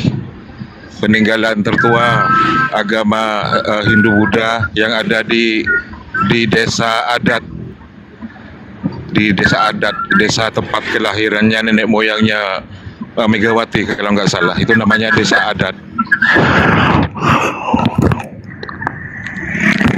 Jadi kalau tentang masalah kerajaan-kerajaan yang ada di Indonesia, ya insya Allah saya ahlinya. Walaupun tidak sepenuhnya saya itu sempurna menguasai gitu, karena memang otak saya itu sekarang sudah bukan otak mahasiswa lagi kan. Kita teman-teman sambil jalan ini, sambil jalan mudah-mudahan masih terdengar ya. Ada Ustaz Tahta masih. Mbah, mau beli Al-Quran. Ya. Tapi dia mau.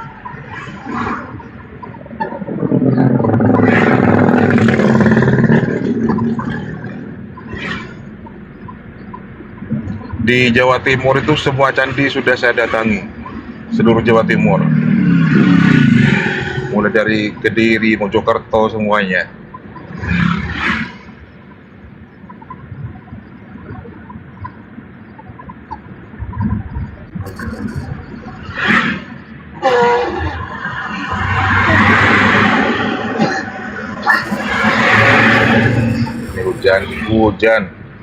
Hujan.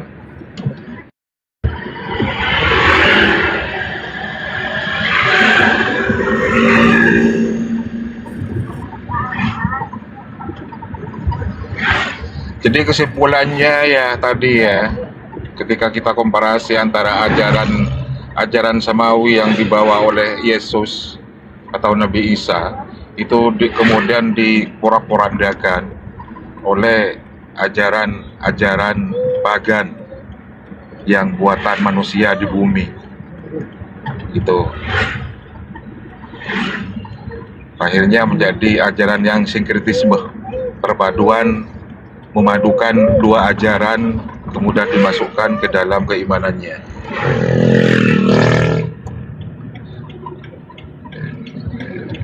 Oh, gitu aja.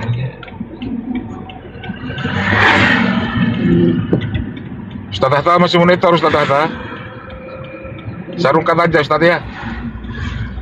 Ustaz Hatta. Ustaz Hatta, sarungkan Ustaz. Naik deh, duduk.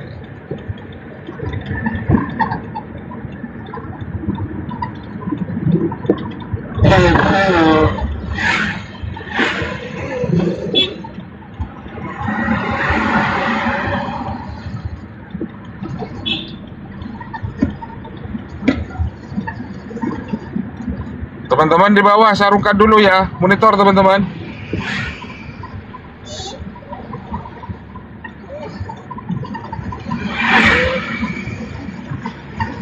Ya, rungkat saja ya, rungkat saja. Kita ketemu nanti sebentar malam.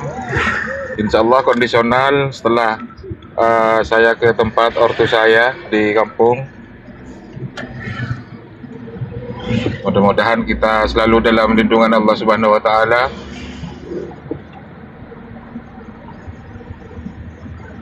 Dimudahkan segala urusan, murah rezekinya, berkah umurnya. Gitu ya. Ya. Demikian dari saya, ihdinas siratal mustaqim.